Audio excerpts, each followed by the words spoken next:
people request mics, nitakuwa nakubali na peana microphone kwa kila mmoja, regardless wewe ni big wig kama wewe ni small wig. We need people with ideas who can be able to share with all of us.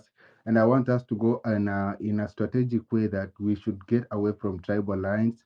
Let's focus on building one nation. So karibuni sana. So Sir Hilary, you're welcome. You came first, and then Wakimberly, and then we'll go to Dominic. You're welcome. Oh, thank you so much. Good morning, Kenyans. Welcome to the Pressure Point hosted by Hilary and Rethinking. Basically, what I feel like from the March time we had during the past few weeks, I think we've done a lot. We've shaken the whole system. And that's to show you that imagine he came out and fired his cabinet. And I know he is feeling so agitated about that because we pressurized him to do that. So I think sometimes, of course, a revolution is not a bed of roses. This is something that we have to make mistakes. We have to make a lot of errors when we are going. We have to split because of doubts, because of maybe other points. That's what I think. But I would suggest that let's unite as Kenyans, because now it's the political class versus the Kenyans, the people. And actually, I have this idea. Maybe the 3 minutes, maybe then I finish. I was thinking this way. I saw there was a proposal to the registrar of political parties. They were saying that I think we should create the Republican Party. Let's call it the Republican Party. Once we have the Republican Party, let's have delegates from each county who will be standing in Aki. I would want to party mtu mwingine, then I restructure this. Let's give first another person, then I restructure this. Kuna vitu nashughulikia hapa, then ni mtoto anaenda shule. It's fine. Okay, go ahead. Wakimberly, you're welcome. Share your views, patia submission yako, and then we'll be able to go ahead. Good morning, Kenyans. It's a beautiful day. It's a good day. We start a week again, and we thank God for that. My first time speaking, I thank God for that opportunity too. So this morning, my opinions are. Sisi, we have done a lot as Gen Z and the millennials and even the Kenyans at large, fighting for our rights. And what we could have,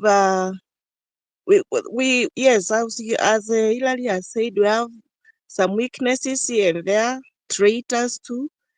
And we didn't expect that the ODM could join under that light in that fast. Ndio wapewe CSs, all that. And even now, as I see, Ruto is confused on what he is really doing. And maybe we could have started, maybe we could stop a little bit, not putting much pressure, not having another maandamano, but strategizing on what to do. That there's something that might hit him so hard that they'll think that he will come back to his senses. Maybe even coming back to his senses is difficult because he's a mean man. He doesn't care about us Kenyans. But I know as we strategize, maybe we can have a political party. It's not hurry. It's still on the right time. Because hata nyi mmeona ameanza kupanda juu ya gari. He's scared. He has no say in Kenya. He just ameingia kwa gari tu. Yes, he's now on campaign mode. So, and he's panicking. So we take a step further too. We register ourselves. We have people to present us. And not to sit with him, but to lay down our agendas and then to work with the right-minded people who are for Kenya and for our country. For now, that's my opinion. The other thing is we should not associate ourselves with him. Let him fill the vacuum. As in, asikie tu kuna shida, kuna vacuum, there is something is not reaching out to all Kenyans. Akiitana mkutano maybe a public holiday hivi, we don't show up. And kindly Kenyans, that 1,000 shillings or 500 and musafirisho mpaka kwa venue for him to be seen as a crowd. We stop that. It will affect him more, that he is leading a country that is not willing to even work with him in any way. So kwa public holidays pia tunakuwa absent. We can even have our own time and even venue and speak out our problems and share. Maybe that can also make a point. That's my opinion for now.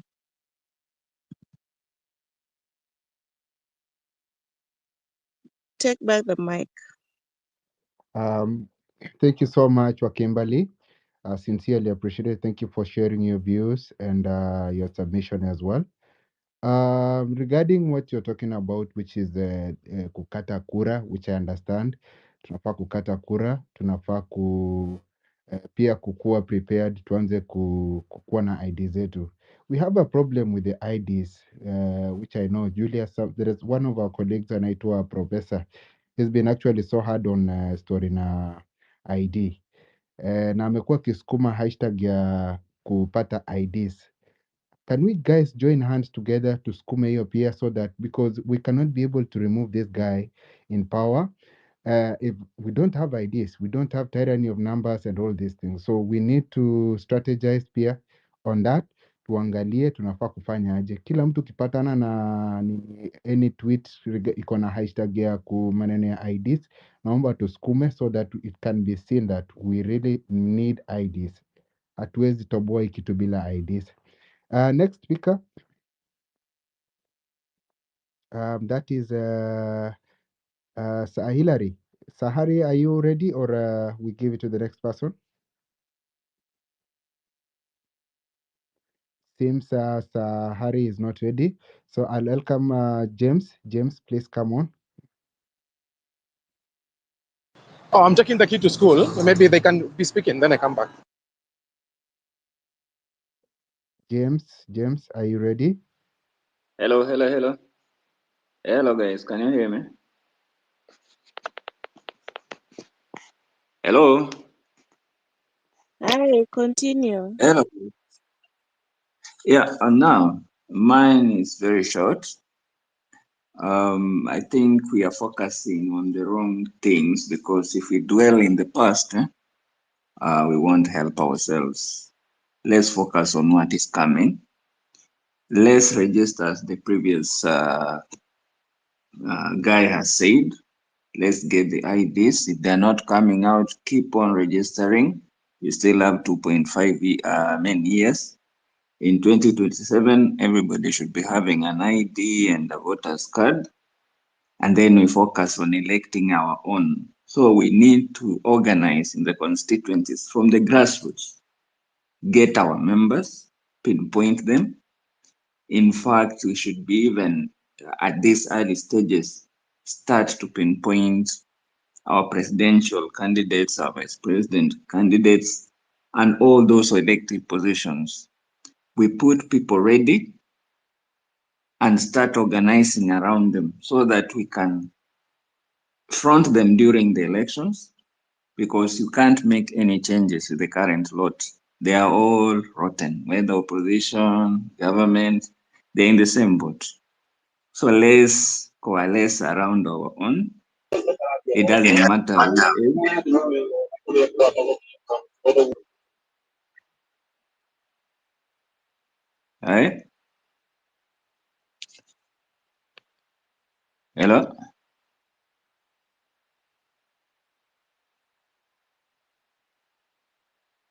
Can you We still can hear hear you. me? We can hear you. We can hear you, sir. Yes.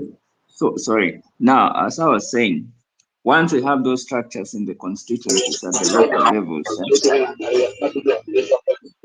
then Pius, please mute your mic. Someone is talking, please. okay. So Once we are organized at the constituency levels upwards, it will be easier for us now to place our own people who can effect change in parliament and all those local institutions, whether in county governments or where.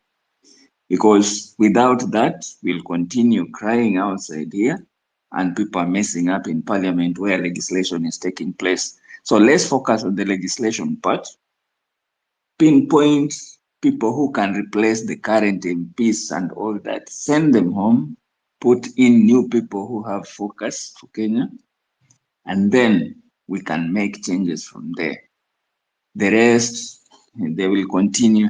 Let's just forget that we can do anything like removing them at this time. Let's focus on 2027. Let's push those tags for the IDs and all that. And I hope maybe we can make a great impact by then. That is my humble submission. Thank you.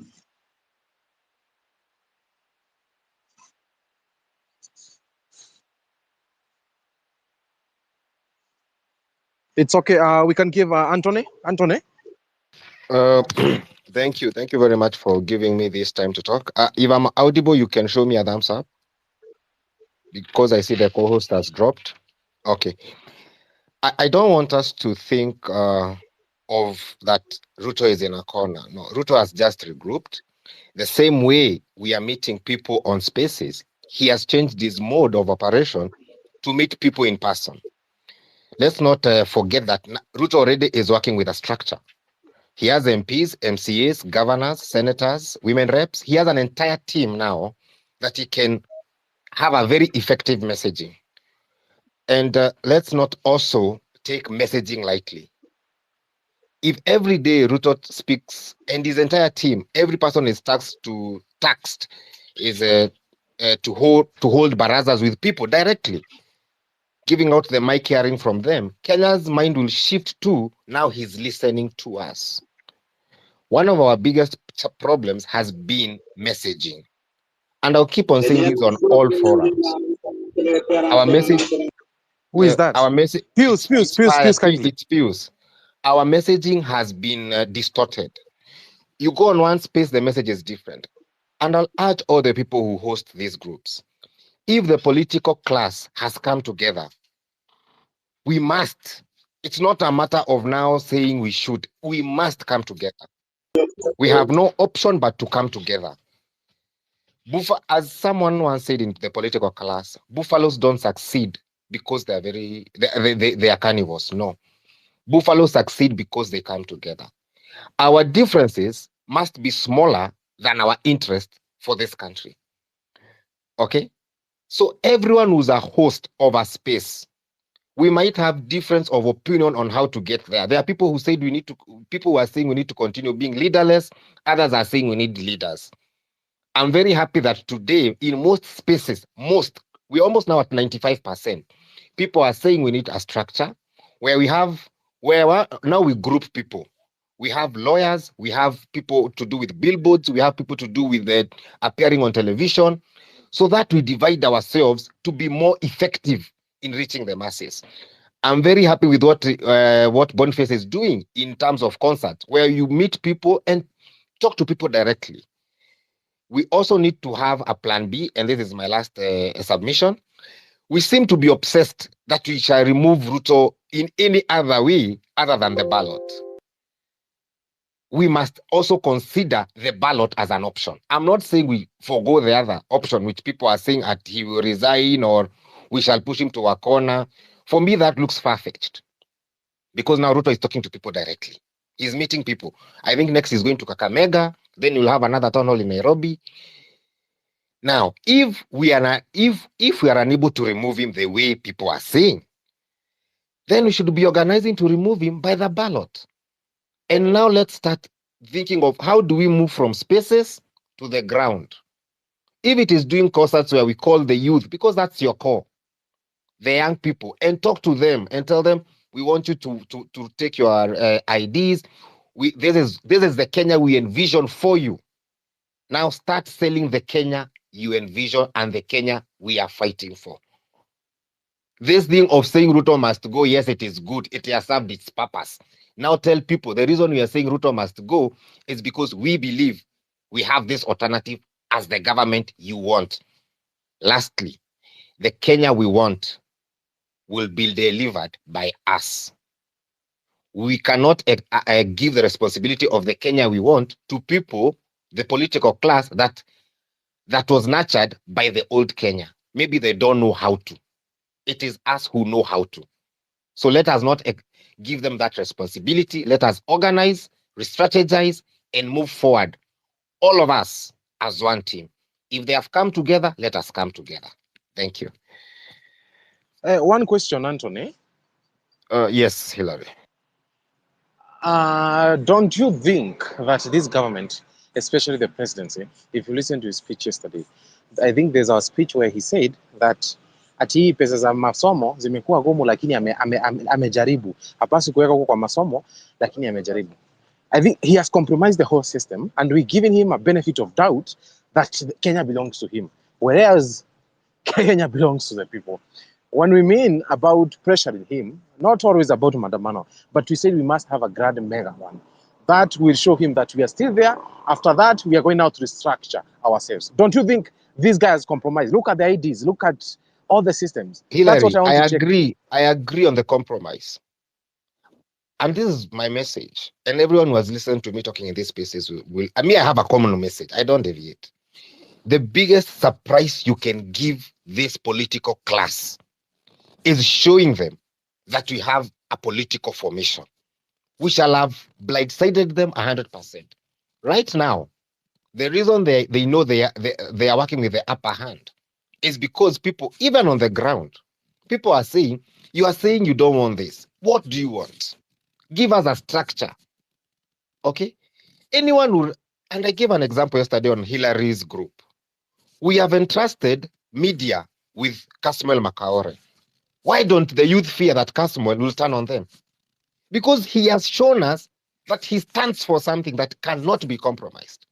The same youth and Gen X's and millennials who have entrusted Makaore with media will entrust a different person who will show the same attributes and virtues as Kasam. Okay? But you can imagine it's only Makaore and this lady who go to the TV. At one point, they will be bombarded by so many questions. He needs a team, a think tank to work around him. What I'm pushing for, and I'm not sanitizing this guy, I'm pushing for us to form think tanks. Teams that think, political strategists, media strategists, law strategists, constitutional strategists, so that when we meet, we are talking of a strategy that we can execute. But now, we are this amorphous group. Let me tell you guys, I once gave people an analogy of ants. Ants are successful because they have a formation. We need a formation. We can go around about it, we can jump about it, but if the president has changed tactics, if your enemy changes his tactics of attack, you'll be a fool to remain with the same tactics. We need a formation that will tell now Kenyans, we are focusing on the wrong people. Let's now focus on Kenyans and tell Kenyans, when we say Ruto must go, this is the Kenya we want to deliver. We are old enough to lead this country. Barack Obama was president at 40. Martin Luther King was assassinated at 30. Why are we doubting ourselves, my fellow Kenyans? We can lead this country. We can. That's great. Mm. That's great, Anthony. I think also when we're talking, you're giving a solution, but also let us focus on that. And thank you so much for mentioning that. There's no youngest person as long as the constitution allows 35 years old to be a president in Kenya. Then whoever is 35 can be a president. So let us see young people coming up and doing something. I think that's what you are alluding to. And this morning, our perspective, what your perspective when Ruto was announcing that now passport is 1 week, free air ticket going to Ushelishela. Like me, I want to go to That is Ushelishela. Pigman, ludicrous. how are you, That is comrade? ludicrous. Anthony, just mute. Anthony, mute. I'll give you time again. I'll add you your 2 minutes. Pigman, how are you, comrade? How are you doing? Oh, good Good morning. morning. How are you? Good, bro. Yeah, thank you. Uh, I see people talking of 35 years. Hillary, you remember very well, I was 26 years in 2022 and tried for Right, presidency right. of Kenya. In fact, I was just an ordinary cobbler and a barber, and I was among the 57 presidential aspirants. In fact, we had another young man who was 24 years old. And I was approved. My documents were taken in. I presented my running mate. The only thing that stopped me from being on the ballot is that I didn't have enough signatures for the 50,000 counties. That's the only thing that was required. I was given presidential forms. My list, my name was gazetted, and the IBC cleared me to be there as an aspirant. The only thing that stopped me was I did not get enough 50,000 signatures that was to come with the copies of ID. So I've had narratives around all over that a president must be 35 years old. People don't know which script they're reading from. If you go to the requirement of a president, it says that a member who qualifies to be a member of parliament qualifies to be a president. If you go to the age requirement of a member of parliament, it says that anybody of the age of 18 who is a voter is qualified to be a member of parliament. So this is not actually to try to discourage younger people. And I see this being spread in so many spaces that somebody must be 35 years old. That was the old constitution. This new constitution allows the younger people to be presidents. Okay, all that I did it. I went to the ballot not because I was having money, but because I knew there was this challenge within the younger people to come into space and be leaders of this country. And I went out of it, not because I had anything. I pushed all along. In fact, I only paid 500 shillings for my symbol to be approved as an independent candidate. That was after the party I started when I was 23 years old failed to be registered because I started registering a party immediately when I was from campus. In fact, in 2019, I got a provisional certificate of my party in 2020, almost 2 years to election, but I was not able to get enough resources to open up just only offices and register 1,000 members so that the party could present younger people on the ballot. And this is the party we started as younger people. So all these are possible, just that you've not tried them. But permit me to come a bit to what Thomas Sankara said some times back, that our revolution is not a public speaking tournament. Our revolution is not a battle of fine phrases. Our revolution is not simply for spouting slogans that are no more than signals used by manipulators trying to use them as catchwords, as code words, as a foil for their own display. Our revolution is and should continue to be the collective efforts of revolutionaries to transform reality, to improve the concrete situation of the masses of our country. That should be very clear. And then Kwame Nkrumah says that the forces that unite us outweigh the forces that divide us. It's a high time we must realize what are the forces that unite us as a people. And we're united by one thing, oppressive and suffering. It's oppression and suffering that unite us as a people. And that outweighs anything else. If you read The Art of War by Sun Tzu, we went to the battlefield with William Ruto. You see, in the battlefield, according to the Sun Tzu Art of War, people come from the high mountains to the lowlands to fight. We've been in the street fighting with Ruto on the low mountains. But Ruto has been clear enough that he has picked one of the swaying wing, which is Raila Odinga, and gone back up to the mountains. It's a high time that we should not continue being on the lowlands of the fighting battle. Because the forces on the other side have already withdrawn and they're looking at us from a high end. They have advantage of view than us. We are still lying on the low valleys here, fighting somebody who has already taken the higher position. The best we must do is to retrieve back to our high levels, what we call the battle rooms. And that's what is being discussed, that the war is won on the battle rooms. The war are not won on the battlefield. We've gone to the battlefield. The problem is, what have we learned in the battlefield? How do we learn psychology of our enemy? Then one thing that is the biggest challenge that I'm seeing, that in the process we're in the battlefield, they abducted some of us. They interrogated some of us. We don't know how they converted them or did not converted them. They have brought them back to us. So as we are going back to our war room, we might be going back with some enemies internally. And that is a high time that we must look, first of all, that we have two forces to fight. We are fighting our friends who might have changed their courses to join the government, but we don't know, and they're in our midst, before we go out and face the enemy out there. Ruto is now having advantages in terms of odds. Kama wewe ni mtu wa kubet, Ruto sahii odds zake zimepanda, jamepata rao. How do you increase our odds? It takes a lot of strategy. If we don't strategize well, we'll fail again in the battlefield. And that's the high thing that we must know very well. But one thing that is very clear for me, and what I'm happy of, I even request Kalonzo Musyoka and Martha Karua to join his old folks.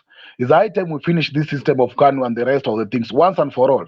Tuwapate kwa kona moja na tuwanyoroshe once and for all. If we fail to finish them, This system, when it may run for over 6 years, it will be very hard for us to finish. So it calls for the collective effort of all revolutionaries to think, because Kwame Nkrumah says that revolution are brought by men and women who think and act as men and women of thoughts. And the revolution must have a solid ideological basis. What is our solid ideological basis? And that is the best thing that we must move forward to. The revolution is all about, the revolution has two aspects. It's about the revolution against the old and the contest for the new. As you're fighting for the old generation to go out and the old system to go out, what is the new that you're fighting for? Because the revolution must have two aspects: the contest for the old, the fight against the old, and the contest for the new. But the biggest thing that we must also know that underlines the revolution, there are two aspects of revolution. Some might be reformists, some might be revolutionaries. I am not a reformist. I don't want Ruto to repair one or two or three things. I want the system to go completely. I'm a revolutionary. I'm not a reformist. I cannot be pleased by Ruto removing this tax, putting this where and whatever there, because I understand that the problem is the system that Ruto works for. And that system is a neo-colonial system that is behind him through IMF, World Bank, and everything else. And as long as he has accepted to be the puppet of the system, no matter how sweet he comes out with sweet words, we will never get anything else. And we've been reforming this government from the second liberation. It's all about reformists from the constitution of 2013. It's all about reformists. And this is costing us up to date. The welfare of the people must be the supreme law and the supreme fight for anybody in this country. It's not about anything else. So it's high time I call upon the younger people and the old generation to come together. This is not the war of the younger people. This is a fight that has taken us 63 years, a fight that was manipulated from the Mau Mau by the traitors and the loyalists joining the government. And I'm afraid, even now, the traitors and the loyalists might benefit out of us. So please, that's my solidarity message to all of us. Yes, I accept the issues of being strategic enough. Let's have people being pushed to the media space. And let's, first of all, be very clear. I'll remind you of one scenario. And it's not that I'm becoming pessimistic. In 1957, a Pan-African Congress that was taking place in Ghana. You remember the leaders who were present in Ghana, the first Pan-African Congress in the land of Africa. Uh, Tom Mboya was the chairperson of that conference, and he was picked by Kwame Nkrumah. And in that moment, Patrice Lumumba was present. Little did they know that Tom Mboya was already a CIA agent. Some people dispute this, but the evidence are available. If you want to look at this, read a book called CIA and Recolonization of Africa. If you read that book, CIA and Recolonization of Africa by Whites, she's called Susan Whites, read that book. You realize that the CIA actually tapped Tom Mboya because of his oratory skills. Look at Congo. This guy called Mobutu Sese Seko, when he was being sponsored to study in Belgium, it was the CIA and the West that was sponsoring to study in Belgium, and he toppled down Patrice Lumumba. I am afraid that as we are going back to our war camp and in our battle room, as we are retrieving, we might be retrieving by enemies. I was listening and engaging my friends like Julius Kamau. You know, everybody knows Julius Kamau has been in the street fighting for this for the last 10 years. I listen to them like Comrade Ture. People have been in the street for the last 10 years, and they're also afraid and concerned that the generation that has come in over this Gen Z revolution may not be having the fundamental basis to keep fighting for this. And they're afraid, as the long veteran people have been in the street for a period of time, they're taken at bar, and they're afraid that the new generation coming in might be suspicious enough. And therefore, they're still retrieving, looking at them from a distance. There's lack of trust even within our camps. And it's high time we clear this. Because if we can't fight internally and win the war internally, we cannot fight the enemy out there. So thank you, Hilary, and it's a pleasure to be here with you.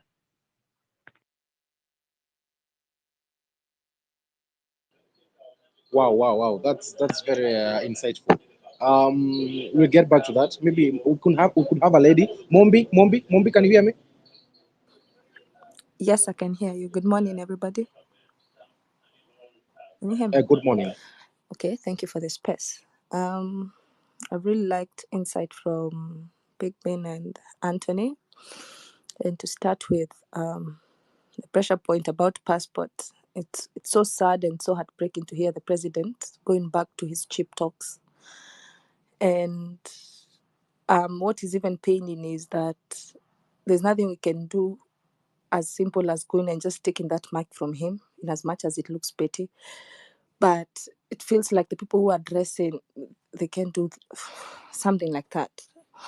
But to come to this whole thing about strategizing, I feel it is true whatever we are saying. We need to take a different approach.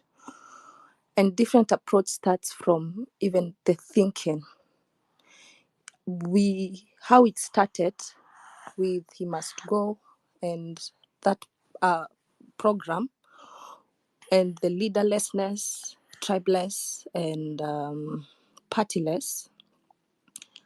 New thoughts need to emerge from that as early as before 8th Nane, the Nane that people are calling out. Because if we just say Nane will come and it will just be a usual day, we go to the streets and we are disappointed.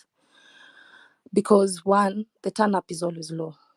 People always in the spaces are always saying they will turn up, they will come out. But when we go to the ground, especially I've been going to the ground from day one, when we get there, there is nobody who turned up because the agenda did not touch people's heart to make them come out. So what I'd maybe echo or put my voice into is the first way I think we could regain our power is through occupying Uhuru Park as a public land, because by now we are not supposed to occupy that land. Every time I go there, they say we are not supposed to occupy the land because of the previous group that was there. So if we want first to regain our power as the people, we need to show that we are in charge of these public lands and they are ours. We can have them, especially right now we are exercising our direct power and the law allows us. So being a strategic point, we could go there and see if they are going to chase us back or they are going to allow us inside. But with that, we need numbers. We need a lot of people, especially the influencing people in the within the people. And then if we are willing to take these people about this leaderless and lack of leaders, I found that concept was hijacked as well. And within the people, I believe there are candidates who are much far better than those ones who are given those positions.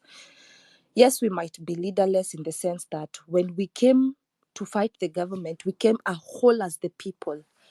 But it didn't mean that within the people there are no people who have leadership skills. There are people within us who have leadership skills, and they are far much better for those CSS position who can be technocrats.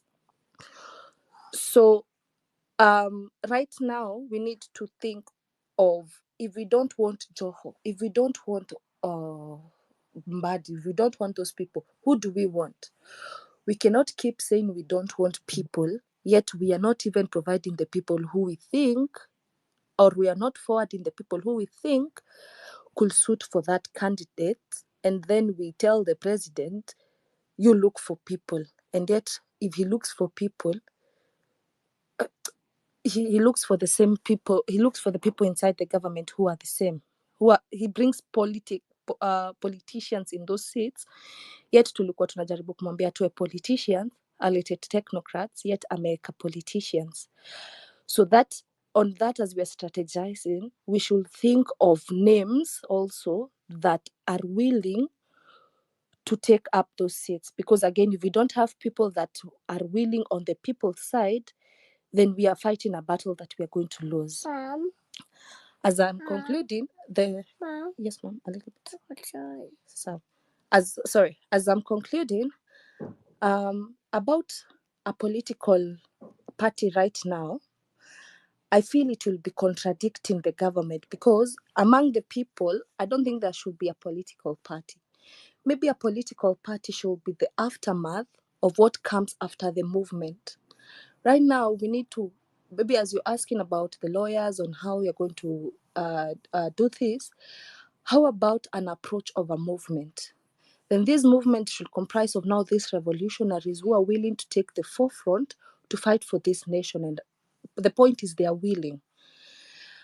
And then now this movement should comprise of those people, be it the Gen Z, be it the millennials, be it anybody who is there. let them go inside. Then inside those people in the movement, if they are willing now to go and take political seats, it is okay now. They can go. If it is a political party, they'll open. If it is going inside the government, they can now move from the movement to now these political seats. But if we open a political party right now, it is going to be creating a dividing group inside the indivisible. So it will be inside the people kutakuwa na mvutano, because now we are trying to Conclude. Yes, we are trying to clean up the government, but now we are creating a government inside the people, which it will be contradicting. So I would ask, could you create it more of a movement than a political entity? It will bring more people on board than the political system. And then with the government, we are not overthrowing or doing any. We are cleaning the system. Try. Thank you. Try. Okay, Mama. Thank you so much, Mombe. I'm sure we have the right people actually to answer that. Good morning, ladies and gentlemen. This is the Pressure Point. Your host is Hilary, and co-host is Sahari. Remember to follow each other, guys. The jaw, we have the what's your view on the passport, the free air ticket? Which country do you want to go? Everyone is you're open for the mics, either the small wigs, the big wigs. I think we should have Moha, JM, then Muna. Thank you, Moha. Mohammed, sorry. Yeah, thank you, Harry. Harry, I'm to pay breakfast. Yeah, politics every morning, so it's good. Uh, you know, every day we're hit with a new surprise. Every day with a new lie. You know, he said it today in his speech that when he travels, he's traveling around to organize jobs for Kenyans, and his lies have become more bizarre now that I think he's actually becoming a prankster. So I was actually writing on Twitter to Kenyans, please, there are people in the country who are really, really desperate for jobs, really desperate, and he just makes fun of them. He said when I was in somewhere in Rift Valley, he said nilienda shule ingine, vijana wengine waniambia sijawahi enda Nairobi, and I just there's some keyboards I'm touching, I'm just making money from the internet. This is the president of the Republic of Kenya. You don't need to mock the millions of Kenyans who are actually jobless. There was a time, I think it was in this phase of Hillary, I think, if I'm not wrong, the early days of the movement. A lady joined from Bomet, and she said she graduated in 2013. Sorry, I'm digressing, but just angry at Ruto. 2013, and she's still in the village where her mom lives. Na mpaka watu wanauliza na huyu pia anafanya nini hapa. So this president he's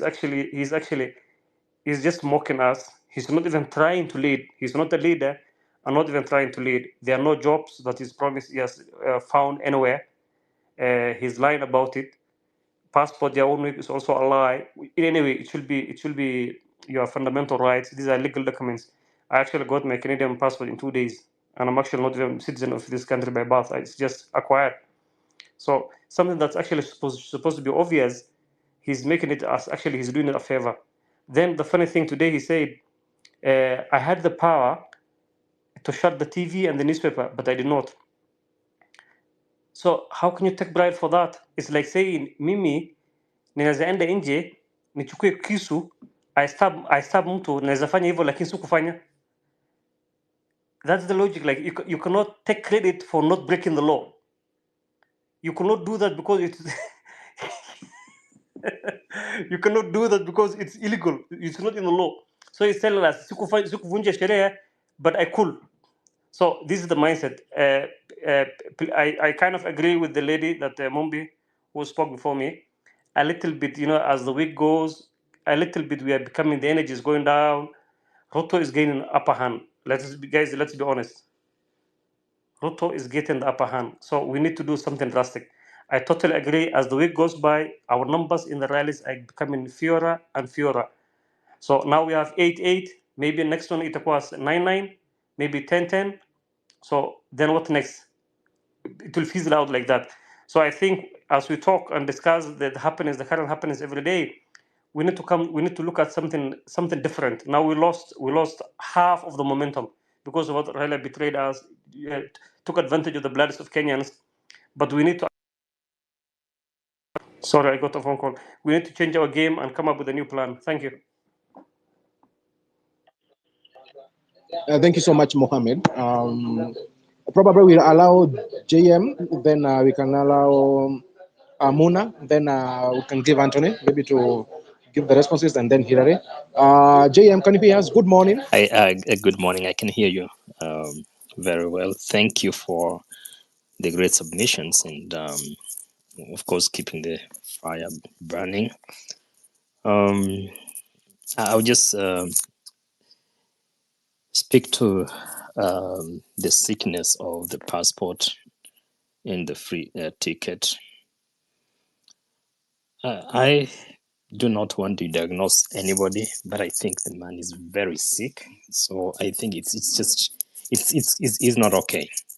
So, but then we have to do something because he's just repeated the same thing. I was going back into records and to look at what the CS for Interior talked about last year, May, where he indicated that he was going to clear the backlog within 21 days, and then the passport, and that's in the record.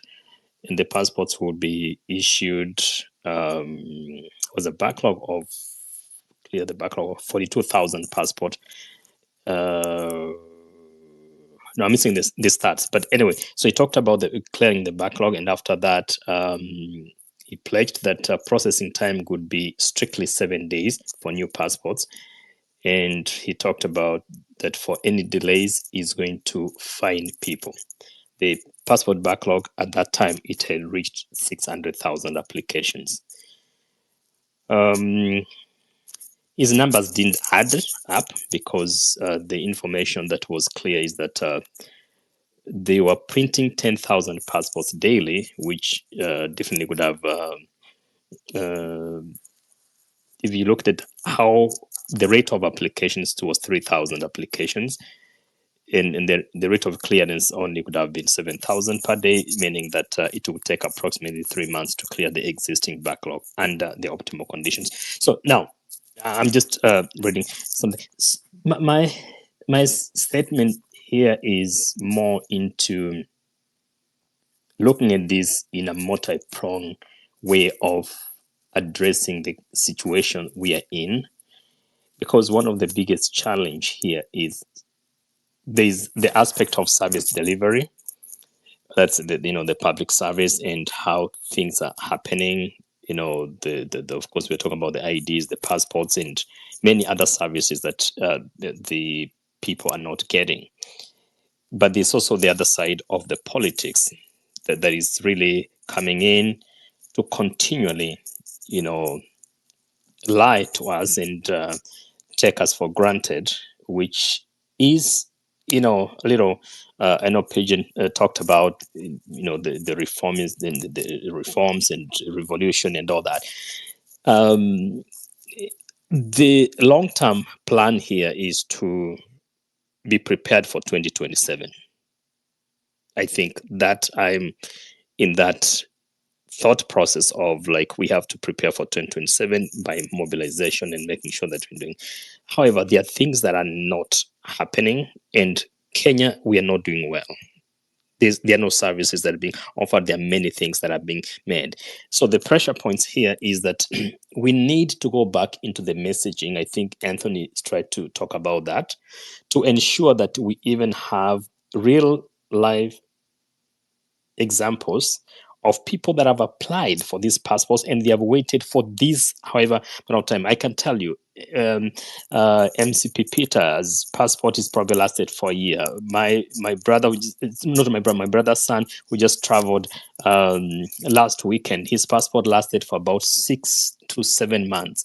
I've listened to many stories of people that are not getting passports unless you bribe, of course. Those who are bribing or giving 10,000 to some people that we already know, those ones are getting it within a day. So the idea of not getting passports has nothing to do with that they are not able to produce passports. There must be something broken, because if you bribe, you will get it literally within days. So we have gotten into a situation where we are not being open enough to highlight these kind of things, that we have cases of people getting passports in a day. And we need to get to a point of really making sure that how do we communicate this? How do we communicate and tell Ruto that this is in writing? Actually, I was listening to the video for Kindiki. This is what the same guy lied to us. A professor, Christian, and all these kind of things. And we have brought him back, and you have now repeated the same lie. Is it that you forgot? Or is this a scheme? Was he lying on your behalf? I mean, like, where did this come from? So our communication and these, we need to try to look at how we can make it very clear. But the movement should not die. It should continue. Others probably look at the long term, we run for presidents and all that. But service delivery, we need to demand for service delivery. So then what's my suggestion? My suggestion is that with Hillary and the rest of the folk here, if there is a way we can synchronize the way we communicate some of these things. I know a good work has been done by Gen Z, I mean, that we give them, but synchronize the way of communicating some key issues that are coming from the government, and really pointing out to the areas that are specific. And we go now into not just issuing statements, but even getting to a people that can prepare people and give testimonies of this is exactly what is happening to me. This is what's, I mean, those will be real human beings, real people, real voices. Because then this information will be out there, and unless they have to be willing to share. So once that information is out there, it will communicate, but also it will have to go back and repeat and investigate. It will come out and issue a statement.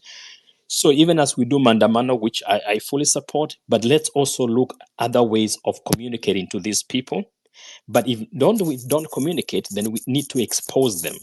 So that exposing them, it's really going to put some pressure on them. But we should also not be so, I know we talk about this and all that, but if anything, Raila should get much heat right now.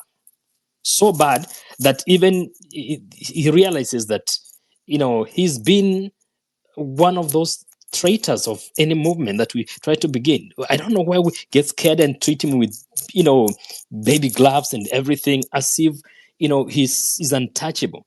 We have seen what he has done repeatedly, and this time, I think Kenyans should be so mad to the point that we put pressure on him, even on the AUC that is looking for, so that the people out there know. Because the moment Ruto and Raila know that their image internationally is really, really not looking good, based on we, the Kenyan people, they are going to do something. But in Kenya, they don't care what we say. It has gotten to that point, unless we really, really occupy parliament. So my suggestion is that where does it hurt most? Ruto should not have been allowed even to go to church, was it today or yesterday, and even speak anything. The aspect of him is about the church. He has gone back to that, going to these rallies, and we celebrate him in the coast. And then internationally, he thinks that he has put us on the map. In fact, he will say that he has improved our image. And then the guy who was elected to create jobs in Kenya, he's telling us he has created jobs overseas. And now he will issue air ticket. Okay, Jesus Christ. What in the world is happening that this guy is elected to create jobs at home? And now he says, oh no, I can't sit down and think of how to create jobs for you at home. Let me go out there so that I can really negotiate for you. Isn't that madness? So that's what I'm saying, that I think his image internationally needs to be exposed on who exactly he is. Raila needs to get the same pressure within even the Africa itself. And then they need to, they start realizing that they cannot keep lying to us because they think we can't do anything. I appreciate very much the time. God bless. Thank you, sir. As you come in, okay, I want to. I think what Jaya was saying is very true. But also, guys, what we are fighting is a system. If we realize that, we will know these people. Yes, they have issues, but let us work on the system. When we approve the system, let us put pressure there on the system. Then we will catch up with these people. And Penguin said something here, that let us uproot all these people. Even these people that we are saying you don't want to call their names here, for sure, they are culprits, and they know. And we know where these things started from, because the changes started very well when we have new constitution. But to break it, do you remember 2007? What happened? So these are the things that we need to talk about. So nobody is clean here. Nobody. So I think Bigwin said that we need to clean the system. All these lot need the pressure for them to go home. Okay, Sahari, go ahead. Thank you so much, Hilary. Maybe I think Pigbin and Anthony, I'll give you 2 minutes each, 2 minutes each, so that you can respond. Then from there we'll go to Muna. And kindly members, raise your mic and request for mic and raise your hand so that we can have you. Maybe Anthony and Pigbin for the responses, maybe each 2 minutes, each 2 minutes. It will be fair for us. Thank you very much for giving me the mic. There's something JM has said about debunking the lies. I think that's a new pressure point you need to apply. And how do we do this?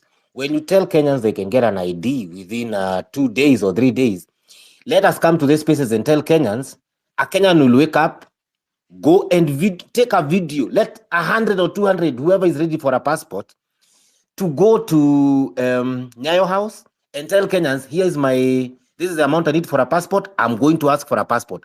And let us have that journey of how long it took. So that when we stand and when we talk to Kenyans, and when the president says this, you can counter him with facts. And Kenyans will come and say, we woke up on Monday, applied for the passport you're saying, as I wait for your air ticket, but it has taken me 7 months or 3 months. Okay? Lastly, I'll tell you, the only way you can fish a fish is get it in water. We need to identify as the people who can apply pressure on this government is the citizens of Kenya. It's not a few people. We need a mass movement. So where do we get this fish that is Kenya? If we need to change tactic, now we go to hold and start having our own lorries. Let us do it. We can. Let us hit this government from all ends, from spaces, because I can tell you the government is in spaces. Yesterday, the president's speech was televised, and it was also on X. But we are the only people who seem to have a one-prong, a one-strategy approach. We need to know that you can skin a cat in so many ways, and we need to rethink how we are going to do this. But yeah, the movement must stay strong. Thank you. Thank you so much. Pigbin? Yeah, I'll start by saying that Thomas Sankara created something called the Council of the Revolution. And this was a way of signal to actually that he was going to do political and social change. It was composed by both civilian soldiers and ordinary people. We need a council of the revolution that will act as a defense for this revolution. You must realize that this is about what you call dialectical. It's dialectic. Revolution is dialectic. We have the positive and the negative forces. We who are revolutionary, who are trying to push for this, are the positive forces. But remember, the negative forces are so united, so resourced, and so backed up. These people are not ready to leave their system. They have transitioned from imperialism, colonialism, and now neocolonialism. And it's upon us, the positive forces, to outweigh the negative forces. That's only when a country can be liberated. But beyond this, I want us to be now tactical. Yes, we must have a long-term goal, because everything else must now lead to a ballot.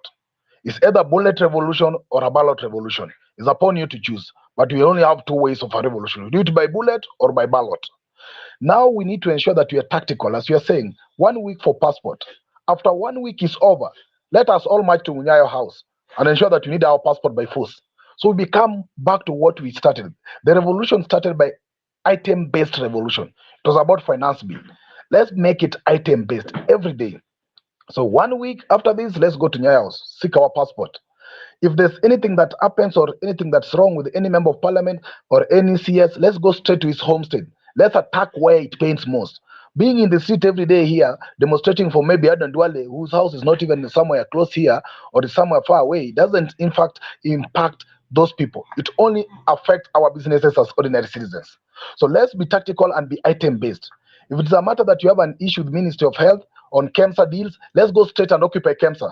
Straightforward. If you have an issue with anybody else, let's go straight. That way we can be still more objective and we can sustain the momentum of revolution. Because the long-term goal is what is the sustainability mechanism. We must have short-term, mid-term, and long-term.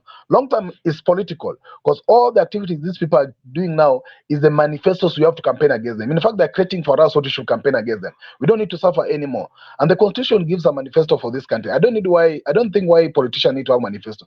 The Kenyan constitution is a pure manifesto for the people. If you can implement it, that's what you give to the people. But now let's have short-term, which is short-term is every day there's an item that you have an issue with. Let's attack that item. Every day, if you have an issue with Kipchumba Murkomen, let's go to his homestead, let's go straight to his ministry, let's attack where it pains most. In that way, we can be relevant and we can give people reason why they should come out. You see? But if you just go with the same narrative, Ruto must go every day, people get tired with that. But if you go like tomorrow or 1 week, you're going to Nyayo House, we are seeking our passport, everybody will come out because so many people have suffered in this passport regime. Then midterm, let's have a council for the revolution. Let's bring all movement, all Twitter spaces, all forces that are positive come together. Because for us to remove this system, it doesn't only require political parties. It goes beyond a political party. It's movements that make changes, not political parties. And that's why even political parties form what you call alliances or coalitions. That is beyond a party. This is beyond a party. This is beyond an individual. It requires a mass movement. And the revolution can only be won when the people inherit the mass movement. The revolution must be moved from the elites to the ordinary people. Until the people safeguard and hone the revolution, we can be assured of the sustainability of the revolution. But if the revolution is still in the hands of the few elites, it will never move anywhere. There will be capitalists and opportunists who will ever always come and gain something from the revolution. They did that to the Mau Mau, they did that with the second revolution, and they're going to do that today. Even the 2010 constitution, the people who were against it are the same people who came in, and the people who are supporting never got it. So we must be very tactical in that direction. So I call for those three: short-term basis, long-term basis, and mid-term basis. That way we can be able to sustain this momentum. Thank you very much. Thank you so much, Mr. Pigbin.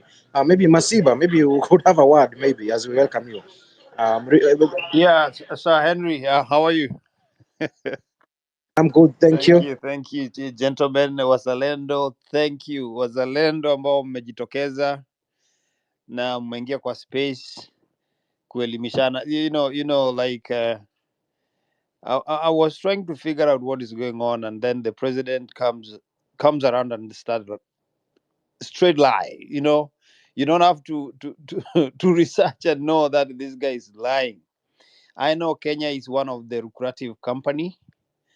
Actually, Rigathi said this is a shareholding government, so they see Kenya as a company which is really making profit.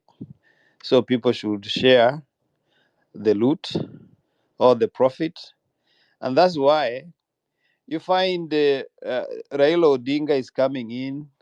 He's not talking about the aspiration and struggle for the young people, the Gen Z. Actually, Raila amekasirika sana kwamba maandamano imechukuliwa kutoka kwake.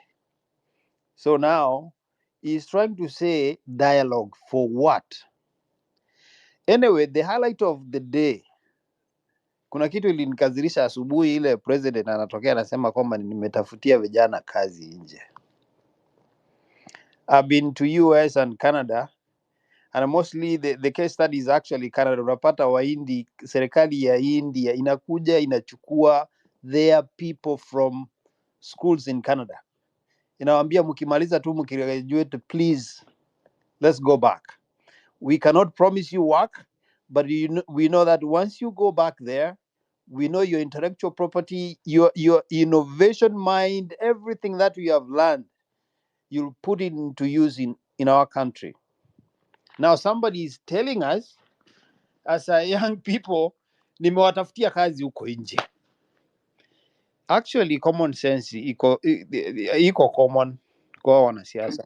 Free air ticket bwana. Na unaambiwa free air ticket to where? Hajakwambia at least tumetafuta nini, kuna nchi tatu hapa tumeelewana na nyinyi na wao at least hawataja aseme ni Turkey, aseme ni Britain ama nini. Sasa unaambiwa huko nje wapi? Air ticket namna gani? Na anasema kila mwezi itakuwa 1000. Air ticket siku hizi kama tuseme ni US ni 2500.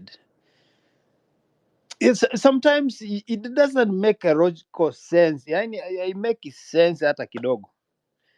And that one it tells you president anafikiria nini nchi yetu. He's talking about he's a defender and a believer of the constitution. We know 2010 alikuwa against the constitution. He is not talking about what actually kuna talk of the week ambayo Makore alikuwa amesema kwamba we cannot turn up to the negotiating table when some of us we are turning on our autopsy table. Our watu, they will never talk about the suffering, whatever that they have done to this young generation, that is Gen Z. But they are talking about what they are doing, what they are planning to do in the name of tumetenga, tumeamua, tutafanya. Guys, I just want to say this, and I appreciate you being wazalendo. I know whatever that we are doing, this is a sacrifice. We are holding our future, tumeiweka parking, ndio future ya watoto wetu iweze kuwa na traction. We may lose a lot. Time is running out, but the generation ambayo inakuja, hiyo ndio ita benefit. And that's why unapata zile country ambazo zimeendelea zaidi, kuna ile generation ili sacrifice ikasema hapana, we are not even thinking about ourselves, we are thinking about our future generation. Let us go strong, go hard. Na wacha niseme hivi, speakers of today, hii energy ambayo mmekuwa nayo, I encourage you, we encourage one another. Listeners, please usijamaze, hii ni forum iko open. Come out, give us your thinking, let us know what is your thinking, and then together idea ambayo tuko nayo, I think at the end of the day tutaangalia nyuma tuseme yes, we had an opportunity to say something and we have accomplished a wonderful journey for our generation to come. Thank you. Thank you so much, Masiba. Thank you, Hilary. Just on point, we are the most engaged space live at the moment. Ladies and gentlemen, remember this is Pressure Point. Good morning. Our host is Hilary. Co-host is Sahari. Co-host is Masiba. Thank you, Anthony. Thank you, Big Ben. We'll go straight to Muna. Then we can go to E, then Hunters. And also raise your mic, please, and raise your mic, please, and raise your hand if you're on the speaker. Thank you. Good morning, guys, and thank you for this opportunity to be on space. Mine is I would like to share a few things. Yeah, talking about this man Ruto, I've actively started listening to him from 2008, and in my clear observation, that is when this man began campaigning for his presidency. And it is unfortunate that until now, he's in that seat and still campaigning. I don't know where he wanted to take us. That's quite unfortunate.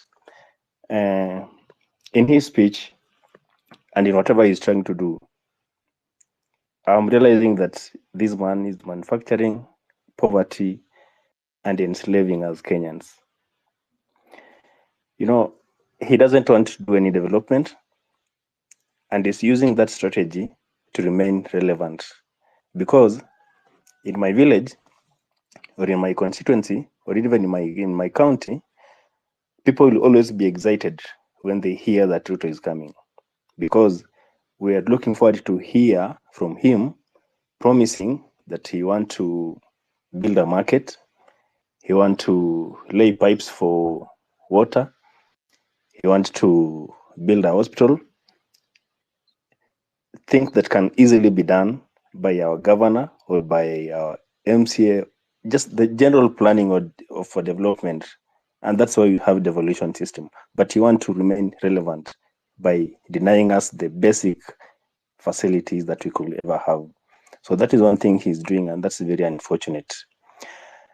I will also blame it on the people we have elected as politicians, because I've happened to listen to a few of them in the X spaces, and I just realized that most of them happen to know so many things which are wrong and which are happening that are not right, yet they are so much quiet. They are not able to do anything about it. And there's also another lot which doesn't know anything at all, even in their own constituents. They don't know anything at all. So going forward, please, we just don't want to elect anyone in the name of our own. No, we must have the right people who will help us to do the right things. And then I want to echo what someone has said when pushing for our agendas. Yeah, especially for IDs and other relevant maybe documents or services that we dearly need. We organize for specific days that for those of us who have applied for IDs and have not yet gotten them, we organize for a day, we camp in those offices. Sio lazima sisi sote tuende Nyayo. In our counties, we have the office of the commissioners. We can go and camp there. Those of us who are looking for IDs or passports, ama tuende kwa zile office, the relevant offices that are supposed to issue those services or the documents. And then talking of 8th, we are looking forward to making it a big day. And so far, I've not had enough plans towards it. Just kando na kumention kwamba it is there, but we really need some good mobilization, especially from the grassroots. From where I am, yeah, it is business as usual. People have gone back to their comforts, and it's also worrying. And now that Ruto pia ameshapanda juu ya gari, now it's gonna be a bit tough for us, but lucky enough for most of us who are still energized to carry on with the movement, we shall do our best to deliver. To finish, want to echo what this man, the Captain Ibrahim Traore, said one day. If you're about to give up, remember why you started. Let that be our energy going forward. Thank you so much for your time. Thank you so much, Muna. We could have a quick one. Ian. Ian.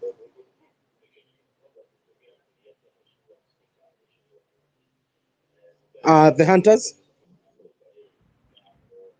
Thank you, Anthony. Thank you, everybody. Thank you for the space, and thank you, Hilary.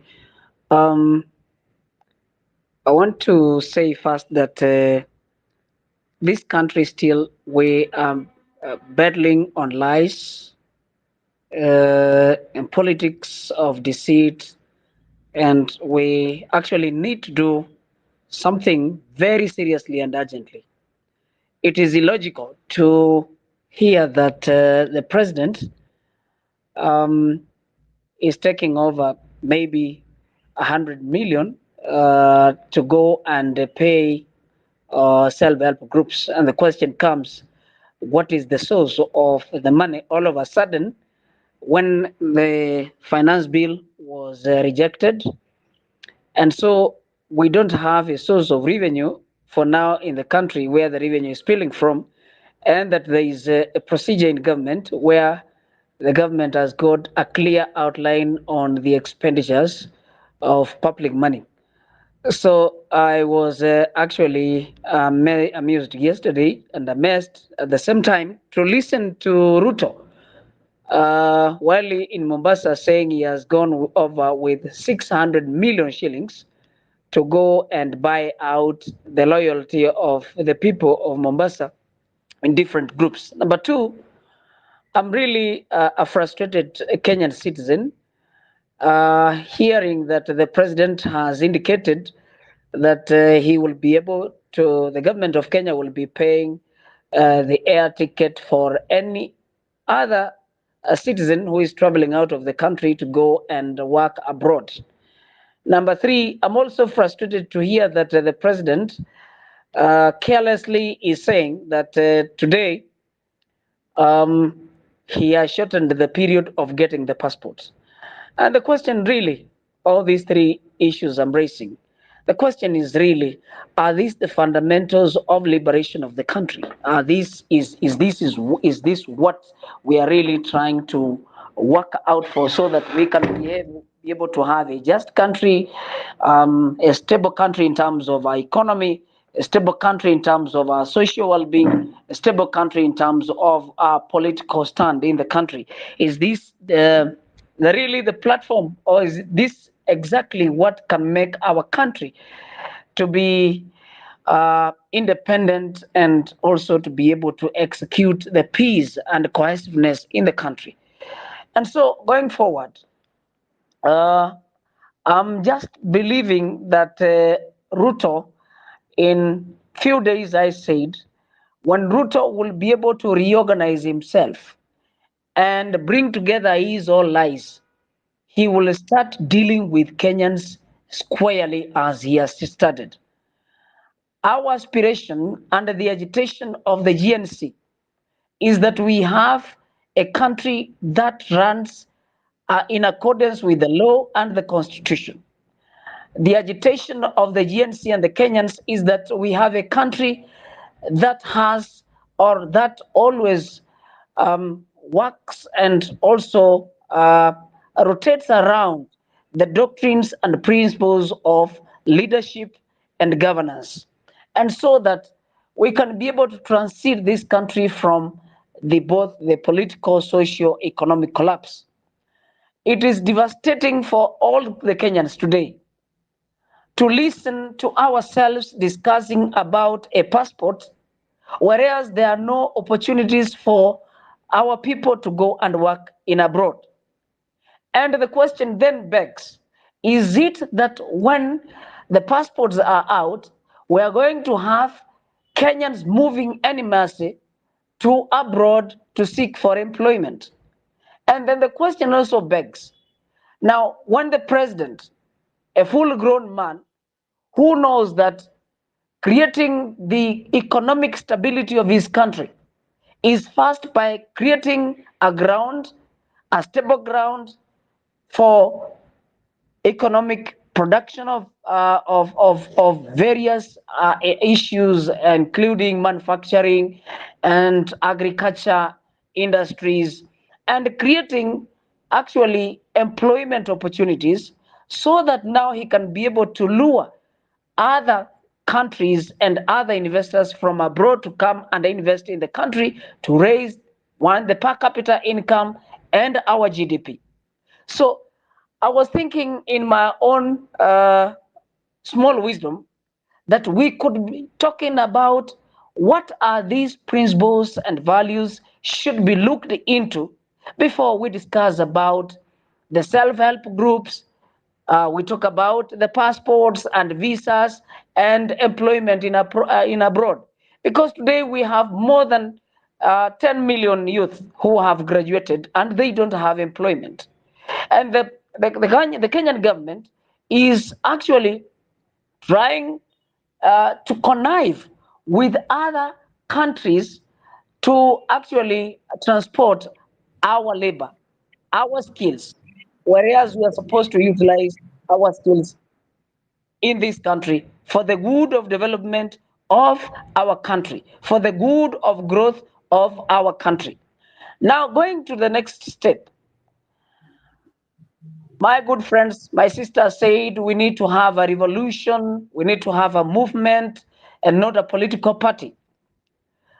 Yes, for us to win this race and this political competition and to remove the hooliganism in this country, we need to be very intently, very carefully organized by having a very serious movement which has got the structures in terms of a political party that designs and establishes a strategy and an ideology to rehabilitate, to change, to revolutionize the thinking and also transit this country to the greater heights of prosperity. And so, for us, there is completely nothing we can discuss today if we are not an organized entity and if we don't have a political platform so that we can be able to ride on it and so that we can be able to have these opportunities and show these buggers that indeed it is not about the age, but it is about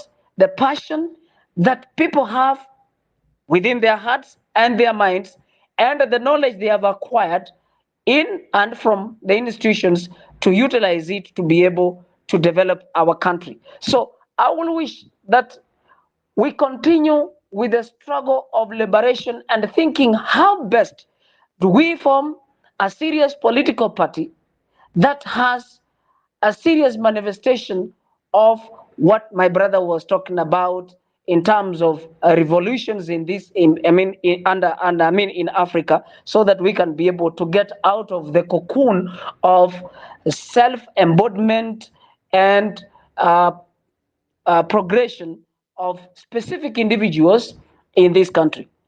And lastly, so that I can give out the mic, the issue of Raila Odinga, it is a fallacy to hear Raila Odinga after agreeing that 4 of his stalwart brigades have been appointed or nominated to be appointed as CSS in this country.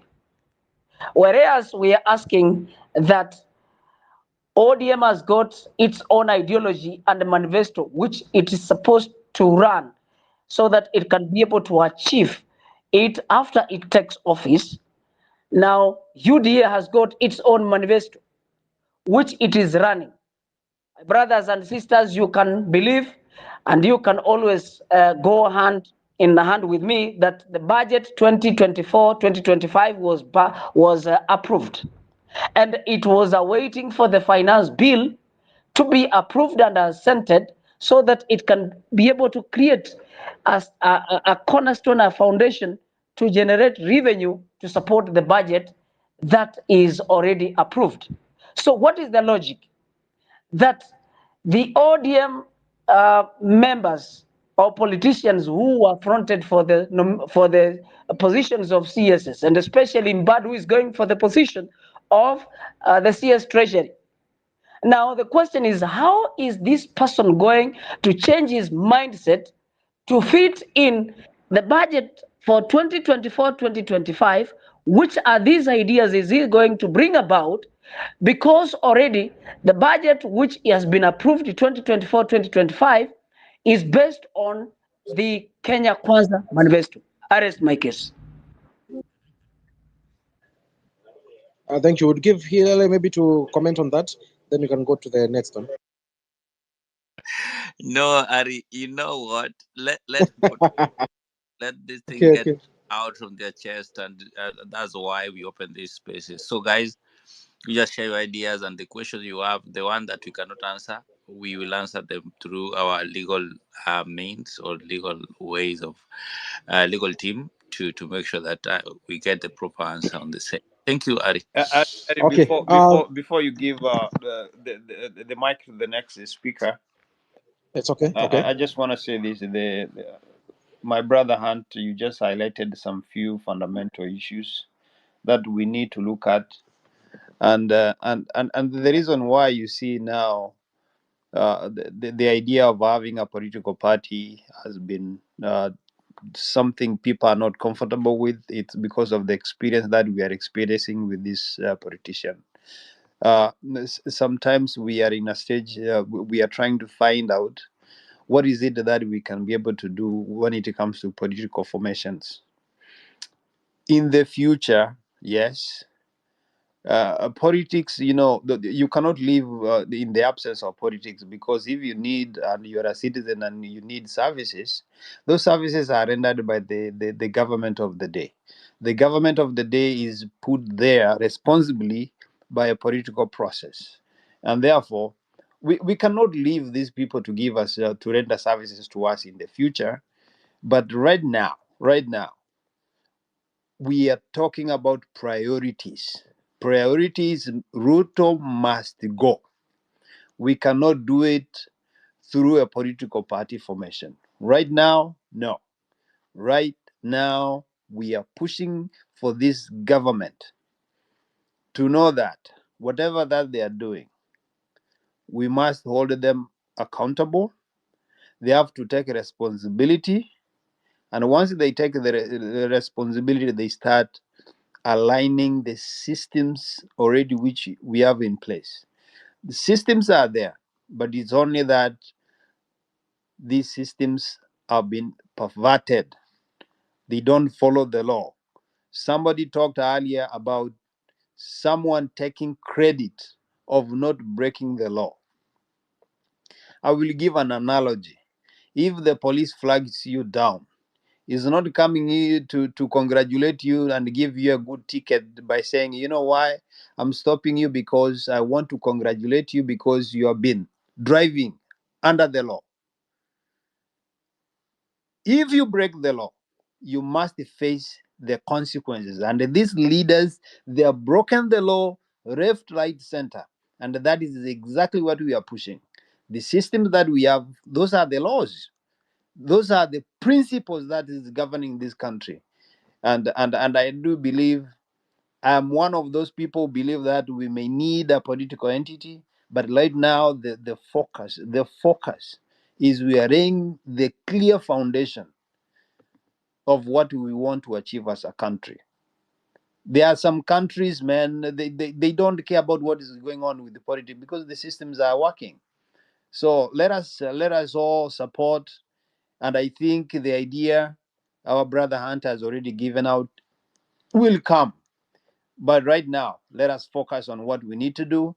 And the only focus that we have is 8-8, Tarenane.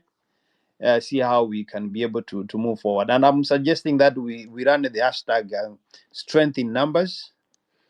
Once we have that hashtag to run kabisa strength in numbers, to toke kwa numbers, we will be stronger once we have numbers. We all know that numbers can take us far. Lakini tukiwa nyumbani, wengine wako kwa street, na tunataka kuwa support and we are able to join them, I don't think that we can be able to be strong. Sir Henry, go ahead and give Oh, somebody. thank you so much. Thank you so much, Masiba. We'll have Matthew, then we can have McDonald, then Wycliffe. Then from there, after McDonald, we'll have some responses. 2 minutes, then we can have Wycliffe. Matthew, good morning.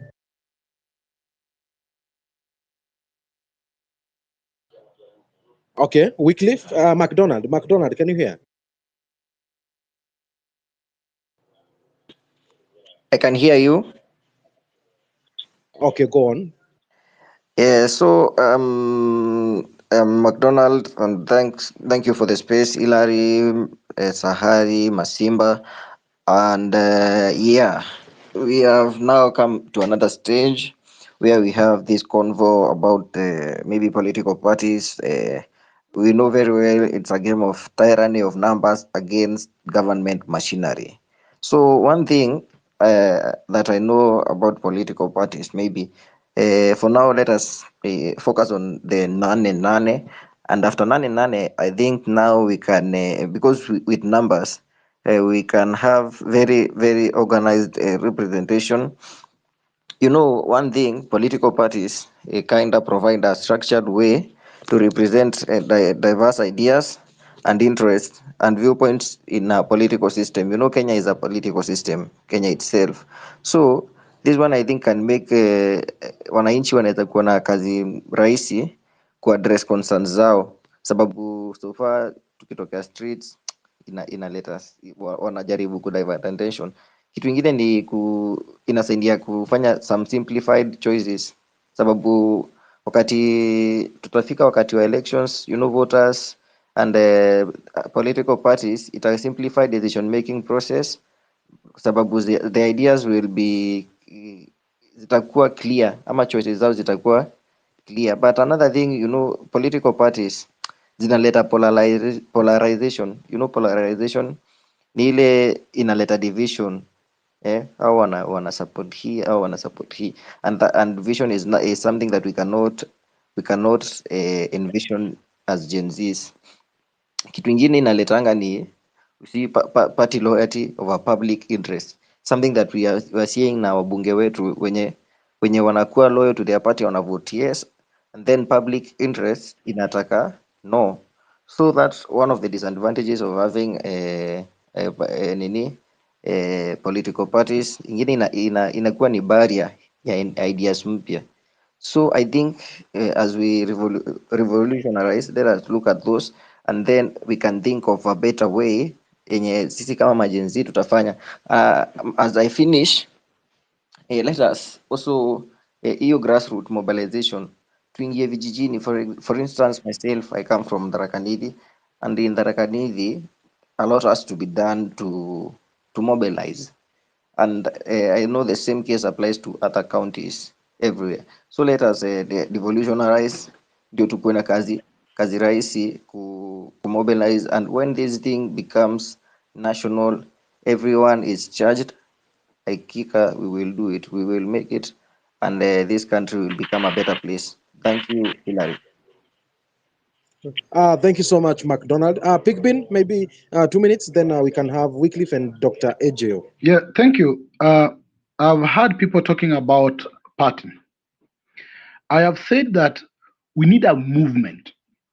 A party should only be an organ of a movement, but the movement should be beyond a party, because movement brings together people who are beyond even political party affiliations. Party groups us all to be one party like-minded. We need a movement of movements, which is a coalition of movements, and that becomes the revolutionary movement or the council for the revolution. That then ensures that whatever party want to work with the movement must subscribe to the movement ideologies. So movement is what dictates the party, not the party dictating the movement. Party alone is only an organ for those who are interested politically to advance the revolutionary principles on political space. But there must be also a movement that must keep into account the party. So the movement then becomes the people's movement that safeguards the people's interest, and the party must toe the line of the movement. That's what you need, what you call the Council for the Revolutionary Warfare. That's what I'm saying. So movement is the mother of everybody else. Party will be one organ. Other things will be, so many organs will come out of that, either foundation, welfare, whatever. But party is not the ultimate. And I've said there are two ways to approach revolution. It's either by bullet or by ballot. The street revolution is bullet revolution. And if we are preparing for bullet revolution, which is the street revolution, you must go back and read the book by Kwame Nkrumah called The Handbook of Revolutionary Warfare. I don't think we are prepared enough to face the street revolution the way we are going. Because no matter how you go with your iPhone, you're meeting a government that is totally prepared with arms to face you. And do you think that is the same way you can approach that government? If we are really going for the street revolution, which is the bullet revolution, we must read the book, The Handbook for Revolutionary Warfare, prepare the same way to face our enemy. We cannot be going with smartphone and Bibles to somebody prepared with a gun and a bullet to shoot you. That can never happen. And no matter how peaceful we have been going to the street, they have always been coming out very hard on us. So let's think about it. If it is the bullet revolution, we must really prepare for bullet revolution. If it is ballot revolution, we must also be adequately prepared for the ballot revolution.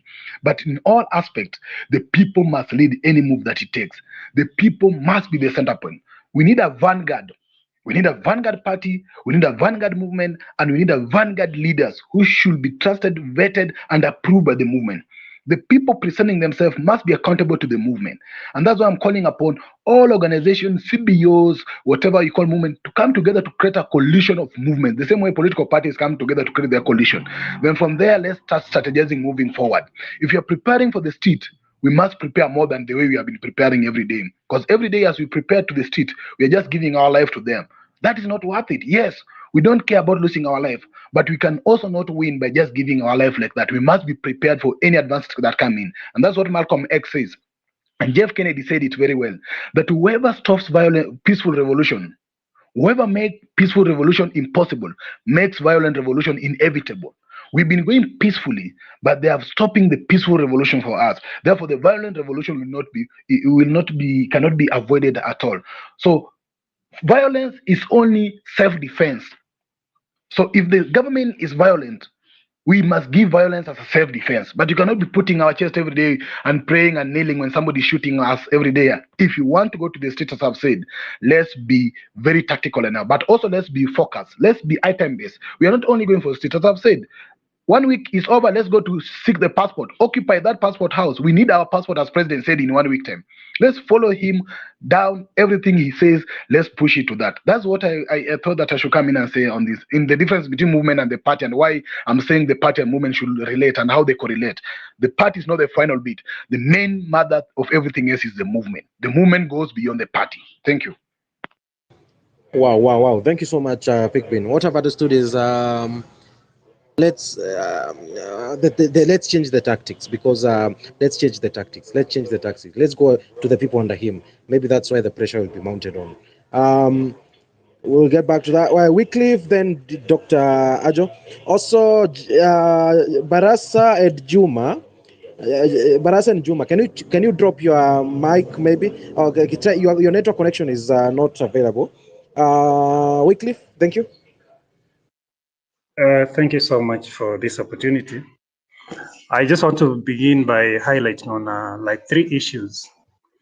And to begin with, I must say that William Ruto has lost touch with the common Mwananchi. Those who elected him, those he calls hustlers, he has completely lost touch even with the Mama Mboga. And therefore, for William Ruto to make a decision to take ODM members as part of his cabinet, it is a clear indication that this is someone who does not understand the current situation, because the Gen Zs were out for an economic transformation, an economic reformation. Therefore, for William Ruto, now that he couldn't, he wasn't ready to do as the Gen Zs were saying, to bring about economic solutions, he chose to take the route of the political way. Therefore, I must say that even as we push for the Nane, William Ruto has lost it in terms of. Oh, sorry. Oh, you can hear me? Yes, you can hear you. Yeah, so I'm saying that now that William Ruto has taken the political route, he has lost touch with the issues that are being raised, which are issues of transparency and open governance that we've been agitating for. And therefore, I also want to put it clear that the ODM members who have been appointed to the cabinet secretaries, they will not deliver anything. And therefore, that is why this movement is one that is inevitable. The change that we're fighting for is inevitable. Secondly, I want to address the issue of the national unity that he purports to come up with.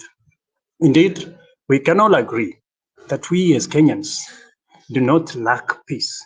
We were not lacking unity. All that we've been pushing for is the change of guard and accountability from those in government, those both elective and appointive seats. And therefore, that is why you will find it necessary that we must do whatever it takes that Nane becomes a success. And as most of the speakers have alluded to, I must also concur with them that we need to change tact in terms of the approach we are taking. And that's why I support the formation of a political party so that we meet them in the political space, because that's what they appear to be united about.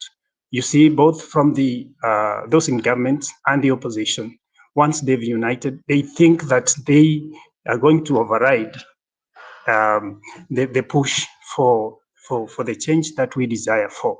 And therefore, I really would plead with each one of us that we look for a way of coming up with forming a political party that will be founded on clear ideologies and not the kind of shenanigans we've witnessed from the parties that purport to be democratic, but indeed they are not.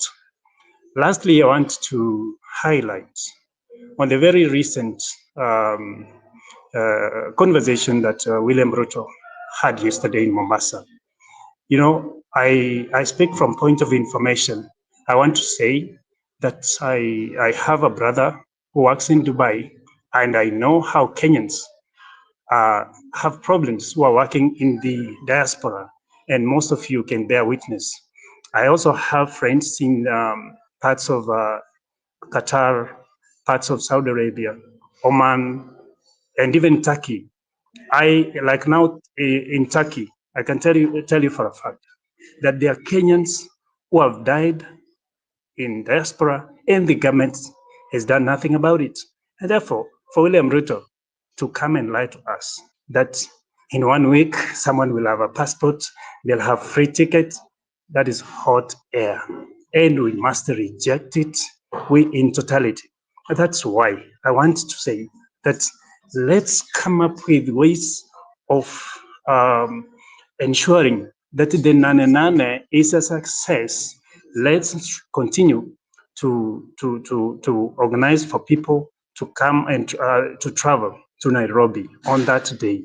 And the former speaker who was talked about the way we are approaching this government.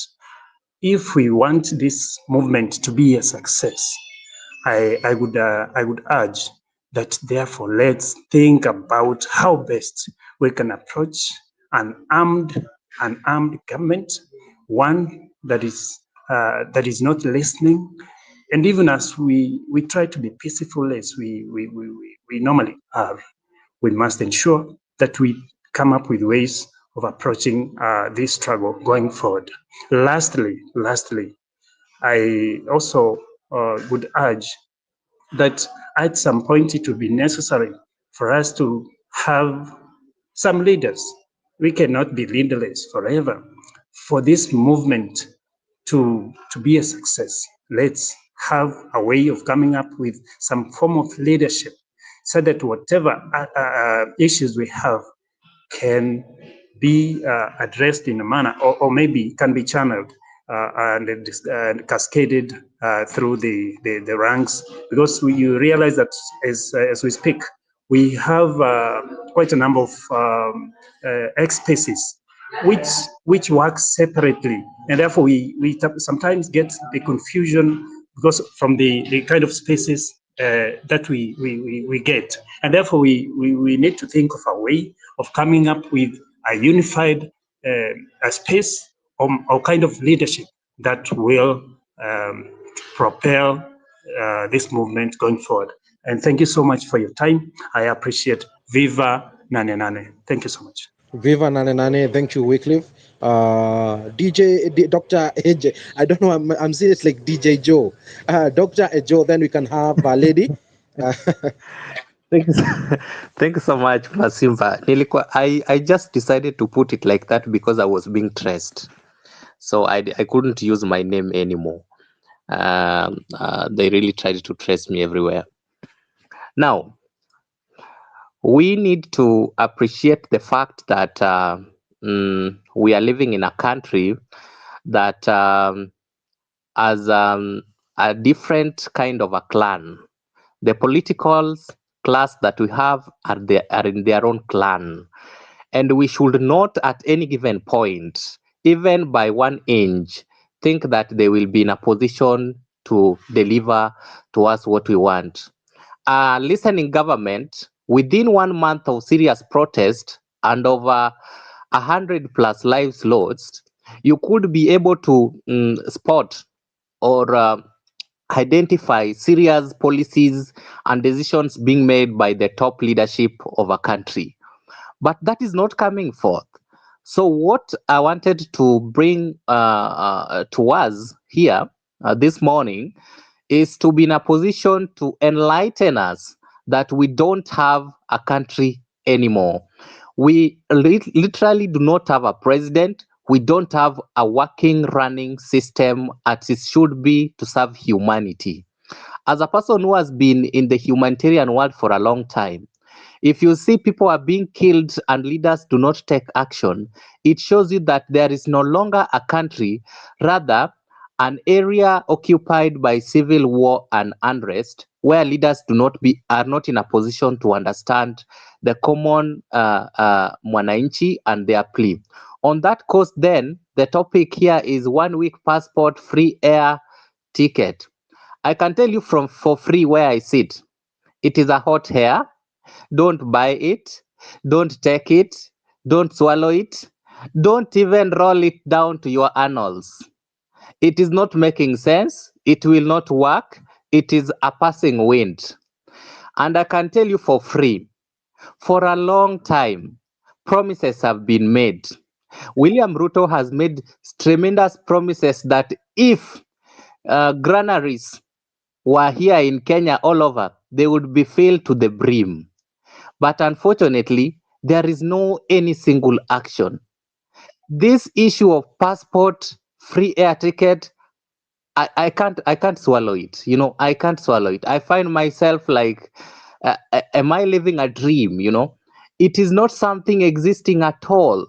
What we ought to have been told is actually our IDs. We need a system where IDs, instead of this passport free air ticket, oh, what a nonsense. Our IDs are very important. Ruto would have told us that, you know what, from today, from next week, your IDs will be processed within 1 week. No one wants to leave this country. You have heard Wycliffe talking about people dying in Turkey, Dubai, Qatar. Would you really love to leave your country to go and die in another country? You've seen a recent news previously, just a few days ago, of a lady who was put in the house in Saudi Arabia without food for a long time. And I am imagining you being locked in another country in someone's house without food for several days until you go die. No one wants to leave this country. On that note, even as we are heading to Nane, I plead with Mr. Hillary, Masimba, Sir Henry, Amerix, and any other person who in any way can unite Kenyans on this cause. To be in a position, we have to bring this issue of IDs. You've heard Pigmin talking about either Ballot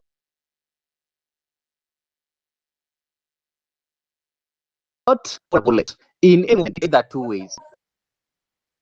That we can fight a government of this kind, a system of this kind, if the two issues have not been, if the two actions have not been addressed. It is either a bullet or it is a ballot. And that is why I'm calling upon all of us that as we move to the street, we have to move in the right direction. Where is our IDs? Nyayo House. As we move towards State House, let's think of how we can occupy the same way we occupied Parliament. Tufukuze hao watu wote wenye wako hapo Nyayo House, they all have to go. I cannot, where I sit, my mind is blowing up. I cannot imagine where I sit, that there is an illegal office called a first lady and a second lady and a third lady's office, allocated almost 4.3 billion Kenyan money, and yet we don't have a machine that can be able to print IDs for innocent children who are going to universities to be able to access government funding. I can't. There is a way in which my mind cannot fathom anymore which country I'm living in. And that is why I'm calling all of us that the bottom line is it is the street and the ballot. It is the street and the ballot. And for us to be in a position to ensure that we are right on the ballot is that we first must have a very important tool, national ID.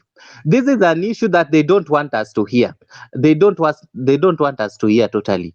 That is why he is diverting our attention from our national pride, the ID, to a 1 week passport, free air ticket. What a shame. So moving forward, I want to sound this, Mr. Hillary. Let's find a way on which we can blow up Nyayo House. IDs should be they should be devolved to the constituency level. You go register for your ID. Within a week, you have your national ID.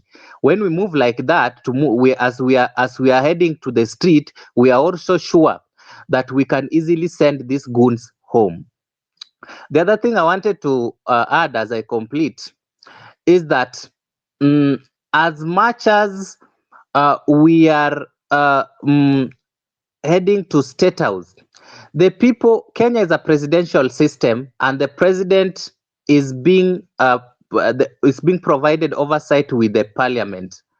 What we are doing is supposed to be done by members of parliament in the National Assembly.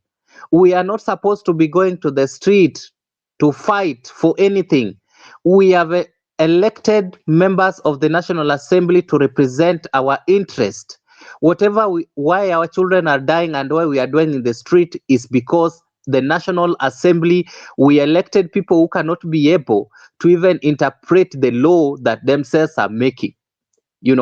So even as we are moving forward, we have to ensure that anyone living at home in the name of a member of parliament is doing nothing, hakuna haja aende nyumbani. There is no need for that person to even be seen in the village.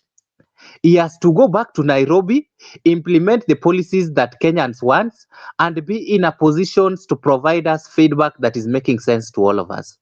There is a lot of things I would love to say about this government, but that as it may be, let me stop there and then give it to another person because my mind cannot just hold what I'm seeing in this country. Thank you, Doctor. We shall have Wamboy, that chick.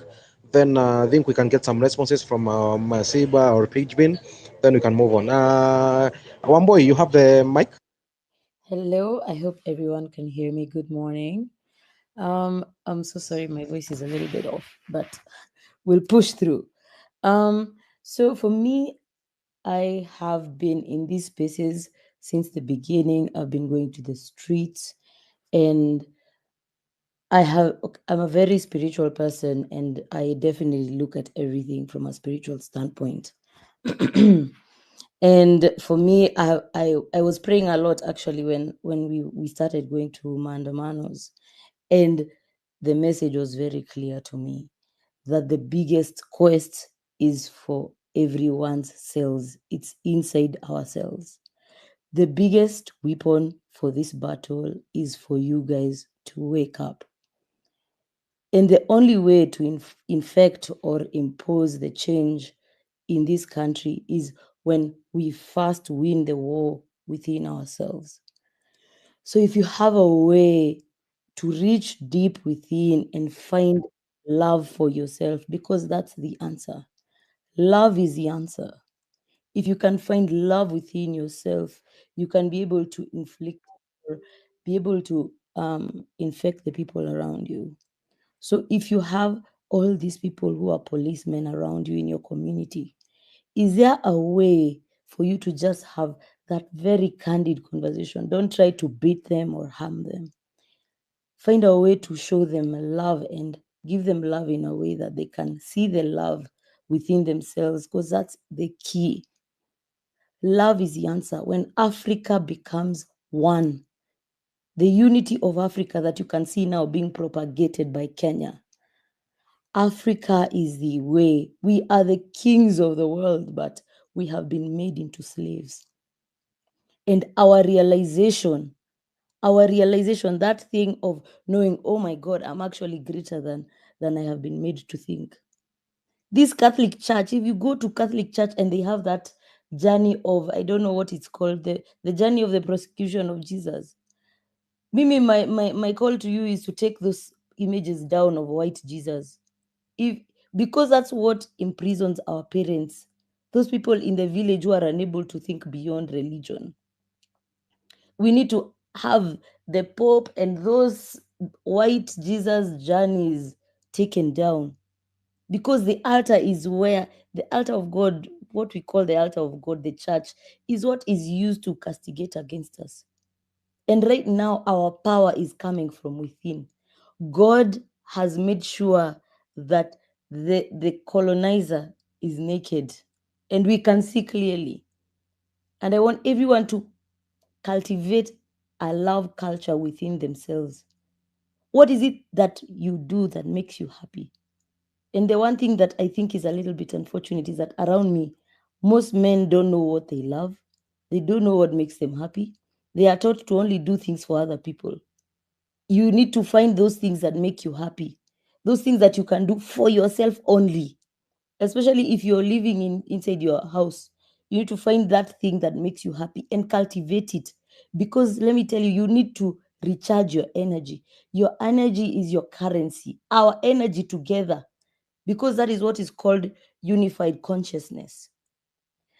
That energy of ours together, of knowing yourself, or of being a king of your mind, that is what we must cultivate within ourselves.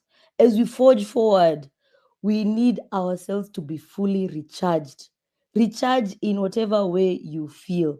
For me, I know what I use to recharge. I go dancing. Dancing is my thing. You know how there's this thing that was said to me some time ago on how we were lied to, that the only way to connect with God is to close your eyes and put your hands together. Or other people told us you need to sit down and have your hands up like the gurus in India. But those gurus, what they have, ours is within movement. It is within song and dance, what our ancestors used to cultivate. And I'm telling you, when the colonizer came to Africa, the first thing he got rid of was that thing of singing. If you read Ngugi wa Thiong'o's book, it said that the first thing they stopped us from doing was singing, especially in Kikuyu, or dancing. If we can find a way to, for you, whatever works for you. For me, I know for a fact that how I raise my vibration, how I heal myself from all the torture of the police. I was arrested myself. And I'm telling you how I've been recharging and facing my demons or the trauma that I am accruing is through dance. Find what works for you. Love yourself. Treasure yourself. Women, men, you must find a way to love yourself. You know, even the Bible somewhere says that you love your neighbor as you love yourself. So it means the love actually starts from you, inside yourself. It is only when you love yourself you're able to fight for another person. If you're not able to love yourself and treat yourself well, you can't have the capacity to love anyone. And that is how actually the world has been in the gutters. Our country has been in the gutters because I'm certain this guy, William Ruto, doesn't even know how to love himself. He's leading from a place of greed. He wants to collect for other people. And what about him? I'm telling you, he's not happy. Happiness comes from within. And I'm telling you, where he's at, he is not happy. He can never be happy. And that thing of ours that people have been killed for this cause, trust me, the blood that has been spilled will not go in vain. And I'm calling everyone, wherever you stand, wherever docket or profession you have done, I don't know, law, you've done IT, you have done dentistry, you have done, which is why I even love how Kenyans are uniting to make people happy. Like all these people that have been going through, even Eric Omondi has been going, looking for them, finding them. we've been changing their lives. And I'm telling you that if this country, let's say, because now there's this naysayers saying, oh, we need a leader, we need a political party. That is not the way. We cannot fight on their terms, because that's what they want. They want us to get into their terms. And I'm telling you, inside their terms, they know the rules more than we know the rules. So don't be lied to, don't be cowed. Don't be told that the only way for us to win this war is us having a political party, us having leaders from these political parties. We are not there yet. Every day we are going through life, take a note of all the good that you're seeing around you.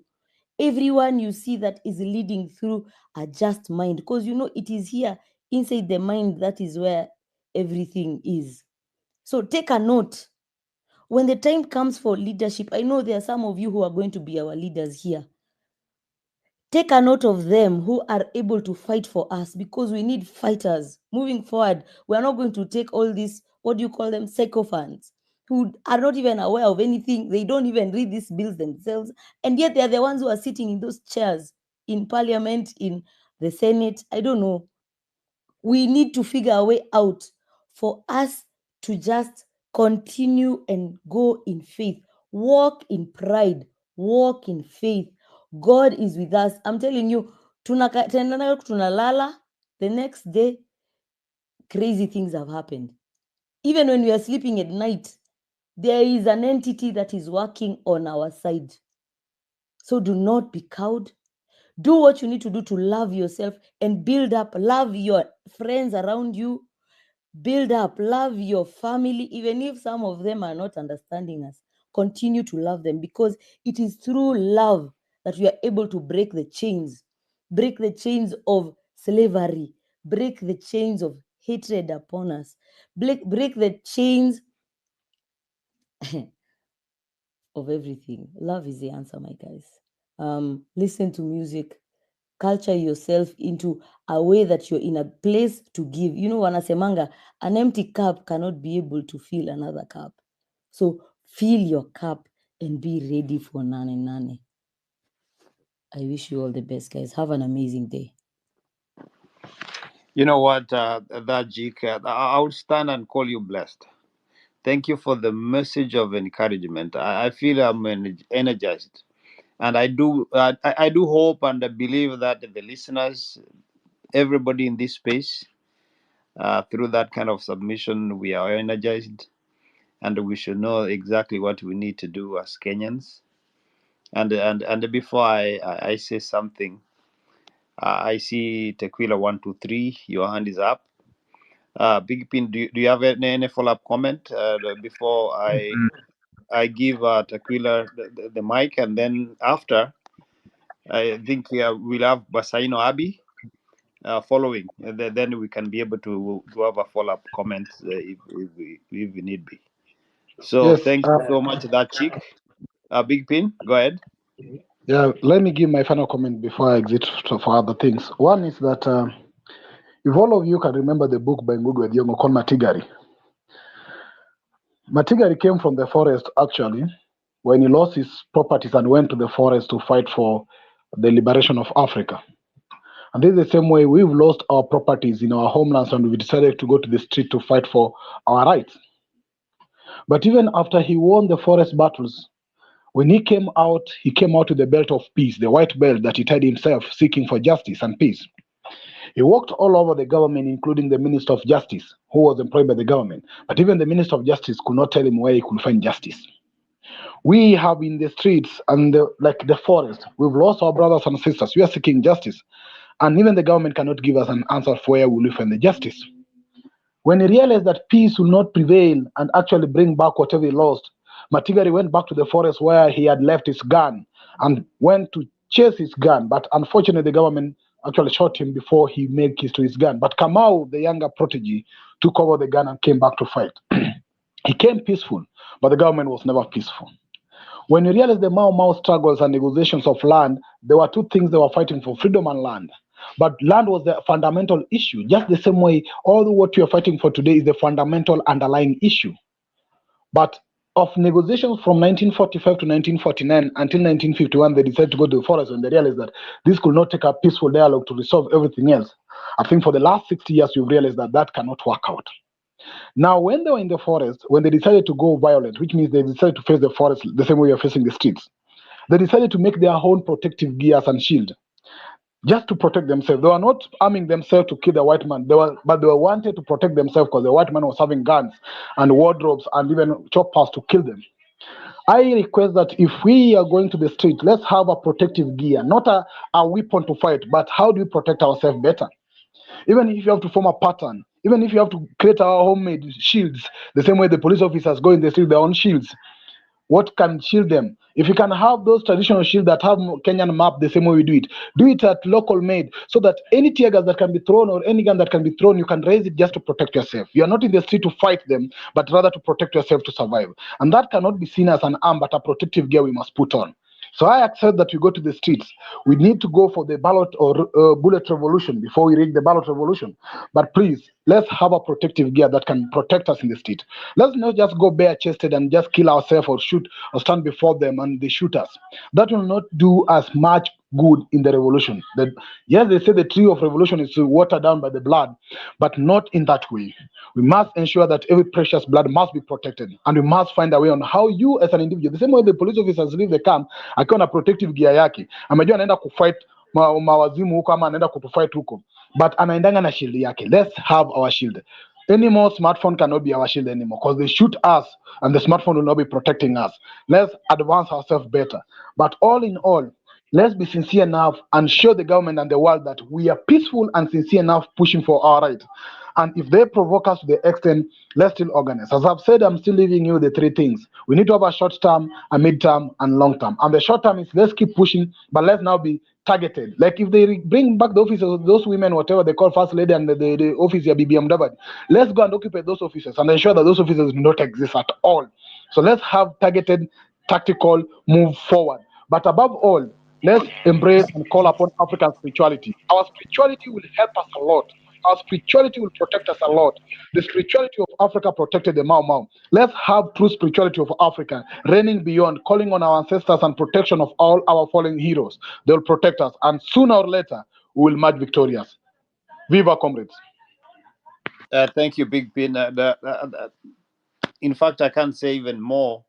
The only thing that we need to do is just make sure that whatever strategy that we are having, numbers count.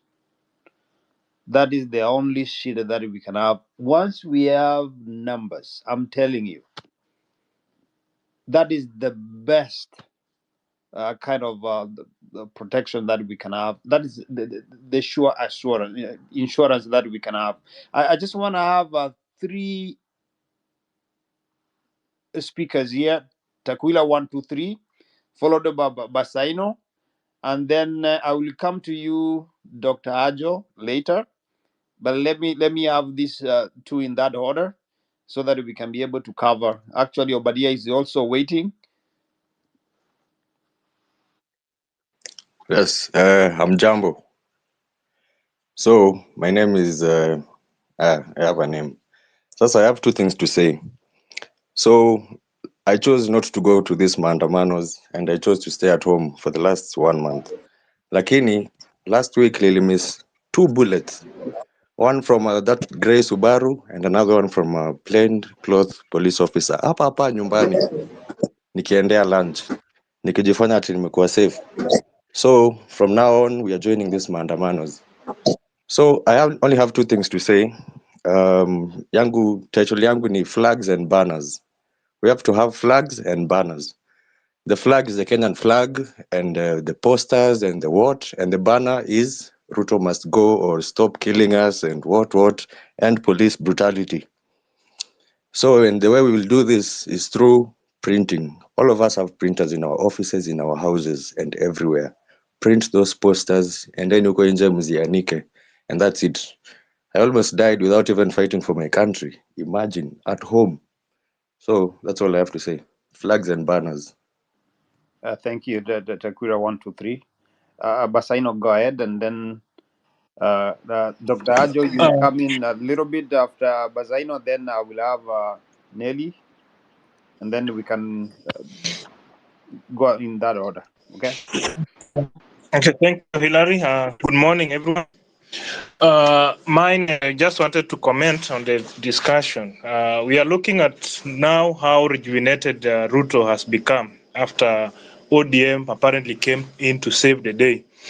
The politicians have really regrouped, and now they are in a campaign mode. They have regrouped, and it is now us, the citizens, versus them, the politicians. They have gone to political conservatory mode. Like right now, you cannot see again opposition or government. Actually, all of them. We should be able to now face and drain all of them. Our focus should remain now, like us, the citizens, the 50 million plus versus them. To comment on this issue of passports and air tickets and jobs, what I'm wondering always when Ruto makes these declarations about having gotten jobs abroad, why are they just unilateral and why are they just declarations made in political rallies? Whenever he's on the public space, like in the rally on top of on rooftop of cars, that's when he declares like tumeweka mpango, tumepata these 1,000 people to go there and there. We do not see any other communication, official communication, even from these host countries that purportedly have given us chances for that. If it's German, for example, don't we have a German embassy in Kenya which can corroborate the story, maybe communicate and say, yeah, we have jobs in this and this sector. It's not just a matter of we have jobs, we have gotten jobs out of the country. Which jobs are they? In which sectors? What are the people that are targeted? What's the procedure? Why are we not even seeing them and being advertised? These countries that we are being told they are jobs, they are also facing the same challenges of joblessness. How is it easy now that a Kenyan can just wake up one day and then, yeah, poop, you are in Germany or you are in the US or wherever. Ruto, I don't know where he gets these jobs from. Then you go there and you get that job. We are not seeing any communication. We are not seeing, is it official? We don't know which ministries are involved. Is it the Minister of Foreign Affairs? Is it trade? Which jobs are they? So it is a blatant lie as usual. He is just doing that to try to pacify the gullible people who are cheering. You can see people cheering all over. And majority of these people who come to these rallies are mobilized by their enablers.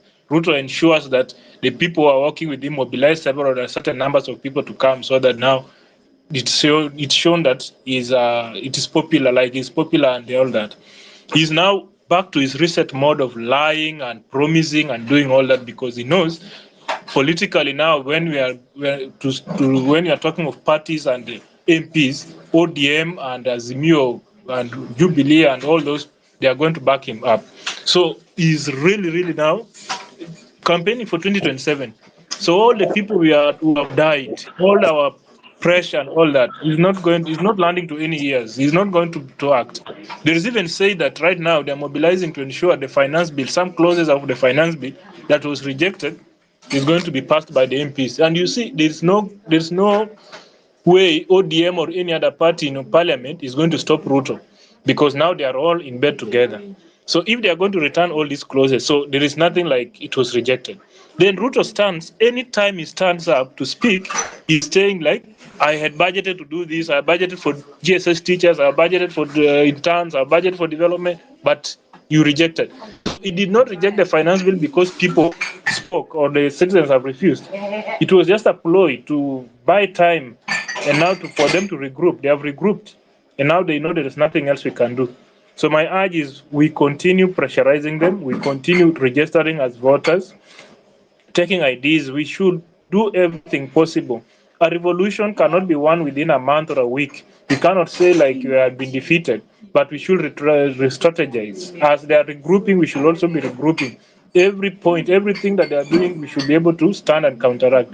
If it goes far up to 2027, then should be very much ready to be able to vote them out.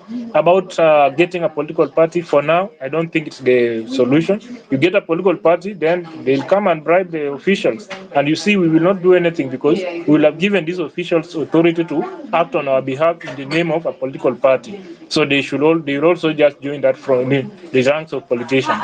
So we should remain with Article 1 of our Constitution, agitating with our sovereignty, listening, like saying, we gave you the mandate to represent us, but now the representation, you are no longer representing us, so we are going to exercise this authority directly. Because the Constitution says the people shall exercise this authority, sovereignty, either directly or through the elected people. The people who were elected have betrayed us. They regroup in political parties, they vote according to political lines, and always preserve themselves. You see, an LDM MP and a UDA MP earn the same amount of salary. When they are talking about their salaries and everything, it is them. The Wananchi will remain without anything. So we should not relent. That's my contribution. Brother, thank you, brother. Doc, go ahead in 1 minute, and then we have a lot of speakers lined up. There is a lot of can see a lot of requests, micro requests.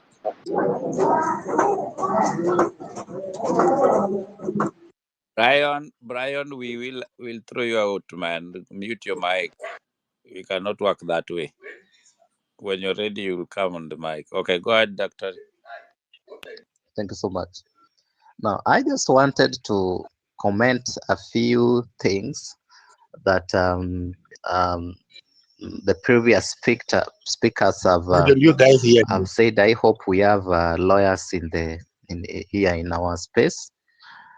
On the issue of formation of a political party, I have an opinion that for now we need to shelve it. And by the way, we don't even need to form a political party. Rather, what we need is a movement. We just need a movement with a clearly defined structure. And Hilary, I know you have a very good access to Dr. Miguna and a range of civil activists who are having a goal background. We need to know, even as we are discussing this whole issue of forming a movement or coming up with, if in case that happens, because eminently it will happen at the end of the day. We can always not be leaderless and formless throughout, and that is the reason why you see these political sisters and brothers already coming together. But that as it may, I just wanted to maybe have my opinion and this direct to Mr. Hilary. If we can have criteria or requirements, in case any, that can be drafted from now, so that we plan as we move forward, that on what are the requirements or criteria for someone to be in a position to join this movement, in case it has a name later and it has been structured well later. We need to do this because you see, I'm telling you, I'll tell you this 1,000 times, that a politician is just a politician. Whether she's clean, dirty, naked, dressed well, a politician will always just remain a politician. Whether ni Martha Karua, whether ni Okia Omtata, a politician is not an activist. An activist can be a politician, but a politician who is holding a political seat is not an activist. They change their mindset anytime they get into the National Assembly and the Senate. Their mindset changes. They no longer, and that is why you can see we are fighting about mineral deposits, huge mineral deposits in our country, almost panning to 22 point something trillion Kenyan shillings, almost double the debt that our country is being overburdened on. But when they reach in the Senate, in the National Assembly, they don't talk about our mineral deposits. You see, in Migori, there are people, common mwananchi, are actually, using crook systems, extraction systems to, mine gold. And this is something that is being bought by a private company, a private individual who again sell it outside the country at a very high price. And these are things that they forget to address when they are in the parliament. So I was having an opinion, Mr. Hillary, that as we think about forming not a political party, we don't need a political party, a movement, because as someone said that we either a movement only work with two things. It is either ballot or a bullet. So we need a movement, and also we need criteria in which someone can join. Whether you are a politician, you have to know you are in a movement with the leaders, and you are not a leader as part of the movement, so that they don't infiltrate us and change the systems. The other issue was on this other issue I wanted to reiterate is occupying different parastatals. The only language Ruto understands is protest. And that is why for 1 month, instead of going outside the country, I'm wondering what he was doing, by the way, previously, moving from one country to the other. I'm still wondering up to now. But for 1 month that he has been in State House, he has been there because of protest. That is the language that Ruto can be able to understand. And I was proposing that even as we move in the streets in our millions, tuanguke na one of these ministries, one by one, having clear agenda and addressing the agendas to them, giving them time for implementation until they implement.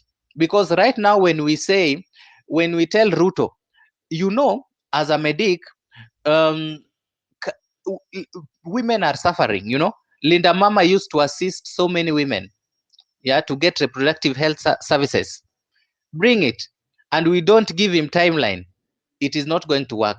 We need him out of State House, but as we also need him out of State House, we will also have to occupy and cause havoc in the different capillaries, ministerial capillaries working under him down here. Yani we attack everywhere. That is what I mean. You attack State House and you attack watoto wake huku chini, with clear agenda until something happen. And that is why I was saying the first stop, bullet and ballot, the first stop is at Nyayo House. We can cause a serious lack of movement, and even people don't get into Nyayo House for almost 1 week until Bitok and the rest be in a position to understand that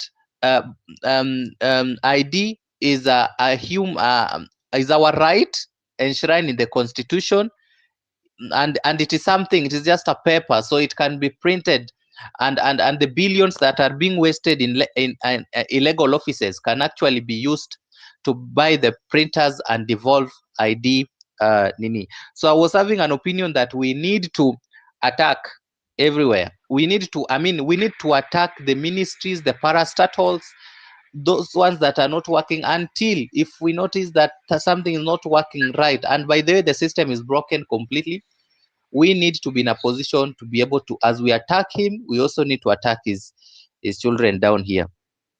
Then on the issue of public debts, mimi sijui kwa nini Kenya haina pesa, yet we have minerals.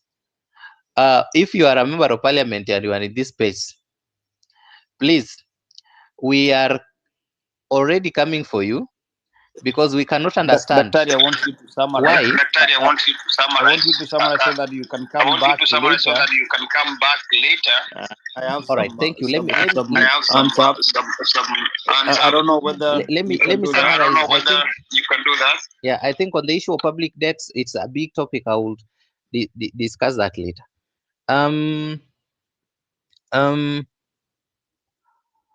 I think the issue of civic education also we need to give to our parents, and I'm proposing that we can always tend to need the spaces also in radio stations as well as TV stations, so that our voices can be heard by our parents and everyone we are living with. Thank you so much, Masimba.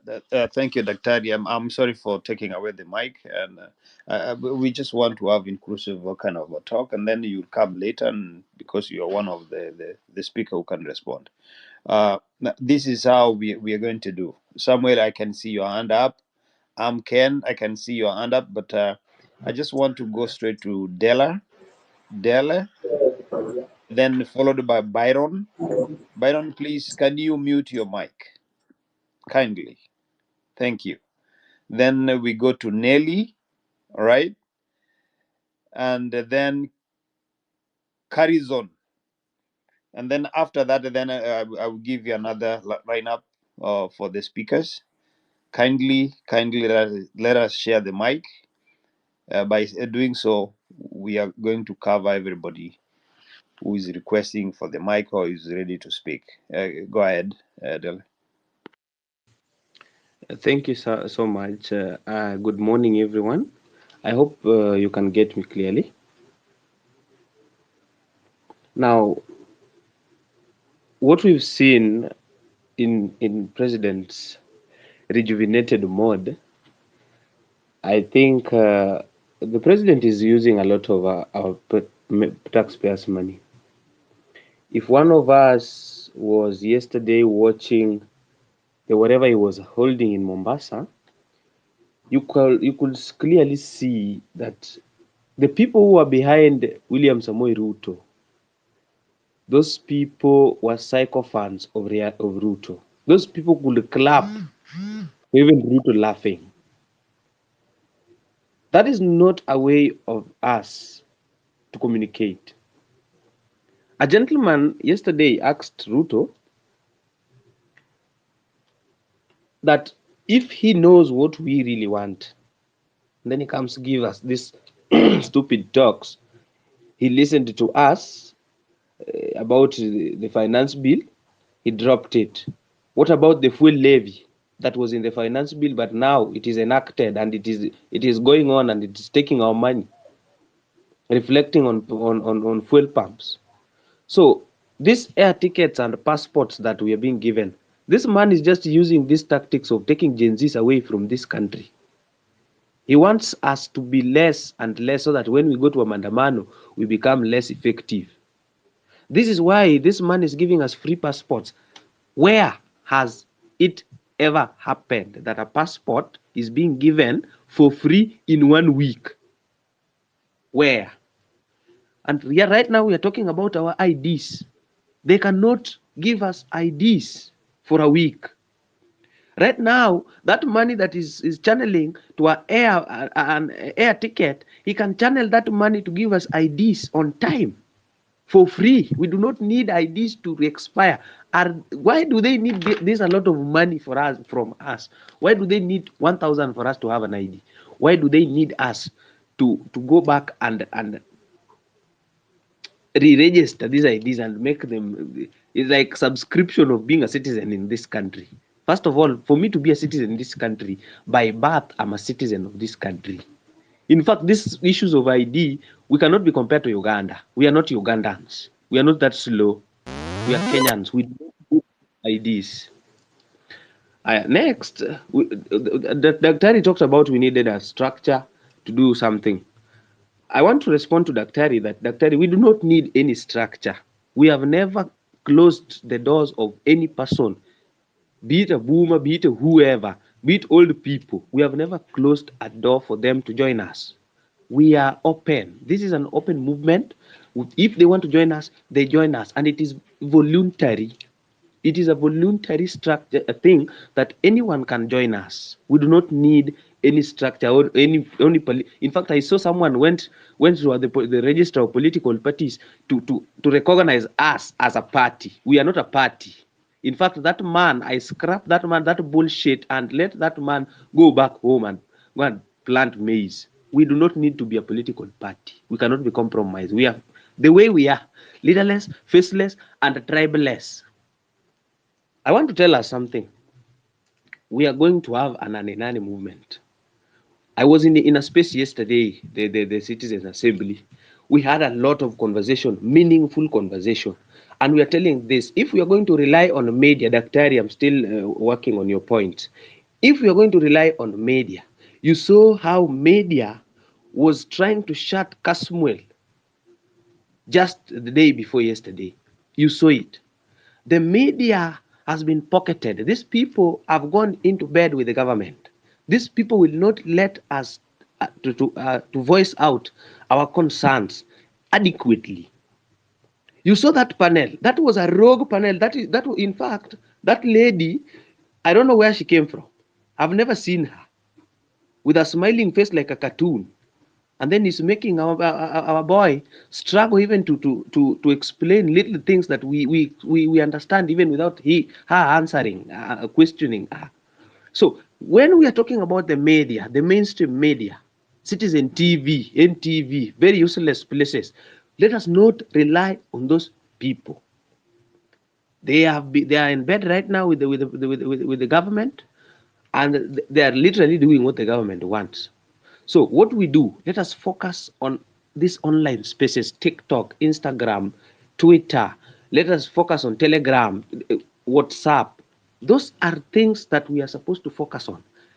Have everything. In fact, as we have an angle coverage, a wide angle coverage. We are even covering things that the mainstream media is not covering. So when I'm talking about this, Hillary, let us have a way that we can bring people on board on these social media platforms so that they can see the reality on the ground. Hillary, I was in Kisumu when Aero was being blocked.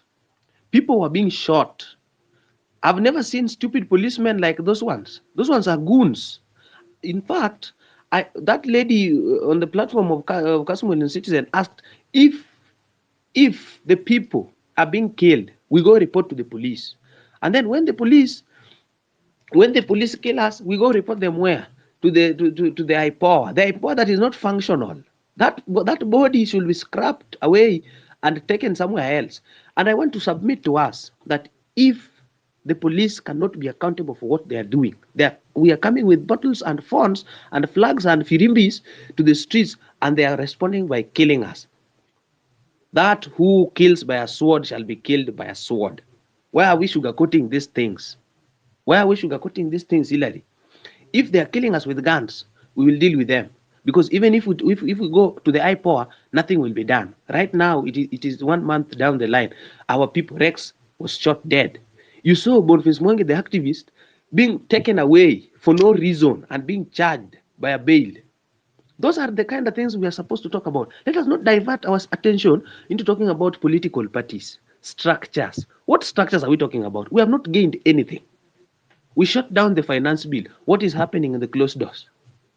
Then who knows? So what we need to know and what we need to make people clearly understand is, first of all, we have not achieved what we wanted. We were talking about a fight on corruption.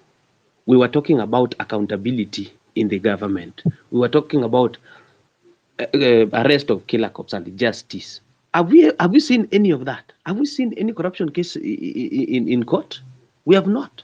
Have we seen an audit of our national odious debt? We have unlawful debt that we are not even able to pay. We can only pay an interest to these debts. So that means we are going to be serving these debts for our entire life, and we are still going on to take these debts. You saw our paying debt capacity is 70% of our revenue. 70% of our revenue goes to debt. We are only remaining with 30%. This 30% is going to recurrent expenditure, Ilari. When we are having this kind of situation, that means development is only dependent to debt. That means in the near future, in fact, in the next financial year, we are going to see a lot of odious debts again, unlawful debts. So we are living in a country where we are surviving on debts, and these debts we will never repay them. We are only paying interests, and these interests we are paying them in trillions. So I want us to refocus, to go back to where we started. We started by talking about accountability. We started to talk about policies. We started to talk about justice, judicial justice. The rule of the obedience to the rule of law. We saw the president was appointing a committee to go and conduct a forensic audit on our public debt. Yet we have an institution that is mandated by the constitution to conduct that process. What happened to the office of Margaret Nyakango? We need an audit that is being conducted by an institution that has been identified by the constitution. We need that. Let us go back and talk about the real points. People, I've heard people talking in these spaces. I've been there, very present. People are talking about a lot of things that are not even making sense. People are talking about structures. People are talking about leaders. Why do we need leaders? We need to go back to the policies, talk about structures. Let us talk about meaningful things. Let us talk about corruption. Let us talk about justice. Let us talk about debt. Let us talk about inclusivity, not tribal inclusivity. I'm a Luo. I'm not even happy about Mbadi being appointed. What happened to the people, to other people? I'm not even happy. I'm not happy about Opio and I. You had Nurukanga. That man said sometimes we take them like as jokers. Those people have points. Nurukanga said we are 30. Someone 30 years having a degree heard that John Mbadi was nominated to be a CS, and then you are clapping.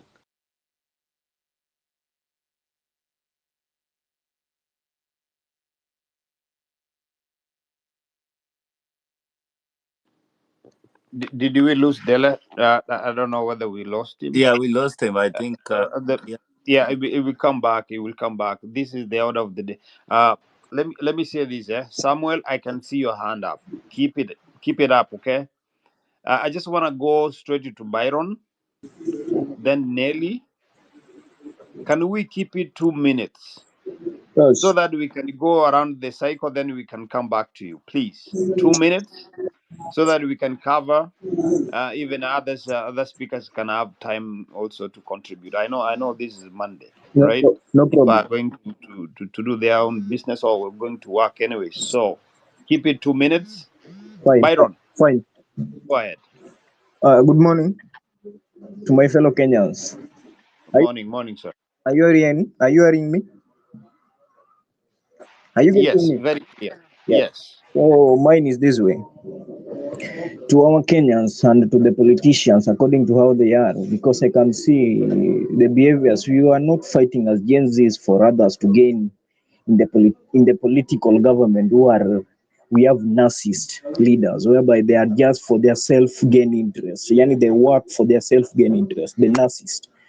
So we are not doing this because our people are dead, but some are enjoying and clapping their hands for people who have been nominated as yes, Akinambadi, who talks for stupidity on that day about Orengo. Orengo have been a revolutionist for some years. He should respect Orengo. He should not talk like a barking dog or small dog, whoever wants milk from the mother but cannot even fetch where the milk comes from. This is kind of nitwit stupidity. We should be, we can say what now we can do is just to get out Ruto in the state house. That is it. Nothing. Because nothing you can see. How can he talk about 1 week passport free air ticket? What is that? And the fellow children, the same who want to be given free air ticket are crying for their IDs. They have not even get since they applied. What kind of this stupidity this man talking about? Free air ticket. This is a kind of track. You want us to go out so that we remain free, the way Della said, so that we can remain few, so that when we go to the protest or when we occupy, we can not be able to harm him or do anything. So this we will not allow.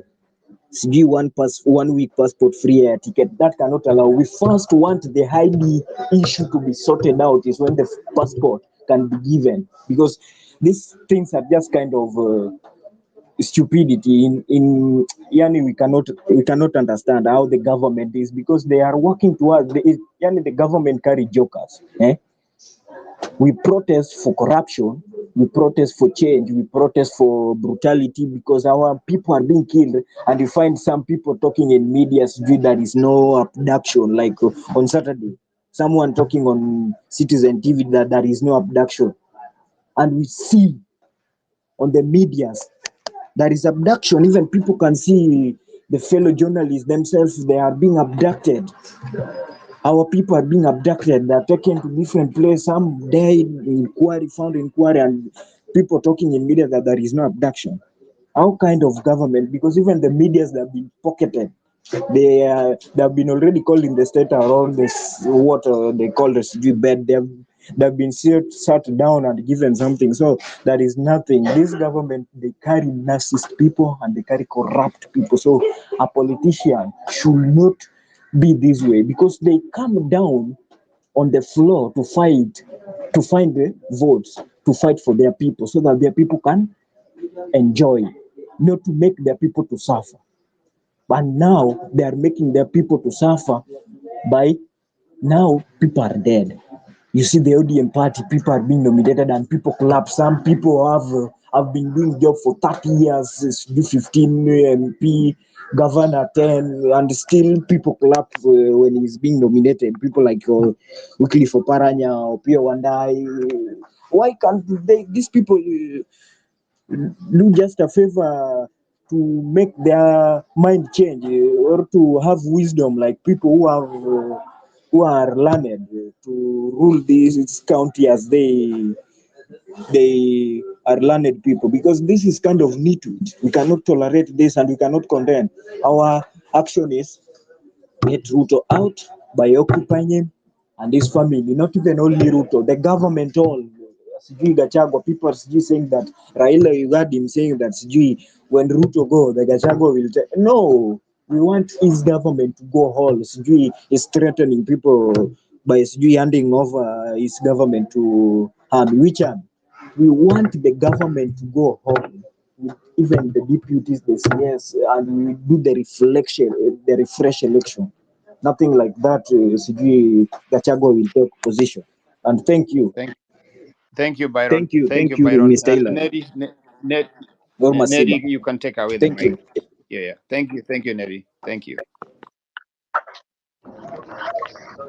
Thank you, Yeah. Hillary. Thank you Hello. for Byron, please Nakuja. kindly mute your mic so that Neri can take the Thank you, Masiba. I'm done.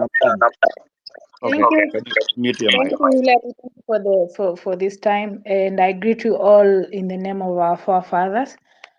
First of all, I'm very, very agitated. I feel like I just want to fight. I don't know how. I'm having high blood pressure. I don't know. I'm understanding that in our country or in any other country, we have the youth. The youth are the one who are supposed to stick it up and make the country work. But you know what? Ruto wants us to go outside there. We go outside there, we're going to face brutality. We're going to face every other sort of thing. People in whatever, Saudi Arabia, Dubai, wherever, these people rarely get the best life they would want to have. Watu wanakufa, jua inawachoma, people end up having no houses to live on, they live on the streets. I mean, and what this guy wants us to do is get out of this country so that the country can be weak. Our parents will not have nothing to say or even tell them anything. Why? Because hao washaambiwa Mungu ndio kila kitu. If we say this ni juu ya jina la Yesu, and then we go that way. So our parents will not have anything to say. Our men, our fathers will go outside there to waende, they're going to face other brutalities outside there, and the government is going to do whatever they want to do in our own country. Wakisema tunaenda south. They tell our grandies we are going this way. And then after that, what do we have for our country? What do we have for a country if all our youths are going outside there instead of this guy creating spaces, creating jobs in our own country? Inamaanisha our country is not going ahead. Instead, tunarudi nyuma, and tunarudi nyuma even more, 100 more steps. I want to understand this Adani thing. We don't have lawyers who are supposed to file a case against them. I mean, airport yetu inaenda hivyo. We are seated. We don't have nothing to say about it. They are going to import workers from all over, the Filipinos, the Indians, to come and work in our country. People are going outside there to be wakue mboches. They're going to be security people. This is our men. But wengine wanakuja in our country to have it a soft life. Our airport is supposed to be the best thing that we have in terms of imports and exports. We have minerals that are going to go outside the airport. Do you know how? Because these people have grounded us. Watachukua kila kitu wapeleke outside Kenya without anyone knowing. Where are we going? Where are we going as a country? Why don't our lawyers come up and mushikane nyinyi wote? Let's do something for our airport. These people are going to mine everything. Wanajaribu kupeleka watu waende nje, and then so that they can have all their time to mine and export our minerals outside with what? With our airport. What the fuck is going on? I mean, I'm just so agitated. Let me rest. Thank you, Nelly. I can understand your frustration, but I think we are headed in the right direction in making sure that these people must take responsibility and be accountable. I just want to give Carison and then Samuel. Carison, take the mic, and then Samuel.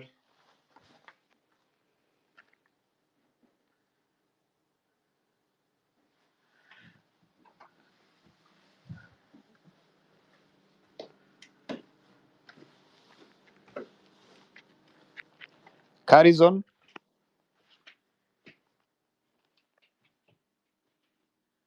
Okay, then Samuel, can you take the mic? Yes, I can. Thank you. Can you hear me? I can hear you clearly. Yes. Go Thank ahead. you. First of all, I want all of us here think of a moment when you lost someone. When did someone die that you loved so much? When you felt your heart was really broken. Can you remember that? Eh? That pain you felt. That pain that even today when you see the grave of your brother, of your friend, of your sister, of your mother, of your father, you feel that pain. That is the pain over 250 families in Kenya are feeling of the people that have been killed. Do not be cheated that it is 50,000. Go and ask Githurai massacre how many people died there. Stop this propaganda the government is trying to spread. William Ruto is a murderer who have murdered many of our people, of our children. And me seeing people going to celebrate him, it is something that really breaks my heart. We are on a fight to fight a murderer, a criminal, a person who is responsible for many deaths. Is this where we have reached as a nation, that someone can kill as many people as he wants and get on a car to go back to campaigning as if everything is normal? If William Ruto, and if he's hearing, because I know that he's CIA or whatever he has in here, those spies, go and tell your fucking boss this. If he is not a murderer, let him prosecute those police who shot those people, because they are known. A person who shot Masai is out there. A person who fired live bullets on the protesters is out there. He can prosecute them, but he cannot because he's a murderer and a coward. He's not a man enough, because man enough do not kill people. Man enough defend. Kings defend themselves with facts. If you are really a king and you know you have done the right thing, you have nothing to worry about. And the people of Mombasa, why the fuck would you go to listen to that guy? Who bewitched you? How could you go to sit on that hall to listen to a man who have killed people? A man who is killing Kenyans who are going to ask for a good governance. Kwani nyinyi mliattend your meeting? What is wrong with you guys? What is wrong with you? Eh? This is a man who is taking our country behind. This man represents everything we want to get rid of in our country. Dictatorial regimes, eh? Tribalism, and let me tell people here, speaking your mother tongue is not tribalism. Speaking your mother tongue is not tribalism. Tribalism is refusing to give a Luo job just a Kikuyu is there. Tribalism is refusing to give a Kalenjin a job, to give a Maasai job because there is another tribe over there. Speaking our language is not a tribe, is not tribal.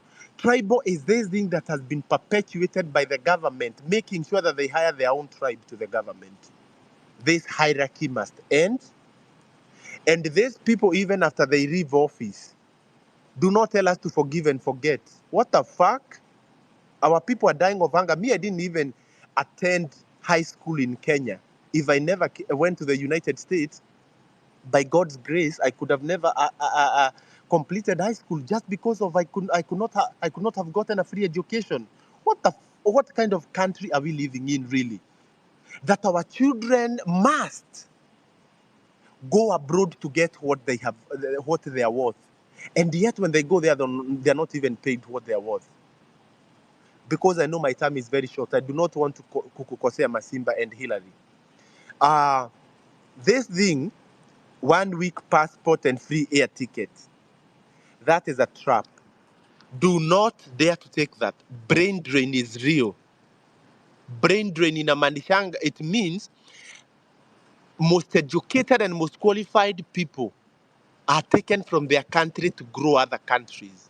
Countries like Japan, where their population is so old, they cannot fucking sustain themselves. Now our people are the ones going to be slaves. We cannot live like that. Go and take a passport. A passport is as good as ID, even more powerful. Okay? So go and get, if you do not have it, go and get it for free, but do not leave the country. Do not dare to leave the country. Hillary, I was not able to deliver my message on the podcast, on the space for you with my best friend, Dr. Miguna, and I believe really we will ever change Kenya when Mother Karua will be president and Miguna vice president, and Mother Karua should support that. We need to have people like those in our country, people who do not spare anybody, people who live by the book. That is what we want in our country. Please, me finishing Masimba, make sure you give a freedom fighter. I just realized here. There's a freedom fighter called Stella Nyanzi. She's from Uganda. She's an ex-prisoner. Please make sure you give her a chance so we can also learn, because their country is also going the same thing. Thank you so much. And fellow Kenyans, Nane, do not forget. If you can host people in Nairobi, host them. Host them. Because we will make sure that this government that we have fired is not leaving office. We will make sure it leaves. Have a good day, guys. Thank you so much. Thank And you. Josephine, hi Thank to you. you. Thank you, Sammy. Thank you, Samuel. I just want to give the mic to Dot Lines. Can you take the mic and then do it quick so that we All can right. share the mic, please, kindly. Thank you very much for this opportunity.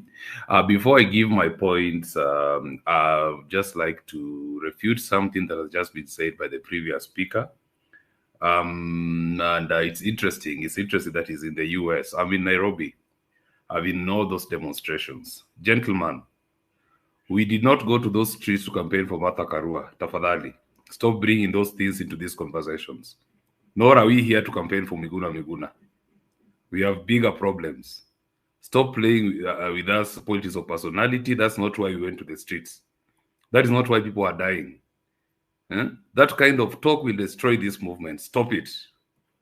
Now let us then move on to what I wanted to say. The first thing that I'd like to say is that if you realize right now we are hearing politicians led particularly by Raila Odinga saying we need a dialogue, we need to go back to Bomas so that we can be able to change the constitution again. I'd like to tell you that every time we have a problem in this country, we're either asked to change our laws or to form commissions and write reports. We've had the Kriegler report, TJRC report, the handshake produced the BBI. The recent, Mo even did a devil worship report, a Kiwumi report on land clashes. We had the Waki report after the 2007 clashes where so many people died. And then when we had demonstrations in 2023, we got the NADCO report. Have those reports changed anything in this country? No. We are not changing a comma on the constitution that we made in 2010. We are not going into a referendum. We have one of the best, most progressive constitutions in this world. The only thing is, it's not being implemented by politicians who want to skirt it, who want to skirt issues. Because right now, we are asking for bread and butter issues. People are just saying, don't overtax us. Give us passports and IDs so that we can open bank accounts and apply for loans. Bring down interest rates. Stop asking us to pay fake debts and the rest. You don't need to change the constitution for that. You simply need to act and work. Then I also have another problem with our movement. We are full of emotions. And now I'm starting to see people bringing us diversionary things. Let's make Martha Karua president and Miguna vice president. Useless talk. Now, what I want to say is this, that we have a future. First of all, I'll just be open. Martha Karua, we saw Martha Karua. Those are the people who brought us the problems that we have here. That same Martha Karua, when Kibaki was president, she was part of the group that killed the NAC dream. We remember the tribalism that came into the Kibaki government. I was here. We saw that tribalism. We saw the rigging that happened in 2007. It was Martha Karua who was arguing that everything was okay. What unleashed those killings? Now, I think if we are not politics, we should stick on them, because I didn't get time to defend myself. Yes. Samuel, Politics was said. Samuel, hang on. Let me finish. Politics was said, campaign was said, and we have to refute it. The next, I'll tell you, we now go to the next point. My point I'll say is that today, this morning, a list is going to be given in Parliament for the representatives. Whatever list is going to be, a list of 9 people is going to be given by political parties and special interest groups for those who are going to constitute the selection panel for IEBC. I will tell you, the rigging has started today. And it's something that we need to take up seriously and apply pressure. That process should not be stopped, it should be suspended. That NADCO report changed, the IEBC bill changed to allow for the representation of youth. We do not have a youth represented there as a special interest group. What we have are political parties, churches, and professional groups. We need to have youth. Why? When we go to the next elections, 14.5 million voters will be below the age of 35. And as we stand today, the population of Kenya, 71% of people are below the age of 35. We have a youth bulge, but we're not recognizing the youth. So these wazes who have ganged up are going to form the IEBC and rig the next elections. So we need to direct our rage to the right places. First of all, level the playing field and not campaign for personalities. We don't have a candidate. We don't have anyone, as you said, we don't have, how do I put it? We don't even have leadership, all right? As we have said, we are faceless, tribeless, leaderless, and everything. Don't push personalities. Let us push issues. Asante. Thank you. There's something that I want to address. Samuel, Thoughtline, thank you for bringing in another idea on how to deal with this. Samuel, your suggestion is not that bad, okay? I'm not going to say it's bad, but it's equally emotive, okay? What we are going to do is to make sure that the foundation is very, very stable, so that whoever thinks can come out and say that I want to represent you, then we can vet those people. All right. Anybody can potentially be a good president. Anybody. All right. But we are dealing with the system which is really toxic in terms of culture, Anybody, even Madakaro, even right now, anybody can go there and be. I don't know. I don't want to talk about the personalities. Okay, so let us not suggest anything that is emotive. Let us talk about something that which can unite us now, and then we can be able to give a suggestion on whom we think can lead us moving forward. I hope this kind of talk has to be mutual. Let us respect each other as we move forward, please, kindly. Uh, Josephine, can you go ahead? Thank you so much. Can you hear me? Yes, Am I can help? hear you. Yeah, we can hear you. Go ahead. Thank you very much for giving me this opportunity. I want to say good morning and a good evening to fellow Kenyans wherever you are in the country and in the world. And I want to say that I've said it once and again that we need to be focused and still have proper structure on which lane are we following so that we remain moving straight without getting diverted to one direction or the other. Personally, I would want to say that we would first and foremost, we have seen the 1 week passports and maybe the air ticket also. In addition, ni kama tumeambiwa ya kwamba mumesema mnataka passport isitoke within 1 week, and now we are also going to give you a bonus. We are willing to deport you from the country to other countries. You go and get what you want, and you give us opportunities so that we can progress with our own malpractice. But guys, also this is our country, and we need to put into consideration that it being our country, as much as we will be going out there, we have to keep on watch on what's happening in the country. That's one thing.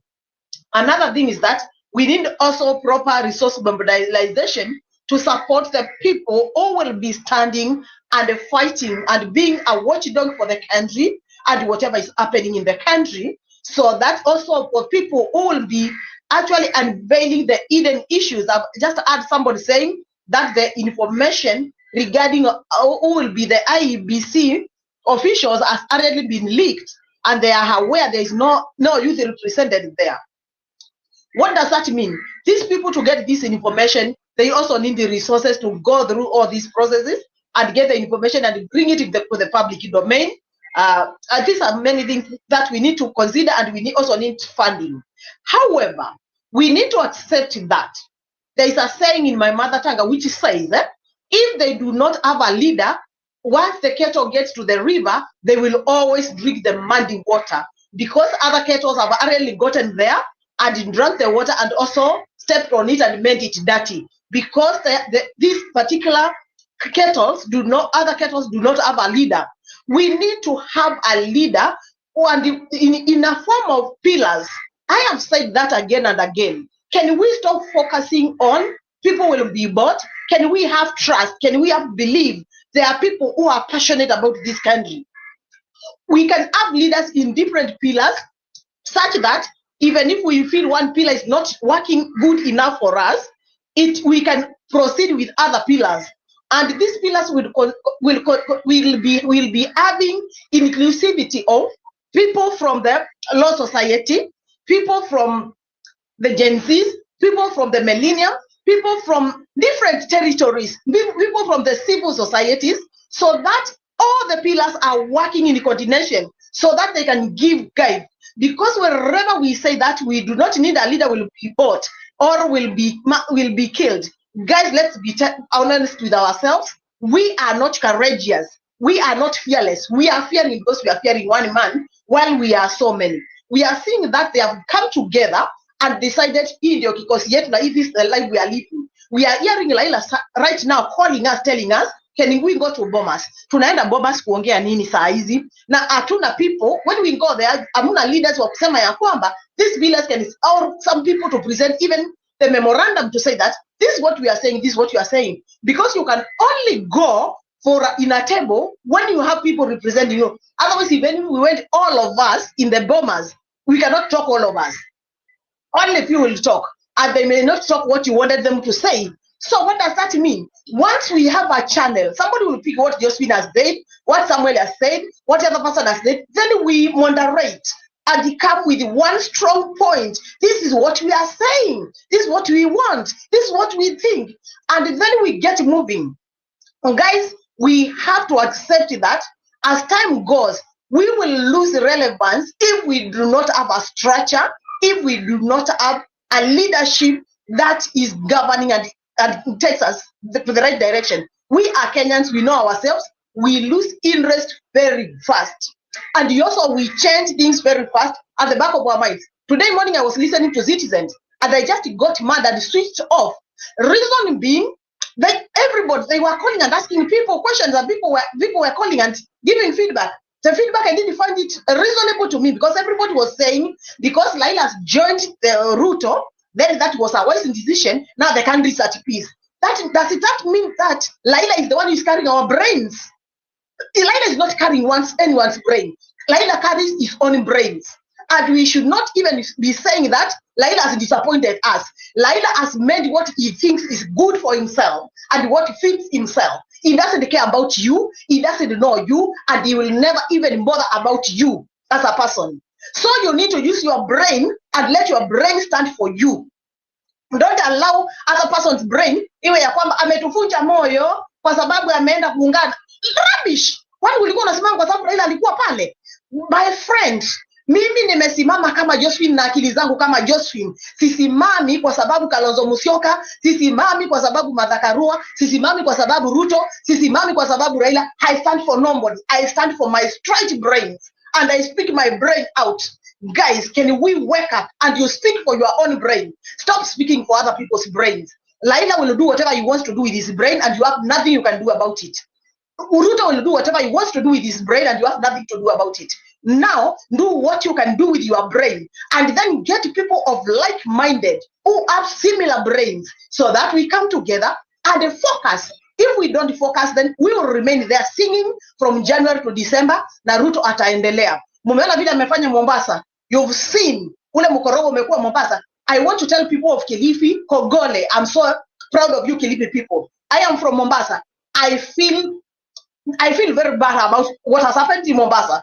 I feel very frustrated. And that's why I'm saying I stand for my brains, because I had no control over what would happen to people. Walipo 1,000 wajaze State House. Walipo 1,000 wajaze Likoni. I have no control over that, because I cannot tell somebody don't take this 1,000. Personally, I didn't even bother whether Ruto was in Mombasa or not. But now, the truth is, we need to have a structure, because if only we had a structure and a commander who is commanding from somewhere and we are following, we wouldn't be met in these levels. Lakini kila mtu akiangalia tukisema tuko na viongozi, hakuna mtu anataka, nani ataendelea kukaa na hakuna mtu anatuongoza. There are people who are not strong enough to lead themselves. They need to be guided. They they have the idea, but they need someone to articulate that idea. They have very precious information and they need someone to articulate that information. But if we say atuogopi, then tunaogopa kukutana na Ruto, tunaogopa kuongea na yeye, tunaongea kumwambia, then we are not doing anything, guys. Can we stand up for what is right? Before I finish, I would request anyone mwenye alikuwa ameapply passport, hatutaki kupewa stories za abunuasi, waende wa confirm ya kwamba kuna passports ni ukweli zimetoka ama hazijatoka, watupatie information so that we also speak in these spaces and give feedback, tujue ya kwamba kuna ukweli ama kuna ukweli. Not only that, we are still pressing and saying that all essential documents should be available within the shortest time possible. We need to see people getting good conduct within 24 hours after application, because you apply it online.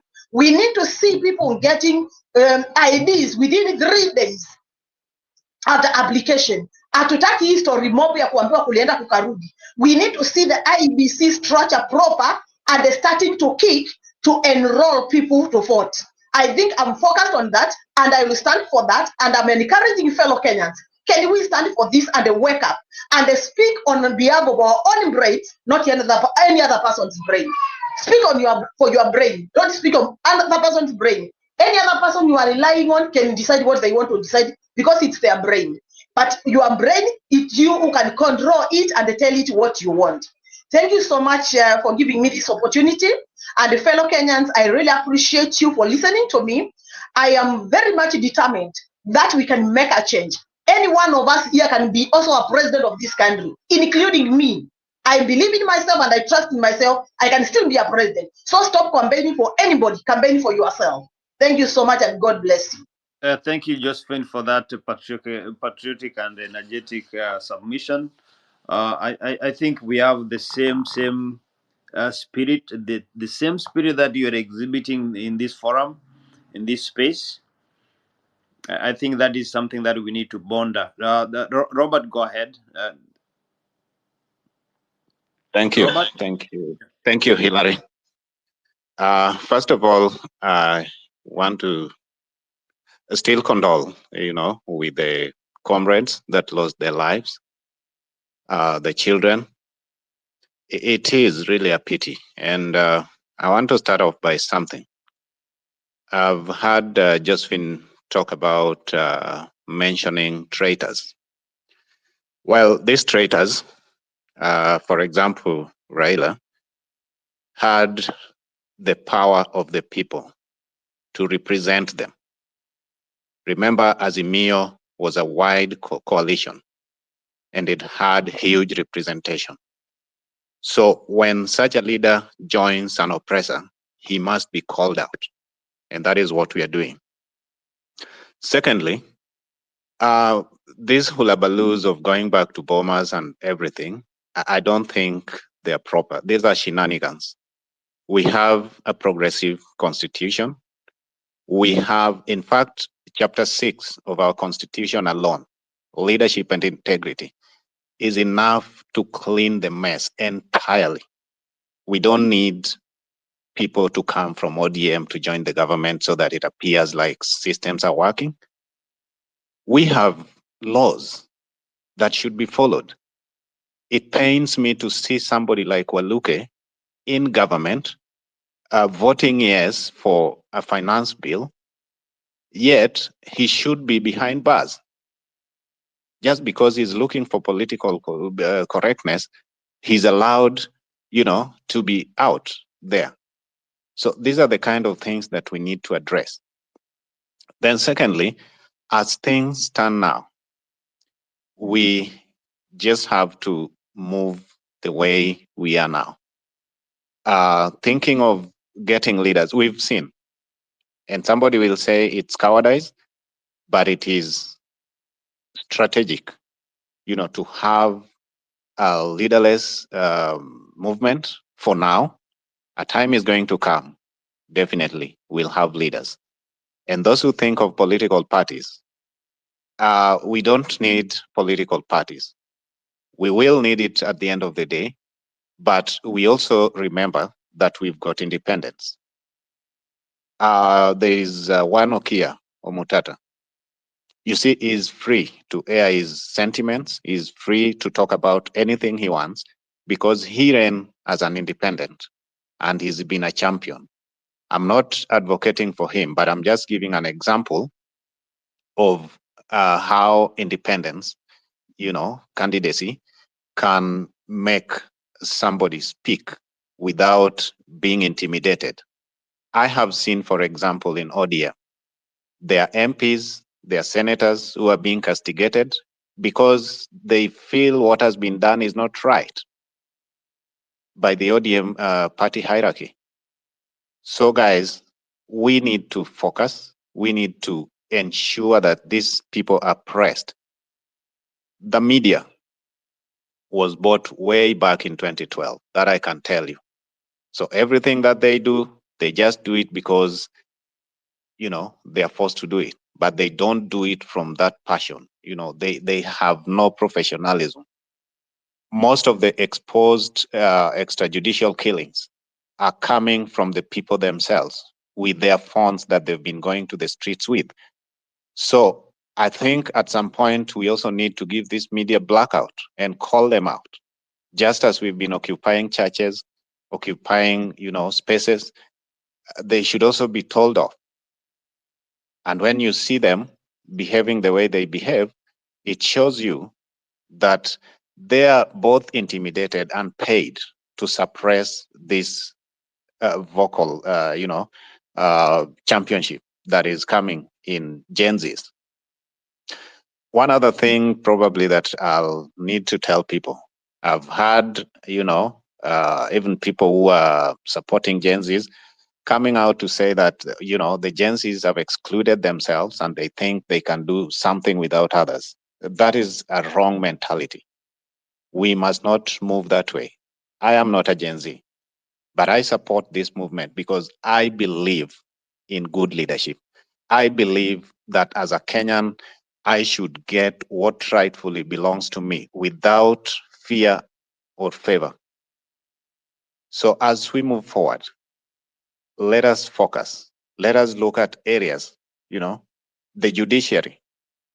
We need a proper judgments. We need, them to be clear.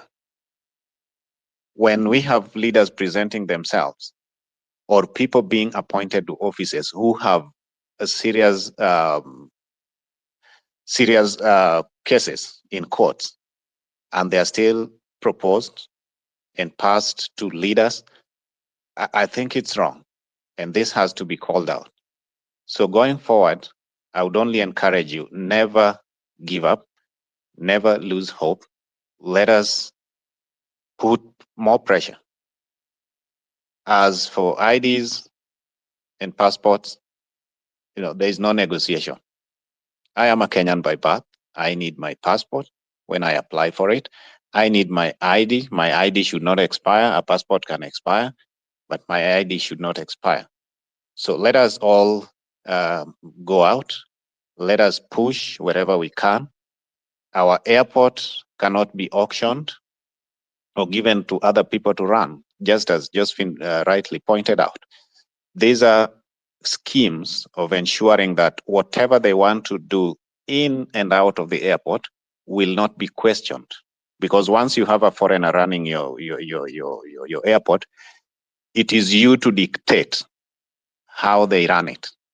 So they'll just be collecting the money, but whatever goes in, whatever comes out, it is them controlling. So again, if we have to occupy all the airports within Kenya, let's do that to stop this madness and nonsense. For now, let me let other speakers come on board. Thank you. Have a good day. Thank you, Robert. Before I come to you, Ken Muturi, Hilary, do you have anything to say?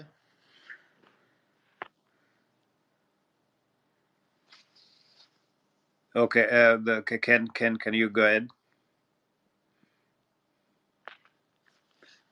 Ken, are you there? Yeah. Good morning to everyone. Good evening.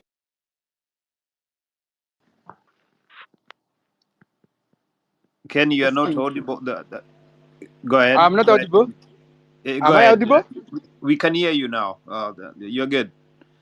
Okay, yes. So I'm asking, until when will we be like likes of Raila Amolo Odinga? These people like how I'm a letter out there. There's many people like John Buddy. Until when will they con us? Who went to nani kati yetu alienda kwa street so that this Ali Hassan Joe can get a job? Who? We never asked for a coalition government. We never asked eti opposition iungane na serikali. We never asked that. What we are only demanding is just to be served with our taxes, the money we pay them. That's the only issue we want to the street to ask. So why should they form a coalition government of which we never asked them? Why should they do that? We never said that we want tunataka tupelekwa majuu. Who said that? We never said it. We never said that tunataka kuenda majuu. But William Ruto is there in Mombasa telling us that anatulipia I don't know what. Hatujamuuliza hiyo, tunapaswa tutengenezewe kazi hapa tuifanye. Majuu kufanya kazi gani?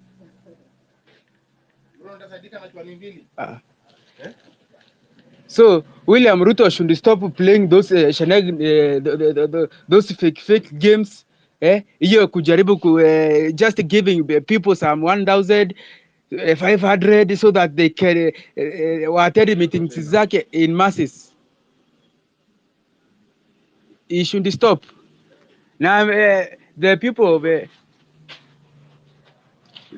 of Pwan, wale watu wote, I don't know, ati amepatiana CSs. Is that CS your mother or your father? Is that CS your brother or you? So unasema mtu wetu, which mtu wenu? William Ruto should stop playing with our minds, and we will stop him if only we attend the Nane Occupy State House.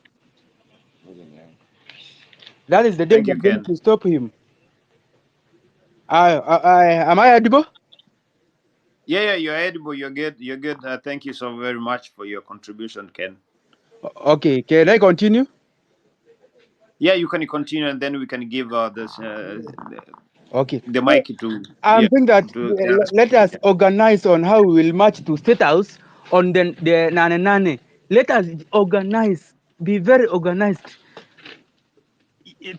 Tukishindwa kuenda huko hiyo siku, hiyo jamaa hiyo ndio siku anaenda kutumalizia. Kutoka hapo atasema wamejaribu, but wameshindwa. Sijui nini, sijui. Huyo jamaa anajificha mpaka na Mungu. You will come across saying that hata ni maombi imemsaidia. Hawa majenzi wangenitoa, but maombi imenisaidia. Nikupatie ngapi? Okay, Ken. Yes. Yeah, thank you for your contribution. Wacha tupatie mic wa wengine. Yes. Ndio turudi kwako. Just stick there and just mute your mic, and then we come back, okay? Okay, Nelly, go ahead. Haya, so mi naona like by the way hiyo stuff zote za mnaongelelea like passport wiki moja, mi naona inafaa kuwa hivyo cause hakuna vile, let's say uko na job agent, hakuna vile like hadi mi passport yangu ili take 6 months, na ukiangalia like within that 6 months msee ame waste time mingi sana, plus hii stuff ingine yenye nasikia akisema ati renew ID.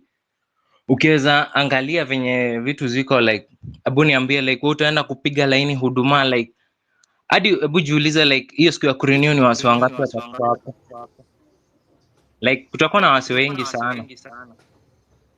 So like hiyo stuff ya ID watu waache like msee akipewa ID akae Can you nayo. mute your mic?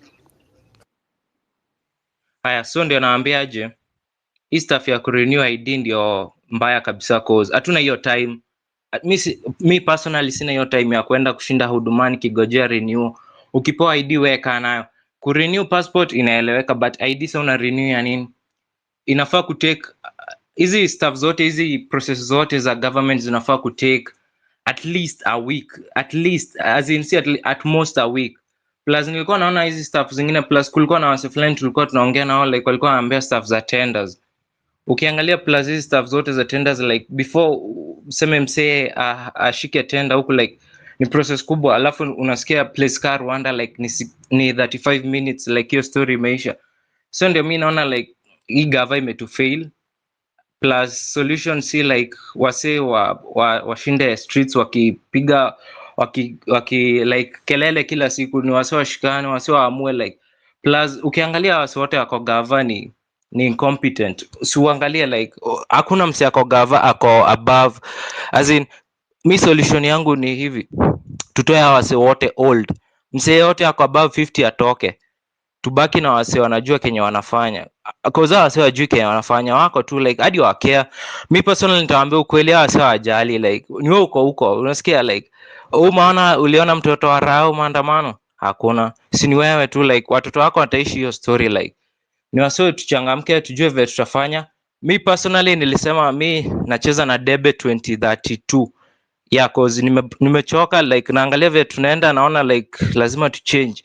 Mi personally nasema like hakuna presidency stuff sijui ya 35 inafaa kuwa below 30, as in si below 30, as in kutoka 28 to 40, msee yote ako above 40 hadi asikanyange hiyo kiti cause huyu msee ni kukaa ajui kile anafanya like hadi anaanguka. So hiyo ndio view yangu.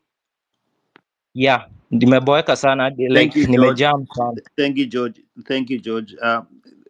One unaweza mute nini? Ile rule, the rule here is when I call your name, please take the mic. George, you do not wait until I call your name. But nimepass. But I Haina shida understand. pole. Yeah, sure. So please, just wait. I call your name so that you take the mic. Haina Kenyan, shida. take the mic, and then Nelly will follow. Okay, in that order. Thank you very much for this opportunity that you have given me to speak on this space. I've been to many spaces, and there's one common thing that I'm hearing, and to me, it's getting very irritating. It's because I think and I know that we are not understanding the Gen Zs. We don't understand what they want. They do not want a leader. These people want the government to stop corruption, stop auctioning the country to the lowest bidder, have this country have favorable conditions for them to survive.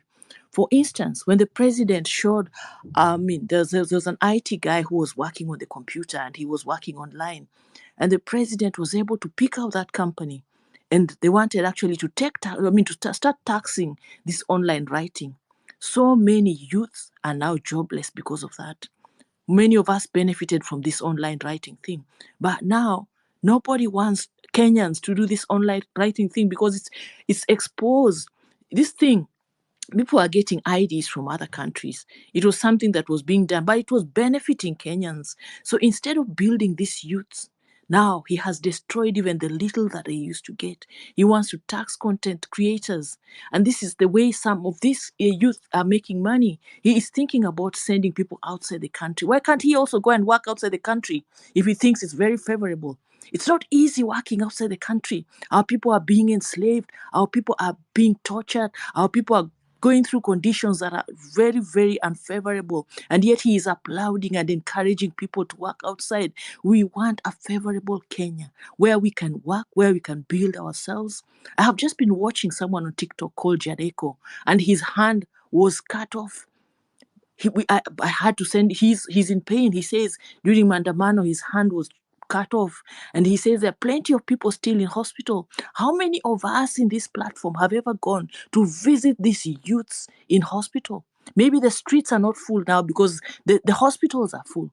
Maybe the streets are not full because these kids are nursing injuries. Yeah. And I really get bitter. Some of us here on the X spaces have never been to this field, have never been on the streets. We shout on the Twitter spaces, but we never go to the streets and support these young people. Their complaints are pertinent. All we are thinking about is, oh, you need a leader. We do not need a leader. We just need some of these things taken care of. And then the youth will be settled. Some of them are not as greedy as millennials and Gen Xers thinking about, oh, we need leadership. They are not that greedy. I'm really angry, and thank you very much for being given this opportunity. Thank you, Kenyan, for that submission. We appreciate that. Nelly, go ahead. Thank you so much, Hillary, once again. At least I've calmed down. So what I would say is we just need to do the right thing. Those people who have died, they've died for a reason, and they died to liberate us. And God has our ancestors had a reason to why they made everything come out to the limelight right now. You need to ask yourself, why didn't we know about the airport? Why didn't we know about our minerals? So many, like we are very rich. Why didn't we know about it? It is at this juncture that our ancestors decided you need to wake up, and you must be rest assured that we have the spirit that we are moving with. We are not alone. We have some people fighting for us, so we do not relent. We go forth and we go for our rights. We are going to liberate Kenya as youths. And trust me, we are going nowhere. When they say we need to go outside there, they don't know people outside there. They're being brutally killed. The people are outside there. They stay on the streets. Kuna joto. UAE countries, there, imagine people are dying on the streets. Our people are dying on the streets. Our wasichana wakazi, they are being killed by their masters.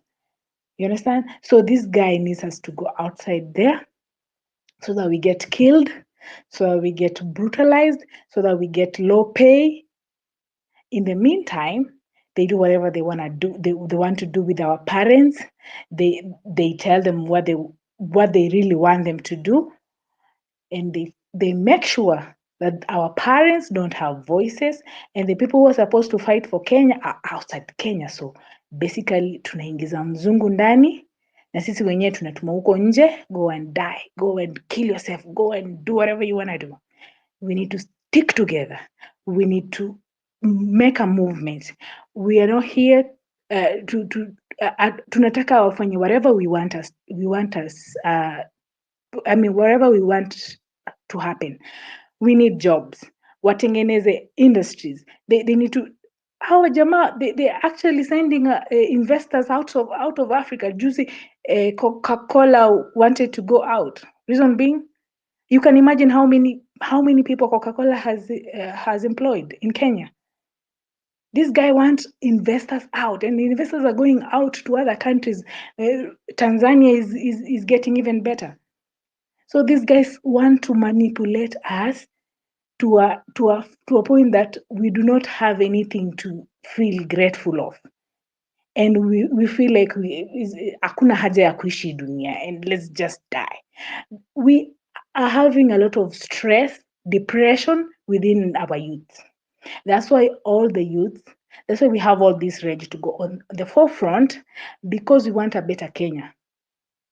Our majamaa wote, they need to go out and outside, because reason being, they have been there, wamekula, and sasa wanatutapikia, and they're trying to tell us that, you know what, you're not going to do nothing because we have you at our palm.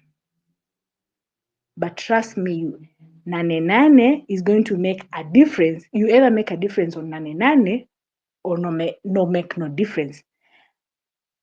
Watu wenye walikufa, if they really died, yani we smear the Kenyan soil with blood, then let's do it. If they really died for us to get out there, to have good education, to have good healthcare, then we need to fight for them. We are fighting because we want the best, and they did not die in vain.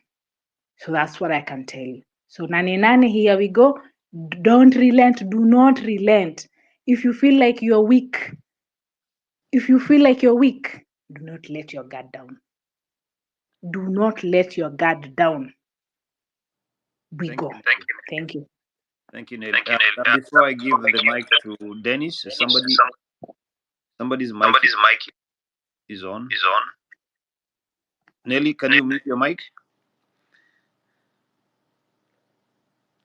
Thank you, Nelly. There are two things that I want to highlight here, okay? And number one, immigration is a personal issue, the prevalence is a personal or private aspiration. If you want to migrate from your country to go to another country, that's private, okay? It has never been aspired by the government. The only thing that they can facilitate for people to go outside their country is if they want to do what we call, knowledge tapping, like sending students to another country to learn something and then come back, right? When you hear the president saying that we have already secured some jobs outside the country, don't believe it, please. Immigration has been, and also when you are looking for greener pasture, has been private aspiration, not a government aspiration. It has never been. It can't be. And I'm talking about functional governments. And because now we know that this is not a function of government, that's what we get. Just ignore this. If you have a personal aspiration to migrate, just do it. But don't immigrate because the government of Ruto has told you to do so. All right?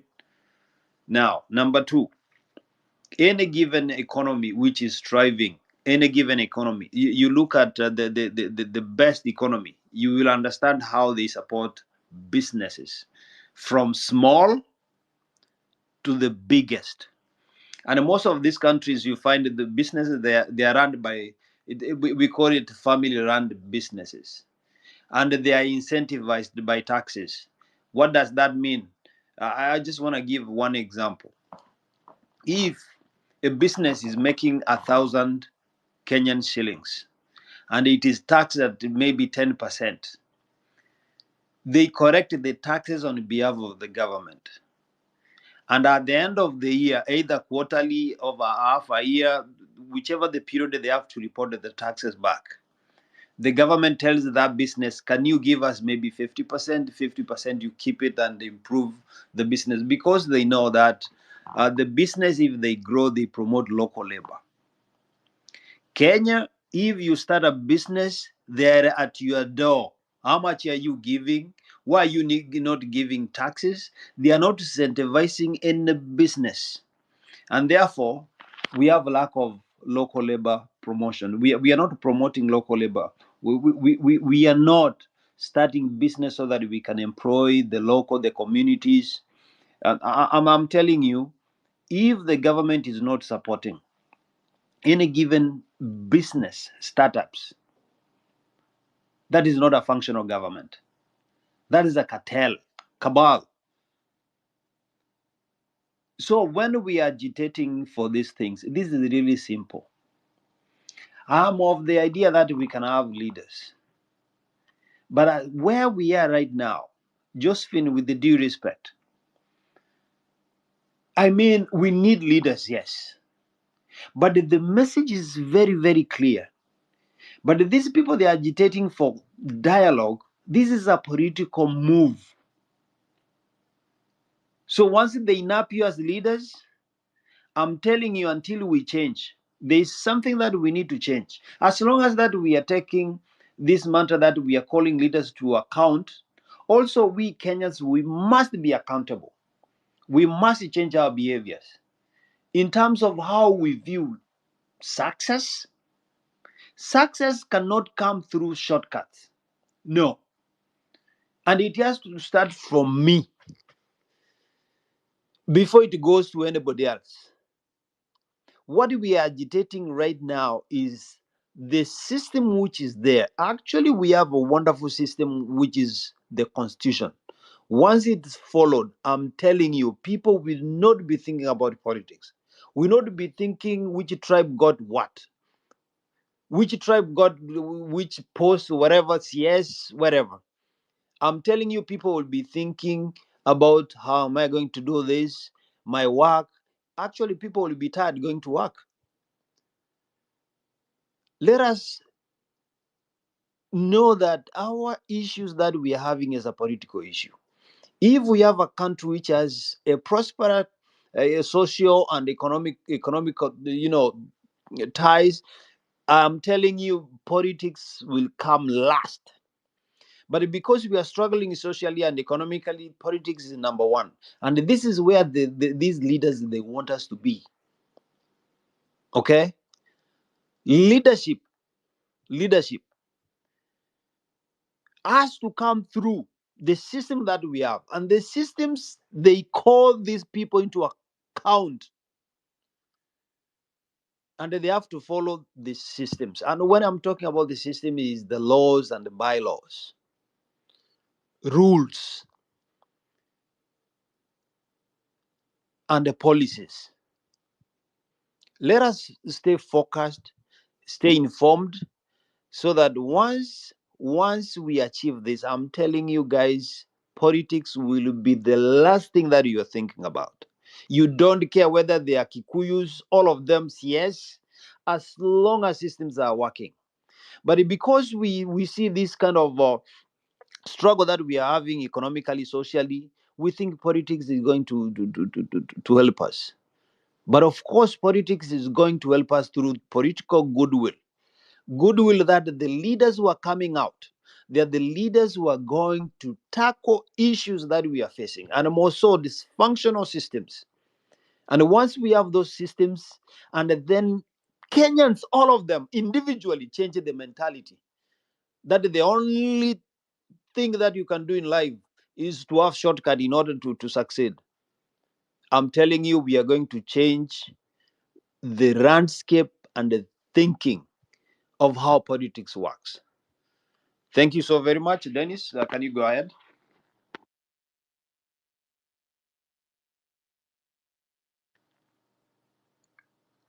Dennis? Okay, Muna? Kidogo tu nilikuwa meeting kidogo. Hello, good morning once again. Good morning, I sir. have around, okay, thank you. About just two issues, talk about.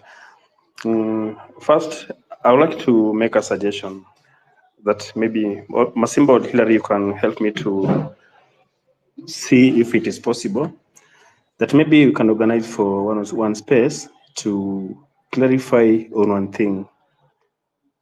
If we really need leaders and if we need a structure to help us move forward. And then two, let us agree that once the IBC is instituted, we are going to recall all the MPs because there are big letdown in our society. And then number three, I want to talk about this man called Madividi. You know, before the rejection of the finance bill, he came forward and he was lying to Kenyans that, you know, if finance bill ikitolewa, that will mean it is a system failure, governance.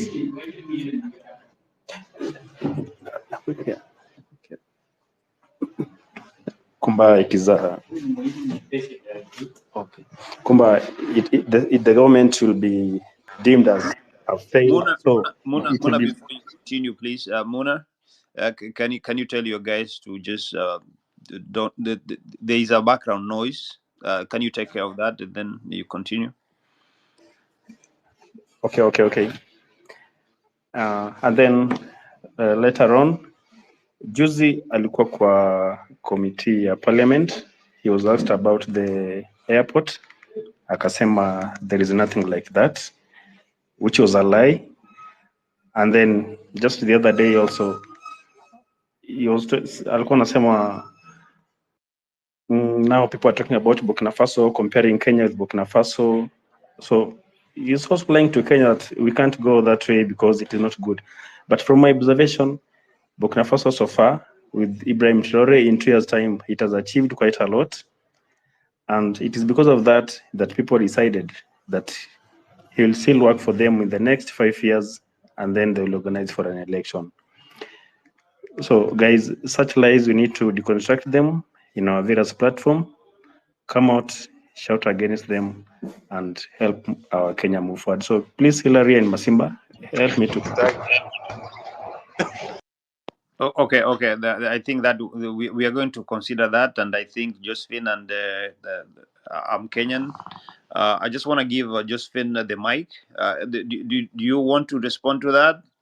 And then I'm Kenyan, and then we can go straight to Apostle. Okay, Josephine. I'm Kenyan. Can you take the mic then? Josephine is not there. Masimba you have just talked about dysfunctional systems, and I just want to talk about something that really hurts me. My mom retired in 2018. Up to today, she has never received her retirement benefits. Every time we go to those offices, they say, toa kitu kidogo, tukusukumie file. A woman who has worked for the government for over 25 years. Some of her colleagues have actually died before receiving their retirement benefits. Talk about systems that are not also working. She is in the rural area, and we were able to pull electricity for her. And someone just came and said, mama, mbona hii stima inaingia kwako na huku tulipa? Yet we had already paid. And they actually disconnected her electricity. She's somewhere in the rural area in the bush with no electricity. I come from a family of around 6 people, sorry.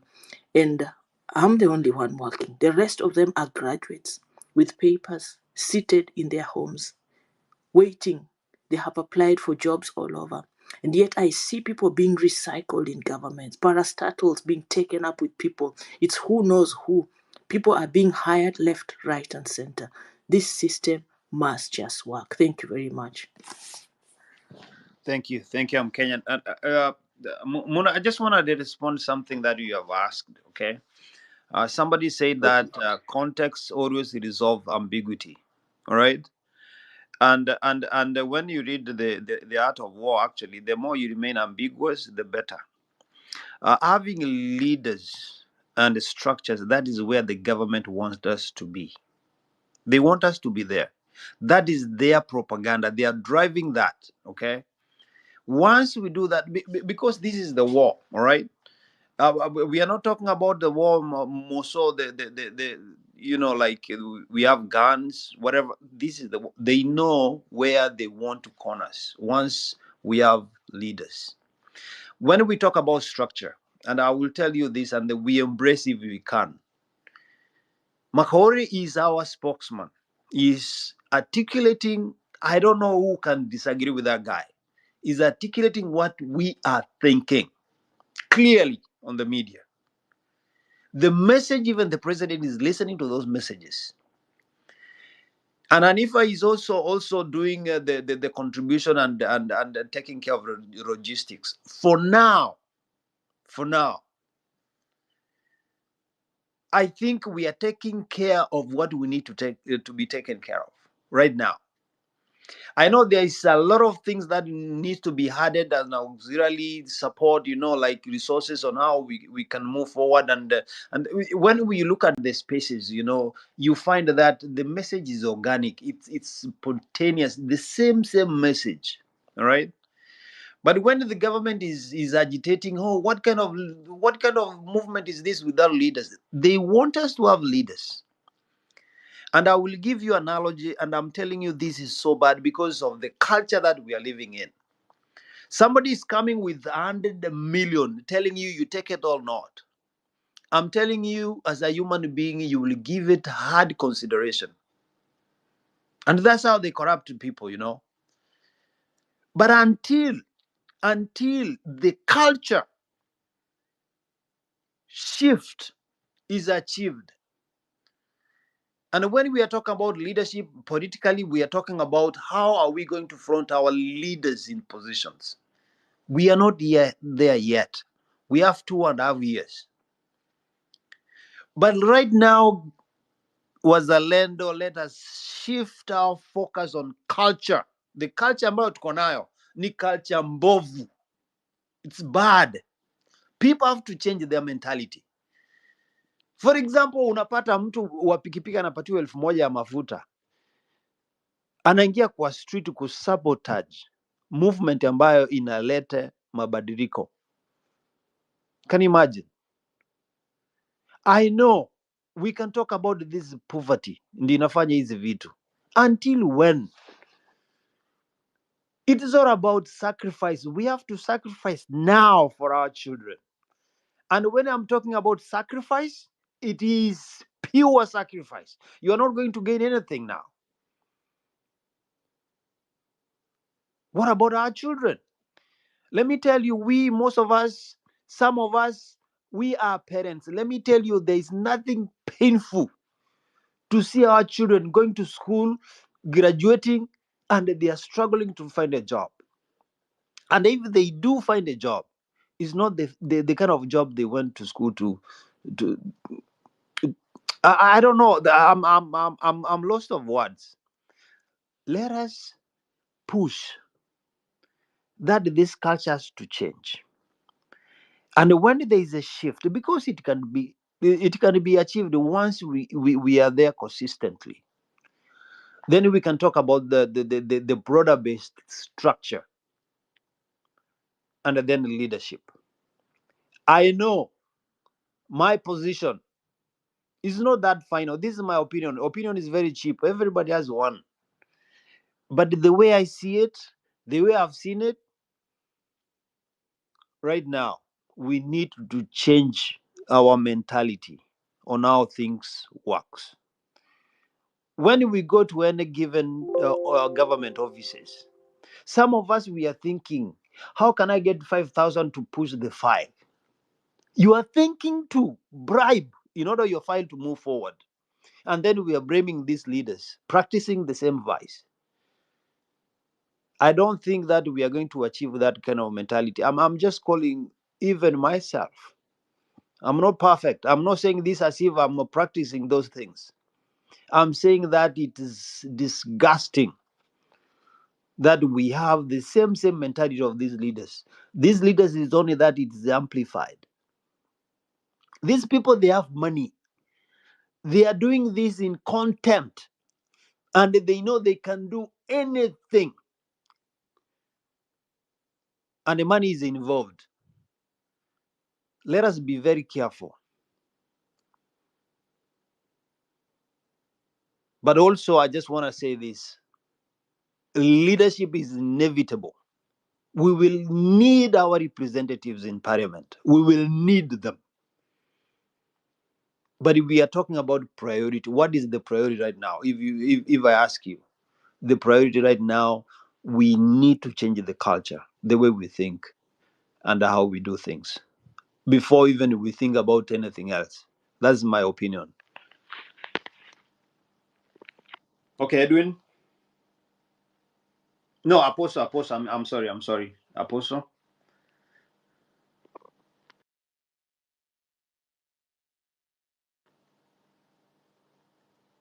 Okay, Josephine, are you there?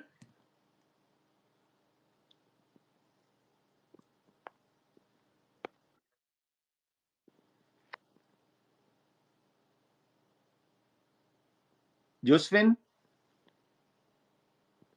Edwin, can you go ahead?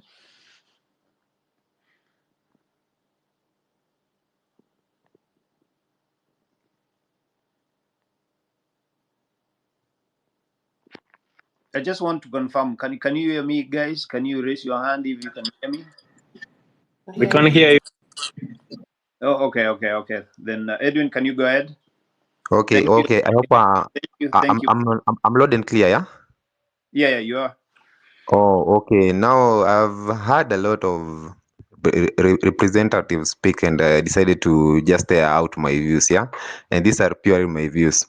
I think what we like as Kenyans, it is trust and a lot of patriotism, mostly among the ruling elites. They lack patriotism, yes, because I don't believe it is nice for someone to steal and stash whatever he has stolen from Kenya outside any country, yes. And when money is involved, and we have a lot of youths who are unemployed, yes, unemployed, and now here you have free money. It is quite impossible for someone to fail to take such amount of money, because kitu ya kwanza lazima mtu akule, na kama mtu akona familia ni ngumu sana kukataa kuchukua pesa. And I heard someone talking about the story of age, and he said that for someone to be old and to be a president, it will be a mistake in the future. I think that is not right. Yeah, that is not right. I think in this movement still age that doesn't count a lot, because I believe even if someone is 50 or even 60, yes, and he is patriotic, yes, he's patriotic enough to love the country, the love for one's country. I believe even if he's that old and still has the people's heart, people's needs and heart, and Kenya watu wanataka, yeah, you know what people really need, and I believe that it will be right for our country, and it is come for the form of leadership that we need in this Gen Z movement.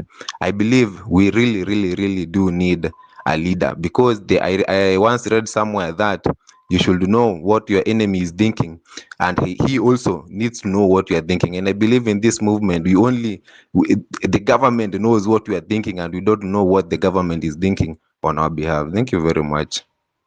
Thank you, Edwin. Thank you, Edwin. I just want to give the last chance to Josephine. Josephine, are you there? And if Josephine is not there, Elizabeth can come in. Take the mic, please. Josephine? Okay, Elizabeth, take the mic then. Thank you very much. So mine is very short. Hello, you can hear me? Yes, very clear. Yeah, go ahead. Okay.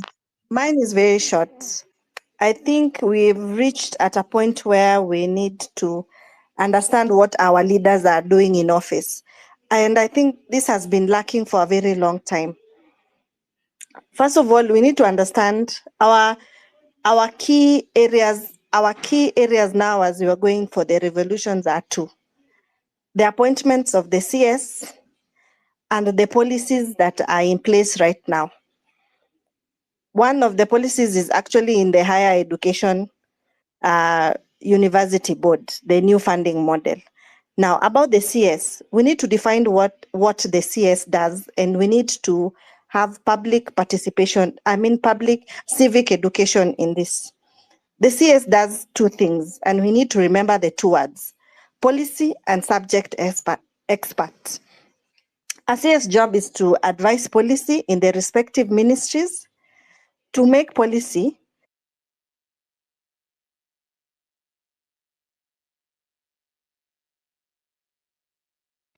I think we have lost you, Elizabeth. I don't know.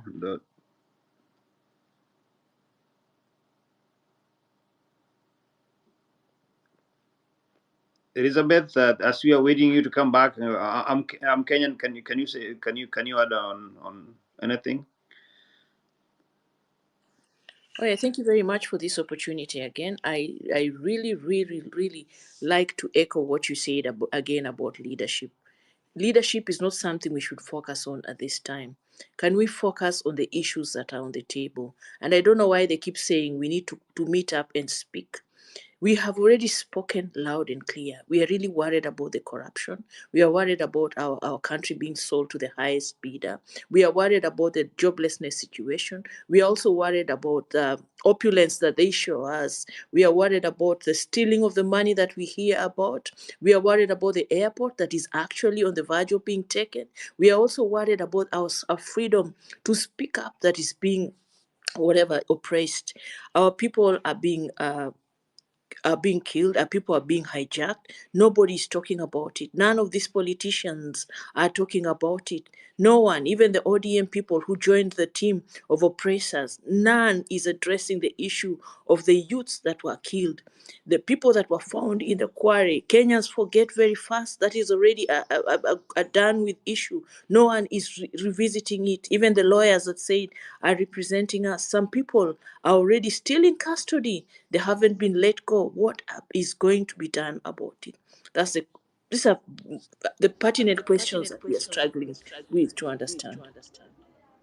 Thank you, I'm Kenyan. Elizabeth, are you back?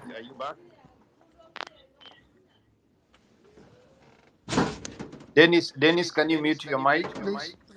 Yes, I can.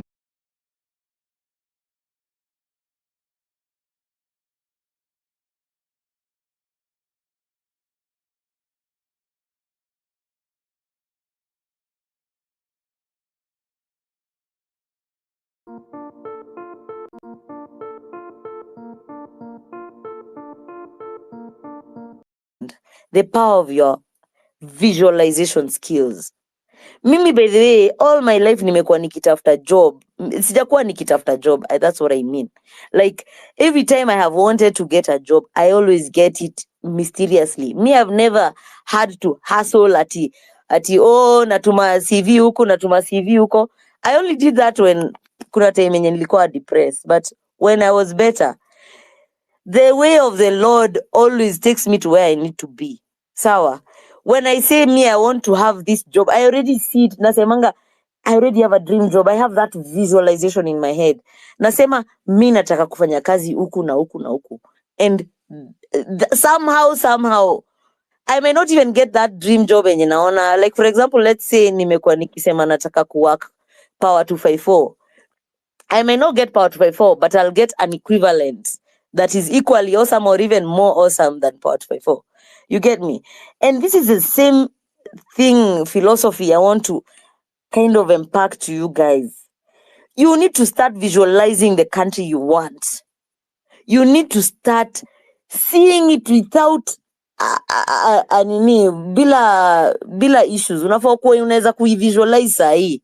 Every time you are saying a prayer when you're going to bed, or when you're waking up, or when you're eating, or when you're walking on the road, when you're meditating, when you're driving, you need to visualize the Kenya you want. And me, that it has been my part. Every day when I wake up, I visualize a Kenya where all our systems are working for us. I visualize a Kenya that has been able to win its war and has been able to start fighting for other countries. Isikuwe ati ni Kenya peke yake ina nini, na tuko na DRC hapa, tuko na Uganda hapa. Yani Uganda, yani hiyo ni shamba. Si tumekuwa tukisema tunaraniwa kama hoteli ama biashara. Uganda ni kama kibanda. There's only one person who is leading. Hii story ingine, watu wengine wote ni props. Una get? At least wetu wako na brain cells. Wa Uganda hata hawana brain cells. Wanaambiangwa what to do in everything that they do. So mimi nawaomba, nawasihi, visualize the country you want. Visualize the leader you want. And that is when they are going to show up. They are going to show up for a fact. Tufanye history ya Nane, tutokeleze. Me hata I'm hosting people in my house. Hata nimeamua wakikuwa wengi, nitaitisha tent. Siwezi kosa away. I won't lack away. These people are our brothers and they are here to march with us on Nane. So everyone mkwe ready. Nyinyi wase wenye mko wherever you are sector yenye uko, inject accordingly. Na mi kuna kitu yenye nilikuwa nimefurahia like 2 weeks ago. Everyone, like, kulikuwa na movement ya wase wa Uber, kulikuwa na movement ya ma-engineer, ya madaktari. What has happened to those movements? We want them back. Mi nataka kuwe na strike every week, maze. Why are we, like, every week we should have something that's making people uneasy. Right now they're having too much time to rest. We shouldn't give them rest. The devil, as in, there's no rest for the wicked. There's no rest for the wicked. We should inject in all our ways. Hata sikuwa na support history ya billboard, because najua tu wanaweza lipa wase, but they've already invested in their billboards. We should just try. Let's just try everything we can do. Kama mkono wase, kuna wase wamejenga website ya commemorate hao fallen soldiers, let's continue. Nilikuwa najaribu start up website ya kuweka companies za kuboycott, but maze hiyo ili prove difficult because I'm not the one doing the tech. Beshte yangu maze he's too busy, but he's really good at tech. But I was unable to mobilize that. Mi nataka to boycott. Let's attack them personally as well, on a personal level. Isikuwe ati wanaenda home, wana relax. Make it an easy where they are. Find them where they are. Mimi honestly nimekuwa nikiongea about love and self-love because love is the answer. It is because of love of our country and love of each other. It is because of us seeing other people suffer that we're able to come out to the streets. It's because of us seeing other people in our age mates wanting to leave the country. Maze mabeshte wangu wote wanataka kwenda Canada. I'm like, bro, because them they wamejaribu wameshindwa, unaget. Ukimalizia but usiende cause lazima we I'm inject. so sorry. I'm trying to build I'm the so space. sorry I can be a preacher. Yeah, Pole. you are a preacher, you. But I'm everything done. I agree with I'm done. That's the end. everything I agree with what you have said, especially that visualization. I believe as Kenyans we needed to see something because we had started to give up. Now we can see what is happening in Venezuela. When we say all sovereign power belongs to the people of Kenya and shall be exercised only in accordance with the constitution, that is what we mean. That we can get on the streets. We are constitutionally allowed to get on these streets and protest bad governance and lack of accountability that this rogue regime has shown us, and they are killing us, shooting us, maiming us, and we are finding ourselves thrown in dump sites, ending up in mortuaries. Some people have not been found. This has to be brought to a stop. Guys, this thing is very much possible. Guys, let's retweet the space. I think the hashtag we are going with, and wanted us to do Nane, but Tanzania have a holiday called Nane. So ni kama sabasaba yao, unajua ni makaka na madadas wetu. So I think the Nane march is good to go, but our gava watatu infiltrate waweke march ya MT, unajua tuko MRCH, watatuwekea hiyo ya MATCH, and then we lose ile uzito ya hashtag. But anyway, for now, we have several days to build this movement. Guys, quote tweet the space Nane march. It's a march to take back our human rights, to take back our freedom, to take back our country, to uproot this system from the core with Ruto as the head of this rogue regime. But guys, welcome to the space. Quote the space, tweet the space. Karibuni, karibuni, karibuni. JMO, your hand is up. Say hi to us. Where's your mind? James, can you hear me? Afro, Yes, Ayo. before James goes. Good morning, ladies and gentlemen. Allah, mwamke. Anyway, I want to charge you up, guys. Have you seen today's papers? Have you seen today's Daily Nation? That 54 billion Kenyan shillings on Ruto's budget was wasted. 54 billion Kenyan shillings. What the fuck? You guys, every time you feel comfortable in this country, every time you have the luxury of wanting to become comfortable, either as a youth, as a Gen Z, as a Gen X, remember that hiyo moment una waste, kuna pesa inakuwa swindled mahali, ni taxes zako zitailipa. And every time you feel powerless, remember what the Constitution say. The people may and the people shall. Power belongs to the people. If any moment you feel like you're giving up, remember that we have a day coming up on the calendar, 8th of August, 2024. If that day we don't get to make a statement, then we are very fake people. We are very useless people. If we don't get to make a statement, look at what Afro has done on the headline, Venezuela to Kenya. I've just seen that Venezuelan video and I'm like, God damn, these people can't kill all of us. They cannot kill. Hawana enough bullets to kill all of us. Hata grenades wakiamua kurusha nye sijaiona zikirushwa, hawezi tuwasi wote. If we decide to storm the streets on 8th of August 2024, that motherfucker is going home. That fucker is going home, to be honest. That nonsensical government inaenda kujiuzulu na sema, hey guys, it's never that serious, tumekubali, tunaenda.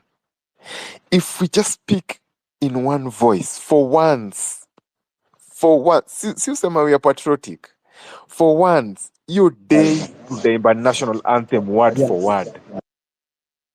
That day we'll end up singing the national anthem with our flag raised high, word for word. Because you know what? We'll be united under an oath. And that's our national anthem. Our national anthem and our constitution is what you're going to die with. And remember, the people may and the people shall. Mazi, if you've never been inspired, go and read today's Daily Nation. Today, leo ni date 30th July. Today, nimeona Cyprian Nyakundi ametweet. Go and read the headline of that Daily Nation. And if you're not mad, go get mad from reading that headline. It's so sad. It's so sad. It's sad state of affairs. Maze, our country is in deep shit. And if you don't take our country back, then you are very useless people. We will have declared ourselves very useless people. And I know we are not useless human beings. Kenyans tumesoma. Sini machop. We know our rights. and we are not, we always unashamed and we are fearless. Tusiwache wase watushtue. Bullet zao zitaisha, but the people may and the people shall. Good morning, everyone. Let's kick off the conversation. That chick has done us a big favor and put the newspaper Ayo is talking about on the Jumbotron. See the view there and see the wastage of Ruto, who alikuwa nafikiria ati 10 ya Ruto, 10 ya Uhuru, 10 ya Ruto, na the first 5 itakuwa uwizi ndo wapate in billions, ndo by the time tufike 2027 sasa ni kununua tu watu, lakini wajinga walisha Kenya. Guys, retweet the space, quote the space, hashtag is March 99 March 99 March. We are clearing our conscience, guys. The discipline and focus that is needed for 99 is going to be unparalleled. Ignore in-house fightings, ignore TL beefs. Hata mtu akikutag na kuingisha kwa ujinga ajaribu kuambia hey, Hanifa wapi pesa ya billboard, huu ni sell out, by the that time is coming. We'll have enough time. Mi nime bookmark. Si mnanijua mimi ni mtu wa chaos. Nimezi bookmark zote. I will revisit. But now we have bigger fish to fry. Ruto, the political class has united. Yani Raila na Ruto wameshikana. Do you understand that kind of unity? Na sisi hapa tuwezi, we cannot put away our deep rooted beefs. Manze, tukue serious guys. Focus, discipline. Morio, hebu ongea historia focus na discipline. History of focus na discipline ni weapon yetu ni civil education. We have 9 days. 9 days until Nane. We have to undo what they did. For the past 2 weeks, 3 weeks, wamekuwa wakisell fear and division, tribalism. We have to go back to our parents because they are our parents. Tuenda tuwauzie sasa civil education. Tuwaambie, unajua ni aje. The motive is one. Unaona hii barabara tunapitia kwa matope, jua huu msee, jua huu MP, jua hii gava. And they have the money. Unawaambia, unachekio hiyo story ya division yenye waso influencers wamekuwa nayo. Hiyo achaneni nayo kabisa. Hiyo haituhusu. Unawaambia, angalia what Hanifa has done with 30 million. Imagine what the NHIF can do with several billions. Yani civil education, sasa tunafaa kuongea kimoja. Unasikia umesema story ya national anthem. We should word to word. Hiyo story ya national, hiyo story yote ya civil education. Tukue kila mtu anajua. We are in this because ya hii barabara. We are in this because of the state of our hospital. We are in this because of the state of our schools. We are in this because we have no clean water, no garbage collection. You know, waliban makaratasi because they don't want to figure out a way for garbage collection. Hawataki recycling. So, wanapoteleanga.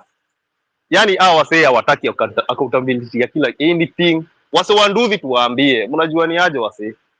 Hizi bike zenyu, hata mpai kuwa mkibae 200k, saini zilifika 230k, kitu kama hiyo. Unafaa bike nakumbuka like 7 years ago ilikuwa kitu kama 70k, lakini sasa iko wameongeza tax over tax, sijui barabara, sijui tax ya barabara, tax ya mafuta. Hii kitu ndo tunafaitia. Tunataka mafuta lita moja ikuwe so irudi penye ilikuwa, ikuwe 90, ikuwe nini. Civil education ndo itatusaidia. Alafu goal ikuwe ni 8.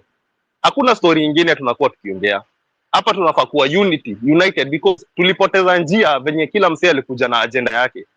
Msee anasema sijui leo tufanye nini, mimi nataka leo tufanye nini. Sasa hii goal inafaa kuwa 8. Hakuna kitu kingine, hakuna story nyingine unafaa kuwa tukiongea. Civil education na 8 na civil education ya 8. Tuna encourage wase manze tutokeeni 8. Tunajua everything the government is doing. Na by then nilikuwa kusema unasikia story ya 8 kama ina correspond na hiyo holiday ya Tanzania. Hata ni mzuri sana because hiyo hashtag itakuwa more bigger because tukiongeza March, unajua umesema hivyo venye gava inaweza ingilia hapo. Venye hours wa Tanzania obvious sisi we are bigger than Tanzania hapa X. So like sisi ukitype tu 8 unaona tu story ya Kenya. Lakini Tanzania watatusaidia kukuwa na more numbers. So like tutatrend haraka ama tutatrend for a very long time because of that. I prefer that Nane because hiyo ni ngumu sana gava ikuje ingilia. Hawezi change spelling ya Nane. Hakuna msemo andika nane ama unaongeza ma n.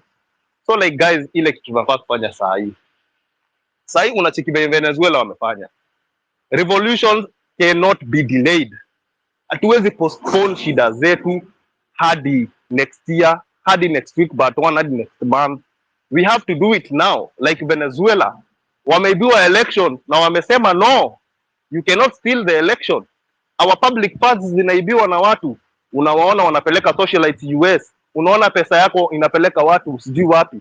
Sasa hiyo hata hauna job, wana create absolute unconstitutional offices, then wana defend those absolute unconstitutional offices kwa parliament, so that we don't even have a parliament. So like hii country yetu, we have to take it back from these tyrants. Like this, to take it back the civil education. We have to tell everybody, we have to come out and march. Na tusiuziwe uoga, unajua what the government does. Obviously kutakuwa na casualties, but wanauanga 4-3 people to disperse the masses. But wakiona you stand your ground, they are not afraid to die. Because either way we are dead. Either way Ruto akiendelea, we will have an economic crisis. Economy itaanguka. We cannot postpone our economic collapse to a later date. Ati tuseme acha tungoje miaka 4. We will be even more trouble. We have to prevent that. Na to prevent that ni nane. Civil education. Tuambie wazazi wetu mazuri na kujoin this time round. Mjue hivyo. Na ndio maana uliona 25th ikiwa so successful because it was inclusive of everyone. This is not a Gen Z affair. This is a Kenyan affair. We have to do this by ourselves. We have to take our country back because nobody is going to do that for us. We are not going to wait for the government to fix our problems. Political class achana na wao. Hii movement hiyo, by the past 1 month ilikuwa tuna start ground, tunajua wako na sisi, nani wako na sisi. Right now we know who are with us. So we have to continue now. We have 1 week to re-strategize kila kitu, we be prepared. Sasa kuna story ingine. Sasa kuna story ya ku-strategize at next week but one at nini. We only have one goal, nane. Na tukitokea tukae tukijua. Revolution haina off day. Tutatokea hapo tutakuwa na food kama itatulast for a whole year ama a whole month ama a whole nini. But we are not going back. We have seen if we go then we go back home. We are getting in more deeper trouble than tulikuwa. Sasa tuko in more deeper trouble than we were last month. So we are not postponing anything. We have to fight for our country because nobody is going to fight for our country. We have to fight. You see, the country belongs to us. The country belongs to every Kenyan. Kenya belongs to me. Kenya belongs to you. It does not belong to the political class. Hawa watu wako na helicopters, wako na nini? But ukipata accident, sema uko Moyale ama uko wapi, hauwezi pata airlift upelekwe Kenyatta because nothing is working. We have hizi vitu zote tunajua and we can fix them. We have to fix them ourselves. Venezuela wametuonyesha njia. You don't have to postpone anything. You have to do it now. We have to take back our country, wase. Manze, equal to civil education for the remaining 9 days. Civil education, nane march, nane. How you want to call it, but nothing more else. Hakuna kuongea politics, the political class. Ukiongea politics, we never achieve anything. We have to have one goal, one agenda. The only thing we were lacking ni agenda. We only have one agenda. Tukikam na branches ati mimi nataka sijui kufanya nini, mimi nataka kufanya nini, hiyo haitatusaidia. Hatutaki kujua mahali pa anakula pesa ama hakuli. Hatutaki kujua Kimuzi alisema nini. Hatutaki kujua Afro anasema nini. Hatutaki kujua Ayo. Kama mtu anasema nane, we are with you forever. Yani hata sijui ni put it aje. But we have to have one agenda, nane. Civil education, nane. Hakuna kitu kingine, hakuna story ya politics. Hapa ni encouragement na civil education ya nane pekee. Thank you. Yeah. This is the most radical nane space. If you come with ukikuja hapa kawa unaongea gava imekulipa, utajipata in the internet dustbin. Right now we are tuko vitani. And you do not come and confuse us, kutuchanganya akili. Tunajua kuna watu wamelipa kuja kutuliza maswali ati sijui what next, sijui anaki hizo malugha ati wasee pana tupatiane time. utaenda udiscuss hiyo kitu na mira yako. Over here we are action now. It is mass action, direct mass action. Nane. That is what we are calling for. Everyone to the streets. And if you're with us, shika mic manze, comrade, shika mic. We want to hear your voice, your thoughts, your plans, your strategies, and where you will be. If you're coming from outside the Nairobi, please pick up the mic. We want to hear where you're coming from. Kama ni Nakuru, Naivasha, Mombasa, Lodwar, Machakos, Nyeri, wherever you are, Kenyans, manze, this is the one day in our history books we have to unite. This is one day in our history books we have to unite. A people united could never be defeated. I'll give the mic to Eriko. Eriko, karibu kwenye mic. Oye, ayo, niaje, man. First of all, Ruto must go. Ruto must go. That hiyo ndo inafaa ikwe aim number one. Like Ruto must go. All this stuff, people are talking about mambo ya leaders. Like this is not the time. Hii si mambo ya hii si time ya kuongelelea anything about leaders. Right now, kila mtu anafaa kwe on a mission, which is Ruto must go. And one of the best quotes nimeona as of now is Ruto is using an old constitution, ile like strategies ile za kina Moi and Kibaki to lead the country, and it's not gonna work with this new generation. So vile ameanza kushikana na opposition leaders is because now he wants to start traveling the country akiuza hizo uongo zake. Like he was in Mombasa today or yesterday, anauza tu hiyo uongo yake because amepewa hiyo nini na Joho, because now he's being protected by Joho's goons huko Mombasa. But other like watu wa Mombasa wametokea, and they're saying that everybody mwenye anatokea kwa hizo nini za Ruto. I will not even be surprised hata wale watu wanauliza hizo maswali. Majority of those people have been paid by the government waulize sympathetic questions to Ruto, questions zenye anajua. So whatever watu wanasema ati Ruto is a genius, he's not a genius. Hakuna kitu Ruto amefanya haijafanywa uko mbele na all those politicians. Kama ni kushikana na opposition, this has been done. Ilianza kufanywa na Kibaki, ilifanywa na Uhuru, ilifanywa na Moi. He's not the first person kufanya. So hakuna kitu anafanya ati people talking about ati he's a master, he's a genius, he's a master politician. Nothing like that. This guy this guy is not even smart. Juu vitu zingine anafanya, hata mimi naangalia nashindo mtu akona hawa advisors niliona na walipa billions and billions of shillings to be advising him kufanya vitu zingine, because vitu zingine as it makes sense. Now tunajua the parliament already sahi hakuna kazi hapo, because the parliament is controlled from the presidency.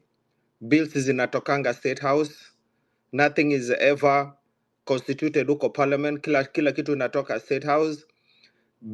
Parliament imekuwa nothing but just a stamp ya state house. So whatever bill wanatoa huko, finance bill zote zinafanywa state house, and then parliament just comes and rubber stamps it. And that's why naogopa watu wakianza kukuwa na hii nostalgia ati Uhuru was better, like some of the tweets I'm seeing. No, all these politicians have been bad. All these problems have been there kutoka kitambo. Uhuru, it cannot be ati alikuwa mzuri. He was also corrupt. Kibaki, they were also corrupt. More like all these guys have been corrupt. These guys have been nini from the country, and Ruto anafa ajue the old way of doing things, the old way of kuchukua tribal leaders. Ati huyu ametoka this tribe, this kingpin kuwachukua ati kuwaeka in your government. That is not gonna work anymore, because Ara kama some people are afraid of openly speaking out, ata kwa harsh tones, people are really mad, and people are very educated. Like we have one of the most educated population hata si Africa, like in the whole world. Ndio hata leo naona Mudavadi is sending teachers to the US waende wakafunze huko, which is another disaster because watu wanajua why these teachers in the US, there's a shortage of teachers in the US. Watu wanajua huko. So all these walimu wanachukuliwa hapo wanapelekwa US, they have been taken to a burning building. Already your education system ya huko hawana walimu, like it's not working.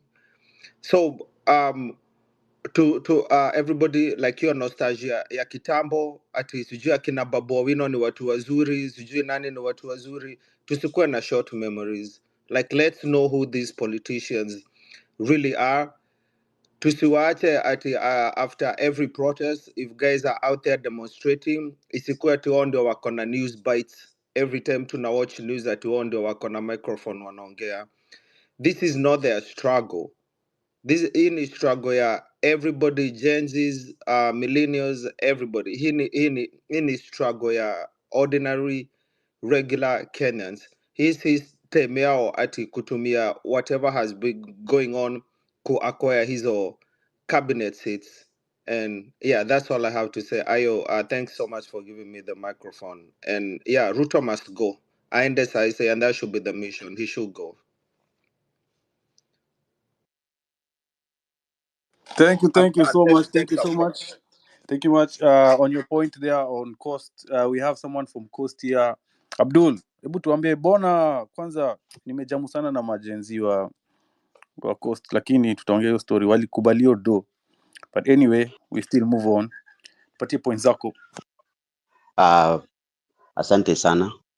Mi naitwa Abdurrahman. I'm based in Mombasa. I've been in the forefront in the struggle for our liberation. Now, mi nataka kuongelea 3 things. One, issue ya tunaonekana ni kama tumewauza, tumewabetray. But nataka kudispel hiyo rumor, niseme kusema ukweli tuko njaa cause ya systemic discrimination. Pia illiteracy levels pia ziko down. Literacy level huku wasee hawajasoma sana, so kuwa manipulate ni easy.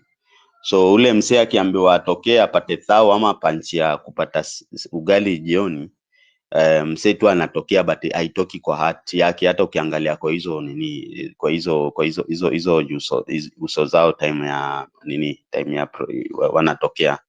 So majority wako for a better country, na for sure tuko na a lot of work we need to do in the coastal strip yote, kwa sababu we have to educate them and tell them hii panchi unapewa ni ya day moja, ama ikienda sana day 2 ama 3 depending on budget yako kwako.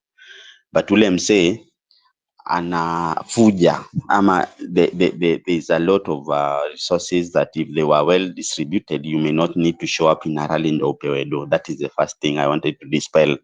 Watu wa coast tunajipanga na tunatokea insha Allah mwezi wa 8 tarehe 8 huu mwaka tutakuwa insha Allah, God willing. That is the first point. Number 2, an example has been set for us in Venezuela. Nilitaka sana nichocha wasee na niwaambie, angalieni mpaka barracks, wasee military inaitwa the National Guard, wasee unaona pia wanalinda wananchi. Angalieni mpaka polisi wenyewe wanavua uniform, undani wamevaa matisho pia za protest, kumbe wanavua, ninaonekana waki support wananchi. Wananchi nao wana move towards the presidential palace, na the dictator Maduro already ametoka. And what is the basis of this? Kubeba wananchi ufala the same way tunabebwa hapa hivi. Kwa sababu gani? Ase wameenda kwa elections kwa sababu wamechoka na msee fulani na wamemtoa huyu Madura. And then sasa wakiulizana, wewe ulivotia nani? Gonzola. Ulivotia nani? Gonzola. Ulivotia nani? Gonzela. And then sasa say already wewe ulijua ulivote vipi, alafu result ikitokea Madura ndo yuko juu. So wase wanajam, wanasema hii wacha hiki aende vile kataenda, twendeni tutoe msee kwa sababu anatubeba ufala. And I want to tell you guys, in a democracy you enjoy political power because of support that people give you through the ballot. The moment in a popular manner, the citizens withdraw that support, either by through their elected representatives by way of evidence, or wananchi you come out themselves to express that they have no support for you, you lose that confidence, and you can no longer impose yourself on people that have said they do not want you. The basis of us going to the streets was to reject finance bill that we felt it was not drafted by our own Kenyans. There was an upper hand of the Bretton Woods institutions, IMF, World Bank, World Economic Forum, and all that. Underlying that, kulikuwa na so many issues, unemployment, corruption, runaway, nepotism na tribalism, na kulikuwa na a lot of changes that we wanted to see in our country. So instead of you responding and being sensitive to the things that wananchi was telling you, you resorted to shooting and killing and maiming the rest of us. So we feel that at the point we are in, we cannot negotiate with you anything unless we have the reforms that we want. And the reforms are very clear to us, to enumerate. I don't want to waste your precious time here to say the reforms that we want. Mimi, I want to rally support and tell people that Nane tusipotokea, tukitokea watu wawili watatu, I swear tutawalose. We are going to lose all of us we are going to lose the majority of those that watatokea kama watatokea dhao mbili dhao tatu. But here is an example. Tutokee sote wherever we are across the country. And for me in Mombasa and the rest of us, tutajaribu kuhakikisha that we facilitate the match that we can so that people get to Nairobi. Assuming we get all of us there. Number one, ama two things. One, itafanyika. There are reports that pia huku kwa barracks pia wasee kuna some disquiet. Kuna decisions zinamekiwa tu, decisions zinamekiwa hivi, unaona wasee wana nini. So kuna vile barracks, you know, we have friends, we have families, we have cousins, we have nini. Kama mimi kuna wasee nilienda nao med school UN, wengine waliingia military, ni madaktari wa military, they already wako huko. And we talk. We ask each other, we hivi wasee mnaonaga vipi, inyi wasee kuko vipi, wasee mko vipi? And there is a lot of disquiet because even them they are hawaangalii exactly the way it is. So tukatokea majority of us na tukasema ni reforms tunataka, hakuna mse wa army atakushutia, atakok the siji bunduki akushoot sijui nini, and we have genuine concerns. The same way na police, they live in very very inhuman conditions. Ukiangalia unapata huko kwako unaenjoy conjugal right na mabati house imegawanyishwa na bed sheets. Kuna boys mwingine hapo bachelor naye ananyonga na sauti za mrembo wako zenye anatoa pale. Say pia they live in a very inhuman conditions. Kuna macops mpaka msee anaingia DM sahi, DM yangu ananiambia wenyewe mi Abdullah, I'm not happy about the way things are, but I cannot do anything. These are the people from inside. Tunaweza waambia nyinyi recordini hizo my internal memos mnatutumia mkipewa order za kushoot wananchi, so that we prosecute the moment we've already liberated our country, to prosecute ourselves. So mi wase naomba tutokee, majority of us tutokee hiyo day, tutokee kabisa, and then tusirudi home mpaka zile reforms tunataka ziachukue achieved. Mimi nitatokea na shemegi yenu hiyo siku, mtamuona live. Na mimi mkiona nikiongelesha Shalin Ruto hiyo day after tumeingia nini, we jipe shughuli. Ukiona naongea na Shalin Ruto anataka kuwaongezea shemegi wa pili, we jipe shughuli nyingine, we nenda ongea na kama ni June ama mwingine, we niache. Mimi nikiwa kama niko pale State House nimeanza kuongea na Shalin, mimi dini yangu na nikubali niongeze wa pili. So we jipe shughuli, nini mimi nitakuwa na watafutia shemegi wa pili. So that day guys, let us do much we can, the first we can. Now unity kabisa. Me I'm happy seeing Afro na Cyprian Nyakundi hapa. Tutafuteni Kibe, tutafuteni Americ, tutafuteni ni to host space moja, Kimuzi, Hanifa, wote hapa. Hapana need ya beef wase. Kuna kwa wase wasema niko na beef na Kibe juu amebuild brand yake on hatred. Niko na beef na Afro sijui anajiekanga class na mademu wake wa Vibe Central. Niko na beef na Nyakundi. Niko na beef sijui na Americ sijui ni misogynist. Niko na beef na Osama Otero sijui nini. Ini time ya tuweke beef zote for the love of the country, tuzieke aside. Baadaye after sasa wewe umetulia na economy imekuwa mzuri, umetulia na mrembo wako mahali una sip some good drink nini, now you can beef now Nyakundi the much you want, you can beef Afro the much you want, you can beef Kibe the much you want, but right now we cannot afford to exchange friendly fires, my people. the love of our country should come first. We unite to hospice moja, tupange nane. Hii kitu iko na fatigue tukifanya over a longer period of time. We do it once and for all, tusiwahi rudi streets na wenye watakuja nyuma yetu wa enjoy. Asanteni sana.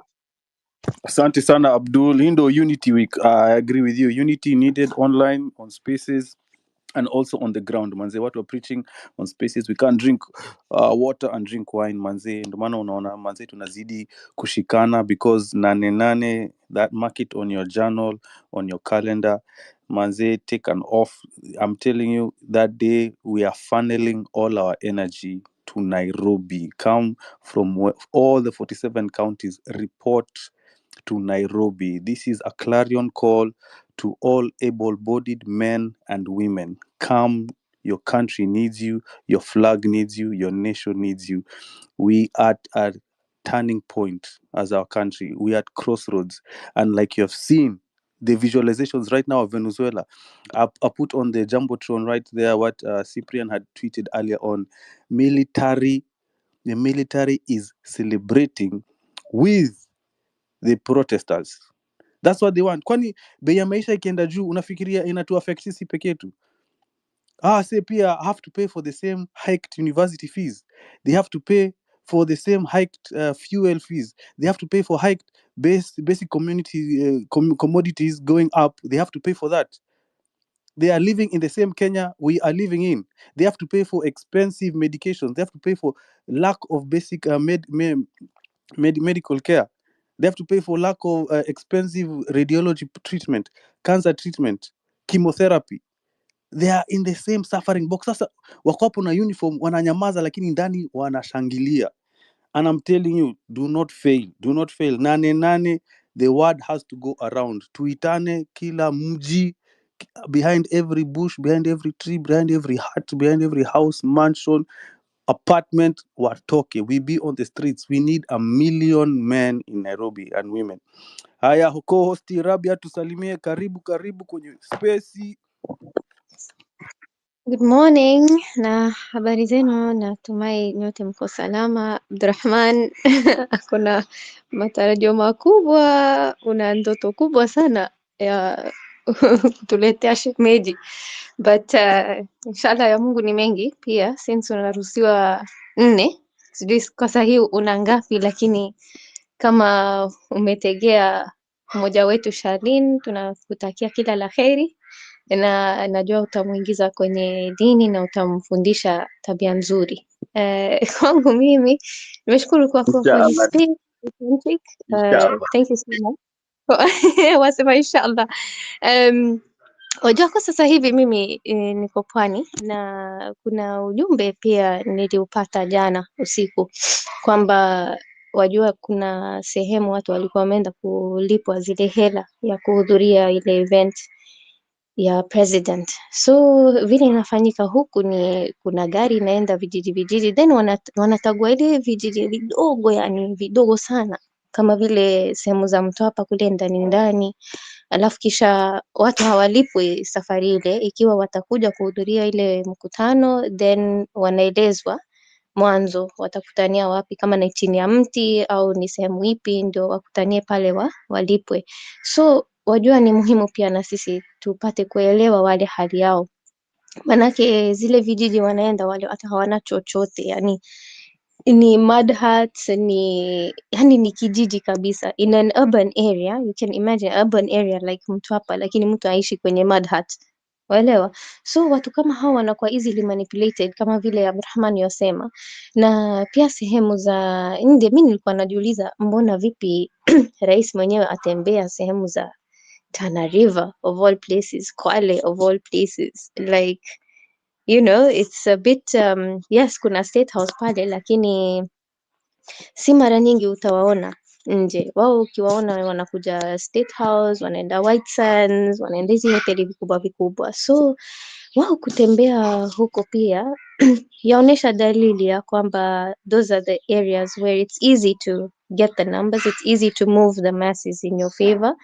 Although kwa upande ya Gen Z and millennials, wao hawako kwenye ile plan waelewa, ni wale watu wazee, maanake wao wamezoea hard life, wanaishi hardship area, literacy levels are low. Like for example in Tana River, 70% of the population are living below poverty lines. So wajua hali ya maisha pia ni ngumu, na mtu kudanganywa na pesa kidogo, tena hata si pesa ya mkate, ni pesa ya miraa au pesa ya mogoka kidogo, wapate tu ile, maisha inaendelea, wao wako tayari wafanye chochote. So kidogo ile civic education pia mimi nitasisitiza ni muhimu sana ifikie hizi sehemu na hizi eneo, manake bila hiyo civic education mtu haezi elewa anaenda kufanya athari gani kwenye jamii nzima ya Kenya.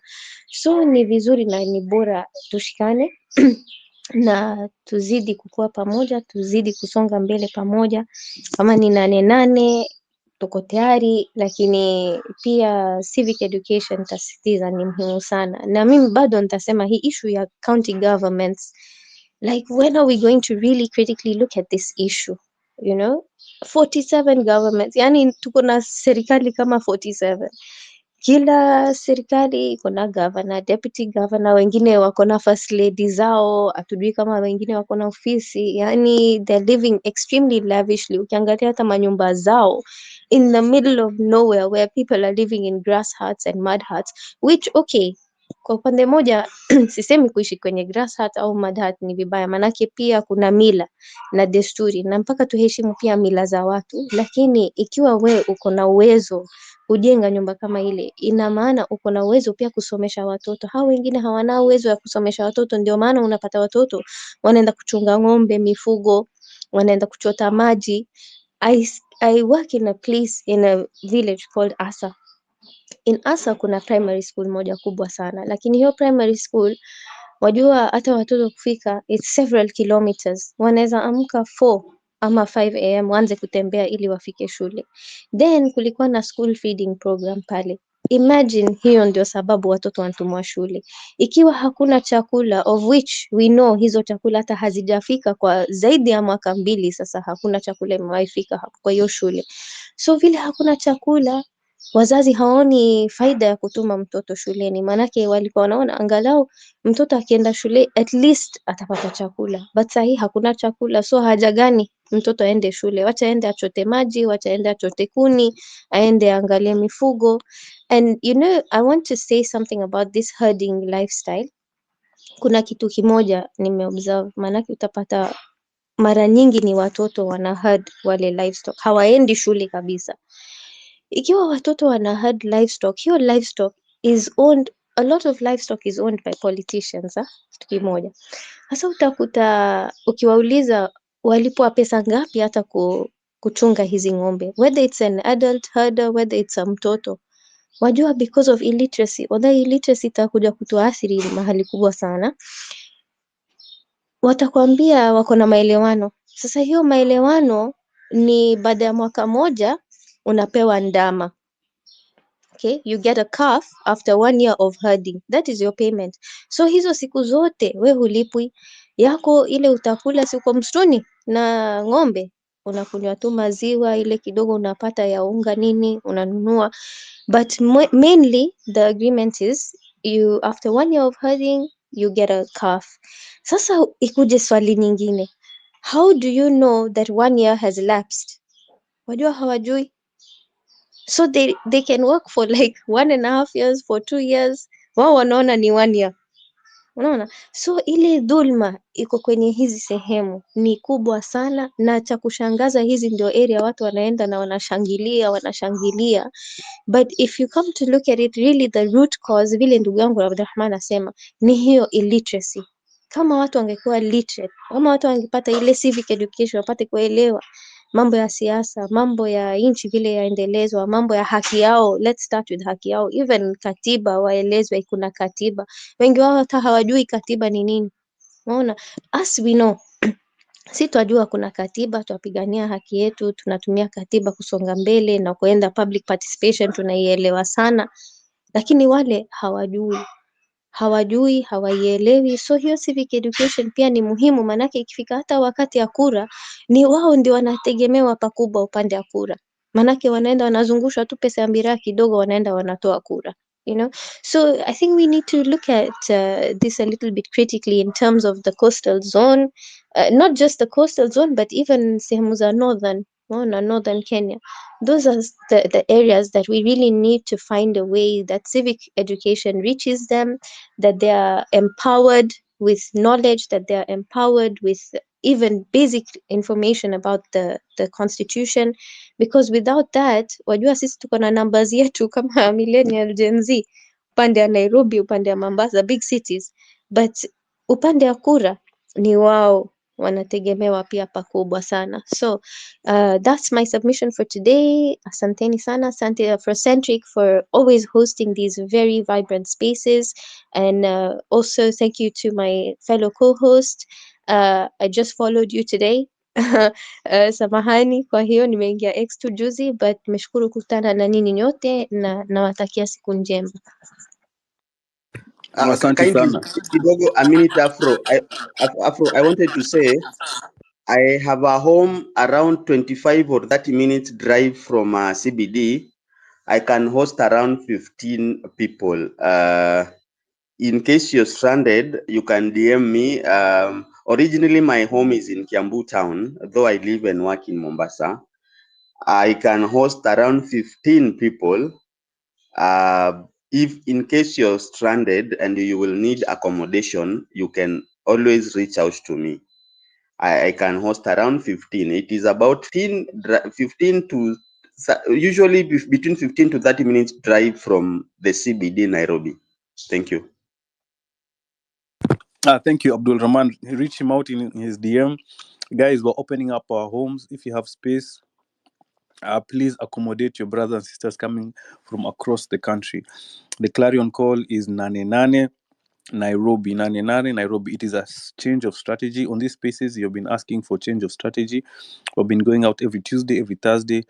Police brutality has been following us even to our homes. We have Zimmerman, Rongai, Githurai 45, where they have been coming in, and other estates where the police have been even following in and just tear gassing young kids and killing us. So the switch of strategy is now to reach critical mass, which is over 1 million men and women in Nairobi CBD on Friday. The schedule is out. All of us descend on the city, and we're going to exercise the most powerful article in our constitution, is which all power belongs to the people. If you stay at home, you're putting your brothers and sisters in harm's way. Please come one, come all roads lead to Nairobi. Haya, karibu kwenye space. Thank you co-host, my co-hosts. Thank you Pipita. Wow. I hope we just gave up. Peter on the space. I'll be reading you. Hebu tusikie sauti yako, tuambie kitu Pipe. Okay, I hope I'm audible. Very audible, we can hear you. All right. Good morning, good afternoon, good evening, whatever you're listening in from. Hey, I just want to say this before we go any further. Our advantage is in the numbers that we will display on 8th of August this year. I will tell you this for a fact. If you haven't seen the videos from Venezuela, just type Venezuela and see the people power. If you haven't seen Bangladesh, go to Bangladesh and see the people power. If you haven't seen Uganda, go and see what Uganda people power has done. Guess where all that has begun? Kenya. Mabibi na mabwana, we had a big day on 25th of June. I was on that street when the guns started blazing, and I will sit down on the table with my grandkids, with my kids, and I will tell them I fought for my country. My question to you today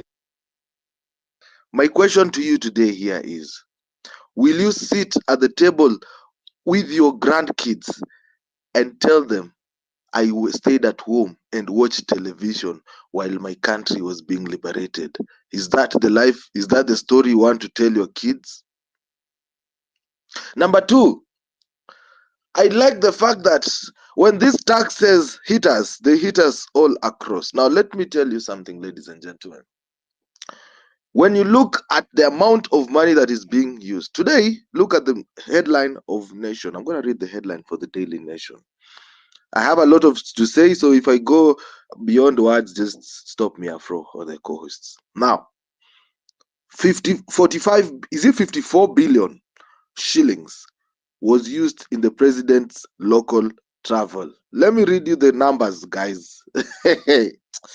Hii Kenya mimi nitakasirika hadi lini jamani?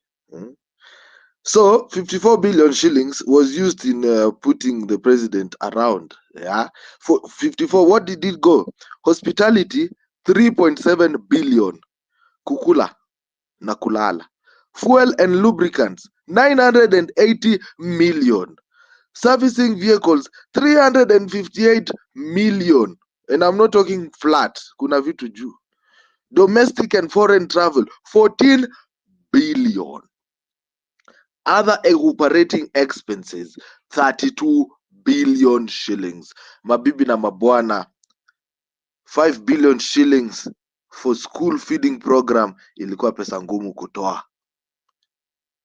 Pesa ya walimu wa JSS imekuwa ngumu kutoa. Do you know what is the other solution? Prime Cabinet Secretary Musalia Mudavadi, with his illegal office, was posting of teachers kwa ndege waende America. Do you know we have teachers shortage in Kenya? We have lost nurses and medics to other countries. We don't talk about it. Mtu anasoma Kenya miaka 6, 7, 8. Hiyo ni school fees inalipwa na nchi yetu, ushuru wetu. Alafu anakuwa frustrated, anaenda kwenda nchi nyingine. I'm giving you reasons for you to get out on 8th of August. And I will say this as a space host. Come for me if you want. I don't care. I'm in Kenya.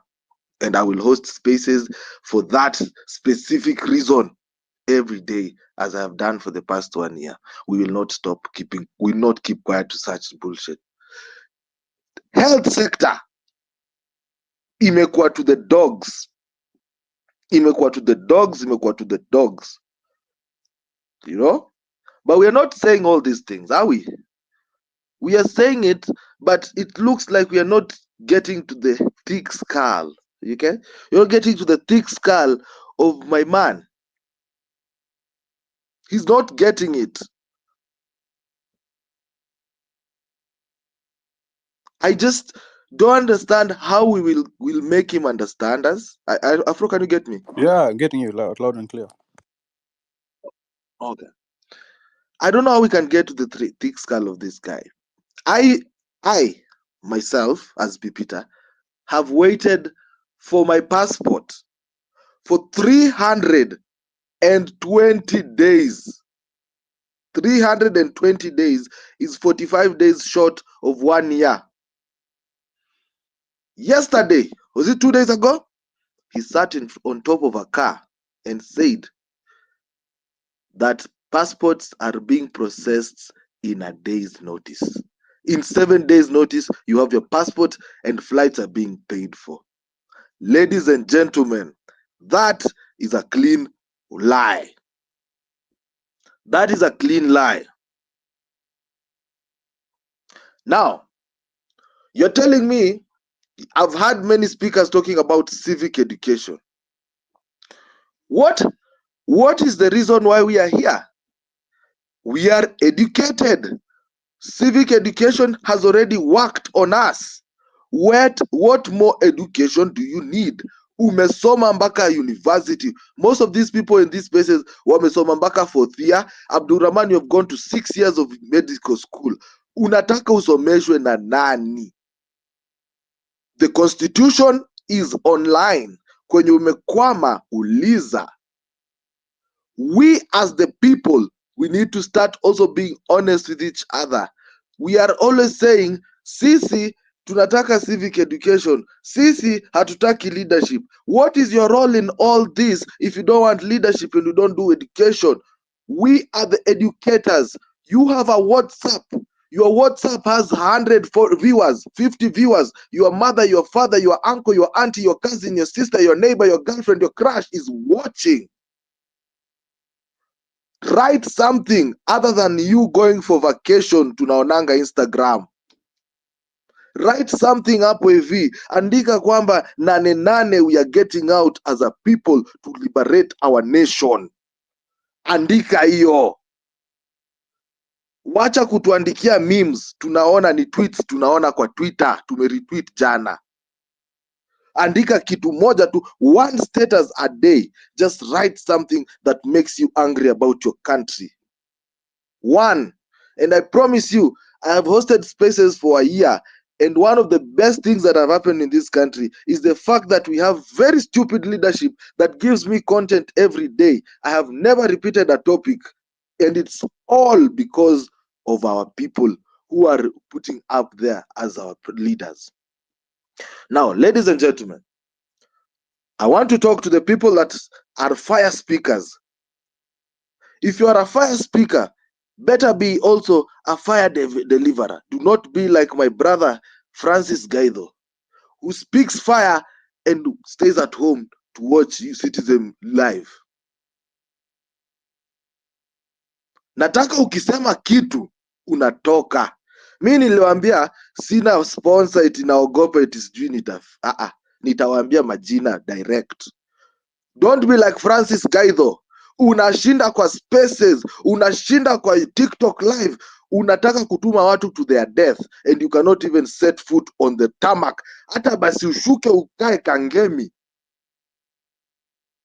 Kama hautokei hiyo maandamano ama hutokei kukaa kwenye hiyo occupy situation, don't open your mouth to tell us something.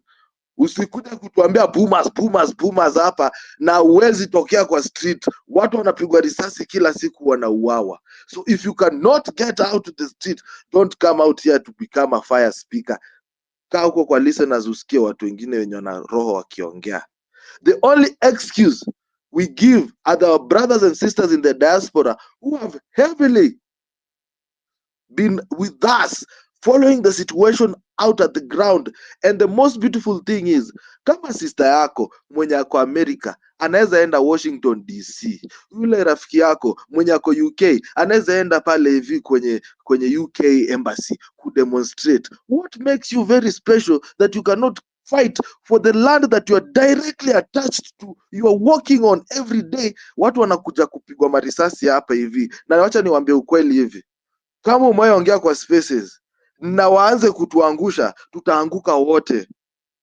Funny thing, if you have not accepted this, good for you. Mimi ninaongea kwa hizi spaces nilikuwa nisha accept kifo. So whatever you try to tell us, we have accepted it.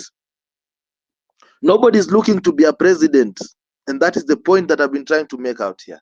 Nobody is looking to be a president in this right now. We want you to stop campaigning. And the fact that the people that are enabling him are the people that are heavily oppressed, hata inanifanya nasikia vibaya zaidi. I'm going to finish like this. Nairobi has had Evans Kidero, Mike Sonko, and Sakaja. Two of those do not have degrees. And you want to tell me wajinga wako ushago? All of them. Hapana, tuko wote wajinga. Wengine wale wenye walitoka ushago tuko nao hapa town, ndo wako pale Jacaranda wana haipiana hadi usiku na ukanga. Ndo wao wako hapa, hao mafala tu wako tu town. So as you're talking about going to the villages to counter the politician, kindly also help me with the fools in town with smartphones. Hao ndo wabaya zaidi. Wenye wako hapa Nairobi, wenye wako hapa hivi Kajiado, those are the people that are worse. Wenye wanapigia kura, how can you even normally, even hata watu wa Mombasa waliona hiyo ujinga kwa umbali. Who even votes for Mike Sonko in their normal day, wakiwa tu normal? Mtu anavaa petco mpaka boxer ya petco. Wacha niachie hapo kwa sahi Afro. Thank you so much, Pipita, for your submission. Guys, Pipita host spaces daily, has been very consistent for the past, I believe, even 2 years. I learned about the rejection bill. I don't think he knows this from his space. Walianza kuongea nikaona kwa sababu naona akiwa hapo juu nashangaa msi anaongea nini wakati what is he talking about? But the civic education, especially on KOX, for me, I saw it in spaces. So follow him to get to know what is he discusses, trending topics, politics, entertainment, the whole 9 yards every day from 4 p.m. I believe to 7. I think I'm correct, and I agree, and I'm aligned with all the points you have spoken. Guys, if you're able, please, Nane. That's the hashtag we're tweeting with. Quote, tweet this space, retweet this space, Nane. Let every comrade know. Get out. Let's stop talking about it. Let's stop talking about revolution. Let's just stop. Let's be about it. Wakati wa maneno iishe. Hii week tuna inject. Next week ikifika, let this chapter in Kenyan history shake all over Africa. And that is not, it's not about talking, it's just about you, the individual. Purpose in your heart, in your mind, get the consciousness that your country needs you. Because Nane, if we fumble, if we miss, Ruto has us. And Raila, they have us. Judiciary gone, legislature gone, executive already under his total power. He will be emboldened, and it will take us years to recover. So don't listen to the old mentality of the other generations who are here in this space. Pongezi kwenu. Mmejifundisha Twitter, mmejifundisha X, mmeingia, and you're with us. But there are other, especially our parents, who are not yet convinced, and they are prohibiting their Gen Zs, their youth, their millennials from going out to the streets to kutetea nchi. Nasema bakini nyumbani, utaenda ukufe. Power is seldom or not given up by the oppressor. It has to be demanded by the oppressed. And Nane, we are demanding everything that is rightfully ours. Anyway, asante sana mkulima, karibu kwenye space. Tupatie maoni yako 3 minutes. I'm timing everything from now. We have a hot request line. I'm trying to get everyone up to speak their mind. So if you hear the bell go off, anza kumalizia. Mkulima uko hapo, unanisikia? Yeah, nakusikia. Mi hata sina mengi, mi nataka tu kuloud what they just said. Story ya civic education sana hapo. Kwanza tunafaa to emphasize sana hapo, kwa sababu wazazi wetu wamezoea kupea politicians platform na kuwavotia based on vitu kama CDF, vitu za ujinga, CDF bursary, hata wajuagi hizi vitu ni right yao. CDF kwanza inakuanga illegal and all that, but they don't know. So we should emphasize on the civic education. Unajua ule mtu wa huko kwa kijiji, huko ndo kura ziko. Huko kwa vijiji, by the way, kuna kura mob sana, and those people hawanaga hata internet. They don't know shit. Au wana vote based on hiyo so tano yenye wamepewa, ama sijui kuambiwa watoto wenyu tutawapea CDF and whatever. So tunafaa tupeleke hii civic education huko mashinani manze. Huko tunafaa tufike yani. Na ubaya venye hii nguvu tuko nayo ya maandamano, tunafaa tuiweke the same energy kwa civic education. Educate these people, educate our parents so that they know. Huko mashinani tupeleke huko. Sisi we are more educated, we know better. We can make them know better. And so in the long run, tutakuwa na country yenye watu wako more educated, kwa sababu Ruto akienda, tunaweza jipata tena kwa the same problem, cause watu wa yuko educated, tumesha achieve goal ya kutoa Ruto. Sasa what next, So lazima tukue na a long term plan ya kujua Ruto anaenda, we are changing the system completely, we are changing the mindset completely, and all that. Kitu ya pili, hii movement manze penye tumefika hatuwezi acha. Tumeshafika point yenye hatuwezi rudi nyuma. You know? Hatuwezi rudi nyuma hata nini happen. So I mean, hii Nane manze tuko na one shot. Venye mimi naiona manze tuko na one shot. We have to do it bigger than ever.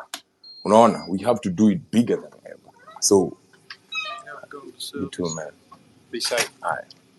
We have to do it bigger than ever kwa sababu lazima watusikize. Hii mambo ya kuenda maandamano one day and then tunarudi home manze. Unajua Ruto can easily say, you know, wacha tu waandamane leo, si watarudi nyumbani na sisi tuendelee. Na every day Ruto ako hapo kwa hiyo kiti manze, we are losing money every day. Every day leo tumeamkia news za 54 billion. So like the more huo jamaa kwa hapo the more country yetu inaisha. Na sasa hivi venye wameungana na akina Raila manze, they're about to steal like crazy because they know chances zao kurudi hapo 2027 itakuwa hard. So we can't let them, hata hatuwezi sema ati tungoje 2027 because hatutakuwa na country, we won't have shit, we won't have anything in our country left. So we have to inject right now na to make sure wanaenda sahi. So ni hayo tu manze. Thanks for the platform and all that. Asante sana mkulima. This is the now or never. I agree with your powerful sentiments. Jemo, uko hapo? James? Yo, what's James. up? Yeah. Uko na addition? Na agree sana na venye mnasema. I like that you said it's time for the unity to prevail. I'd like to pose the question. A lot of people are talking about civic education, but relying on hizi vitu kujipanga na wase kujitolea is just not enough at this point. So a bit of coordination would be of utmost advantage to us. Like this, ni the same minds tu ziko hapa waupangia hawa wase campaign, wanapanga activation za products, marketing za products. So if we just all join efforts, I think we can come up with a wholesome campaign for the entire country to educate each and every person and attach a budget to that and see how we can fund it. So it's good. Let's not look away when people are talking about planning and coordination, because with planning and coordination, we'll have a more successful Nane. Thanks, Jemo. Yeah, planning, coordination. And this is where I throw the leadership back to you. Stop asking for leader, not Jemo, I'm speaking generally.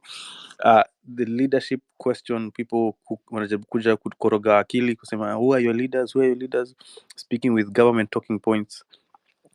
Right now, everyone is a leader. You are the leader. Kama uko na WhatsApp group, when you admin, you are the leader. In your family meetings, you are the leader. In your where you work, your place of work, you are the leader. Your immediate circle of influence, be the leader. Start civic education there. Spread the word. Nane. We are going to the streets to take back our country. That is leadership. Show leadership, show influence that situation. And I'm telling you, history will be kind to us and will be very, very, very harsh with the Rutos and the Railas of this world who have decided to be tumbocrats, who have decided to go with their selfish self-interests, and they are literally auctioning our country off. Hata in hizi spaces nimeweza kujua hizi stories are mining and all the minerals Kenyans has. Literally, our poverty is fake. Our poverty is manufactured. It's manufactured poverty. We don't have to be in these states. A few, like literally 1,000 families are benefiting from our sweat, from our resources. And Nane is the day we put an end to it. And I hope we are all in agreement with that. So, but it should not end here on spaces, because hapa over here we are enlightened. Macho yetu imefunguka. And that's why I always speak very carefully when I'm on spaces, because I'm not only speaking to you, but I'm speaking to everyone you'll speak to. And every speaker is speaking to everyone you'll speak to. Share the word, retweet the space, hashtag Nane. Massive direct action. Sam, karibu kwenye space, comrade. Mike ni yako. 3 minutes, please.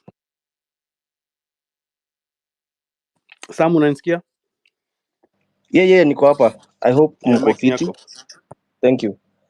Good morning, everyone. I just have two things to talk about.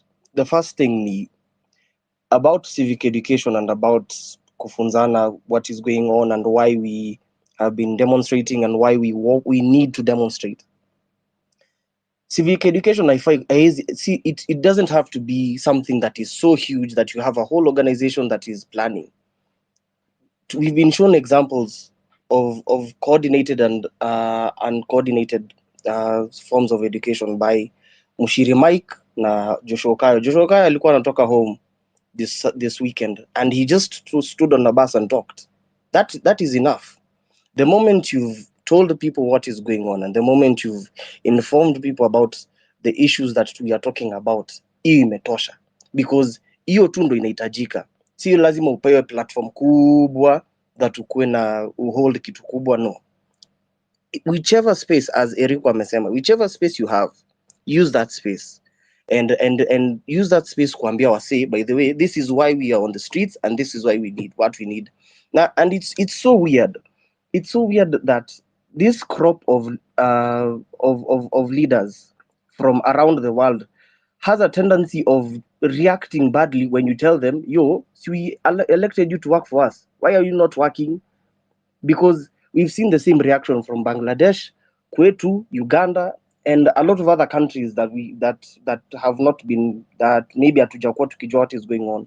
But it is insane that asking for good governance is the one thing that the people we have elected do not want to listen to. And that is what we are calling for. We are only calling for good governance and proper use of not company resources, sorry, proper use of government resources, but the people who have been installed there to actually help this government work. It is that simple. And for everyone mwenye ako kwa hii space, najua sauti yangu ni kidogo, lakini for everyone mwenye ako kwa hii space, take this opportunity, fundisheni watu, just mwambie, if my own grandmother akiushago anajua that watu wanauliwa nini, ignorance sahi sio option, na ignorance haifai kuwa excuse sahi. Kila mse anafaa kuwa anajua ni nini inaendelea Kenya. So if you talk to someone usikie kuna kaupuzi fulani ya kusema, yo, by the way, mbona bado mko kwa streets, kalisha huyu mtu chini. Don't let that person go without you explaining what is going on properly. And by the time tunafika Nane, tutakuwa na a huge understanding all across the country of what we are calling for and what we want to achieve by what we are trying to do here. So thank you, and I wish you all a good day. Thank you so much, Sam. I'll pass the microphone to Anthony. Anthony, welcome to the space. VP Afrocentric, Vicky Peter, Cyprian, and everyone else. Thank you for hosting this space. I hope I'm audible enough. We can hear you. Go ahead. Now, my primary message is, I think for far too long, this country has been held hostage by the political class. We've seen that in how the CSs were appointed. I think our message was clear that we did not want politicians. We wanted people who we feel would give an image or a representation of hope for this country. We've tried the political class, and there's a reason we did not vote them back. Now, to how do we disseminate civic education to the people and the masses? I'll give it a two approach. Centralized, what we do, like us coming together, there's a centralized. Decentralized is what Peter does, Afrocentric does, Cyprian does. It's what you guys are saying we do on WhatsApp. It's what that guy in the bus did. It's what I do on my WhatsApp status. It's what you guys are saying we talk to our grandmothers. That is decentralized. So how do we come to, these two must work in tandem together. My suggestion is, and I hope I'll make sense and you take it. Before Nane, let's hold one massive space. If Cyprian comes and says, guys, everyone, let's come together in one space and centralize our communication. Then from that space, we strategize on meeting, the agenda, and how we shall do it. Then from there, we decentralized. We go to our particular spheres of influence and push that common agenda. Because we must succeed as a country. We have no option but to succeed. Our future depends on it. Our today depends on it. And thank you. Those were my submissions. Thank you so much for that decentralized message. Guys, I hope you're seeing the powerful points which are being made.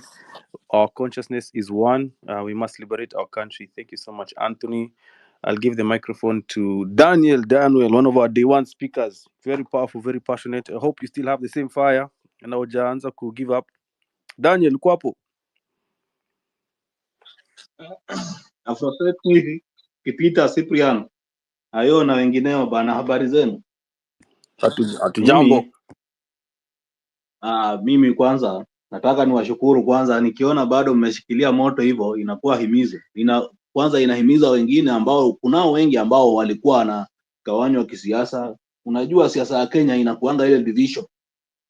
Bora mwanasiasa apate chance ya kudivide, anachukuanga dakika kidogo sana na yote inakuanga uongo.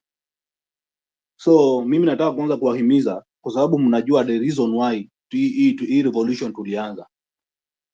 Wengine tumepoteza wengi wetu. Wengine wamepigwa risasi bado wako hospitali, wengine bado wamefanywa operation. Mambo mingi yamefanyika ambapo wengi tumeregret hata decision za kitambo tulifanyanga za kupigia hawa anaitanga morons, most of them clowns wapea kura.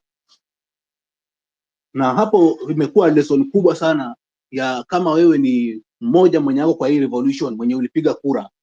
I think ile motivation kubwa ilikuwa ubadilishe hii picha ya uongozi yenye imekuwa ikitumenyaza kwa muda mwingi. Na hakuna kusimama hapo. We need to keep the fire burning. Tuendelee kabisa. Hii nane inafaa iwe big. Mimi nilikuwa naangalia jana mambo yenye inaendelea Venezuela, naona these people are serious. Na wachezi na kura yao. Hawa jamaa wachezi na kura yao, wameamua kwenda kuchukua kura yao. And that is what we should be doing. Kura yetu si ati inachezewa. These people need to know that we are the one that elected them. Na hatuwabembelezi. We have said they have failed. They need to get out of office. Hii office wamefail wote, from opposition to the government. Both of them have failed Kenyans. Na tuwezi endelea kuwabembeleza. Na nane March kila mtu atokezee. Mimi personally nitatokezea. Kila mtaa kuanzia Busia border mpaka wapi na Manga, Northern wote, kila mtu atokezee. To march. Nairobi iwe imejaa kila mahali, kila kona. Wenye hawana fare, hizo vitengo ambazo ziko zote zigaramikie.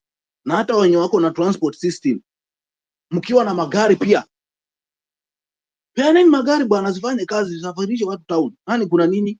We are liberating country. Tutakulipa wakati Kenya itakuwa tushajenga. Sasa tunajenga. Kama unataka tukupee contract ya kusambaza, lakini sahi utakuwa utahesabiwa kweli gari yako ilifanya ilichangia kwa ujenzi wa nchi. Sasa this is the right time. Ukiwa capable ya kusaidia mtu na unaweza muaccommodate Nairobi, hii tarehe ndio tunakuhitaji sana. Hiyo pia itakuwa service moja yenye hata sisi tusipokulipa Mungu ndiye atakulipa. Sababu we have suffered enough in this country. Uongo ni wa kila siku, kila dakika. Any leader wenye anapatanga tu chance ya kushika mic ni kuachilia uongo 10. Hakuna kitu, hakuna constructive thing yenye anasema, but uongo ndiye anasema. I have never seen any truth from these leaders. Ukiniambia ati huyu jamaa amesema ukweli, utakuwa unadanganya. Kila siku naonanga tu uongo. Uongo tu. Mtu hata akichukua tu mic anaonanga tu hawa ni maburukenge, wacha ni wadanganye tu. They don't understand themselves. Nao wazazi wetu nao bora wapewe kitu kidogo, hao wanarukaruka. They forget very easy. Unaona Mombasa watu ati wanalipwa shilingi 500 kwenda mkutano ujaze stadium. Lakini uzuri penye napenda, they take that money, watakuja wakuonyesha wako na wewe. But wakati wanakuja uamuzi wa kubadilisha nchi umetokea, wote utapata Nairobi itakuwa imejaa. That is for sure. Hiyo nayo wacha nisidanganye watu. Watu wenye wanaenda kujaza mikutano hao tena ndio watakuja wajaze Nairobi. Kenya tumesema ni one. Sasa hii niliwaambia hii revolution is beyond Gen Z. Mimi hata ni mmoja wa Gen Z, lakini hii revolution is beyond. Kila mtu mwenye anataka changes ya Kenya, changes ya nchi yetu ameungana na sisi. We need to continue pushing on. Tumeanza, we have just started. Na mbele kunoma, lazima tupite hiyo. Sawa, wacha bwana nimalizie. Mimi ni kuwahimiza tu kila mtu. Kuna kakilipu nimeweka hapo kwa comment section. Mimi hako ndio natumianga sana kwa page zangu. Nawekanga hako kwa profile zangu kuhimiza. Hiyo ni statement moja ya Martin Luther King akisema maandamano ni ya wale wasiosikizwa, ambao hataki kusikizwa. Wana force hiyo, lazima wasikizwe. Hiyo kilipu ndio natumianga. Na mwisho inamalizia Nane. So guys, let us go. Thank you, Daniel. Thank you, Daniel. I'll give the microphone to Gilbert. Gilbert, are you there? Gilbert, can you hear me? Gilbert Maina. Gilbert Maina can't hear me. Njeri, karibu. Njeri, anguka nayo.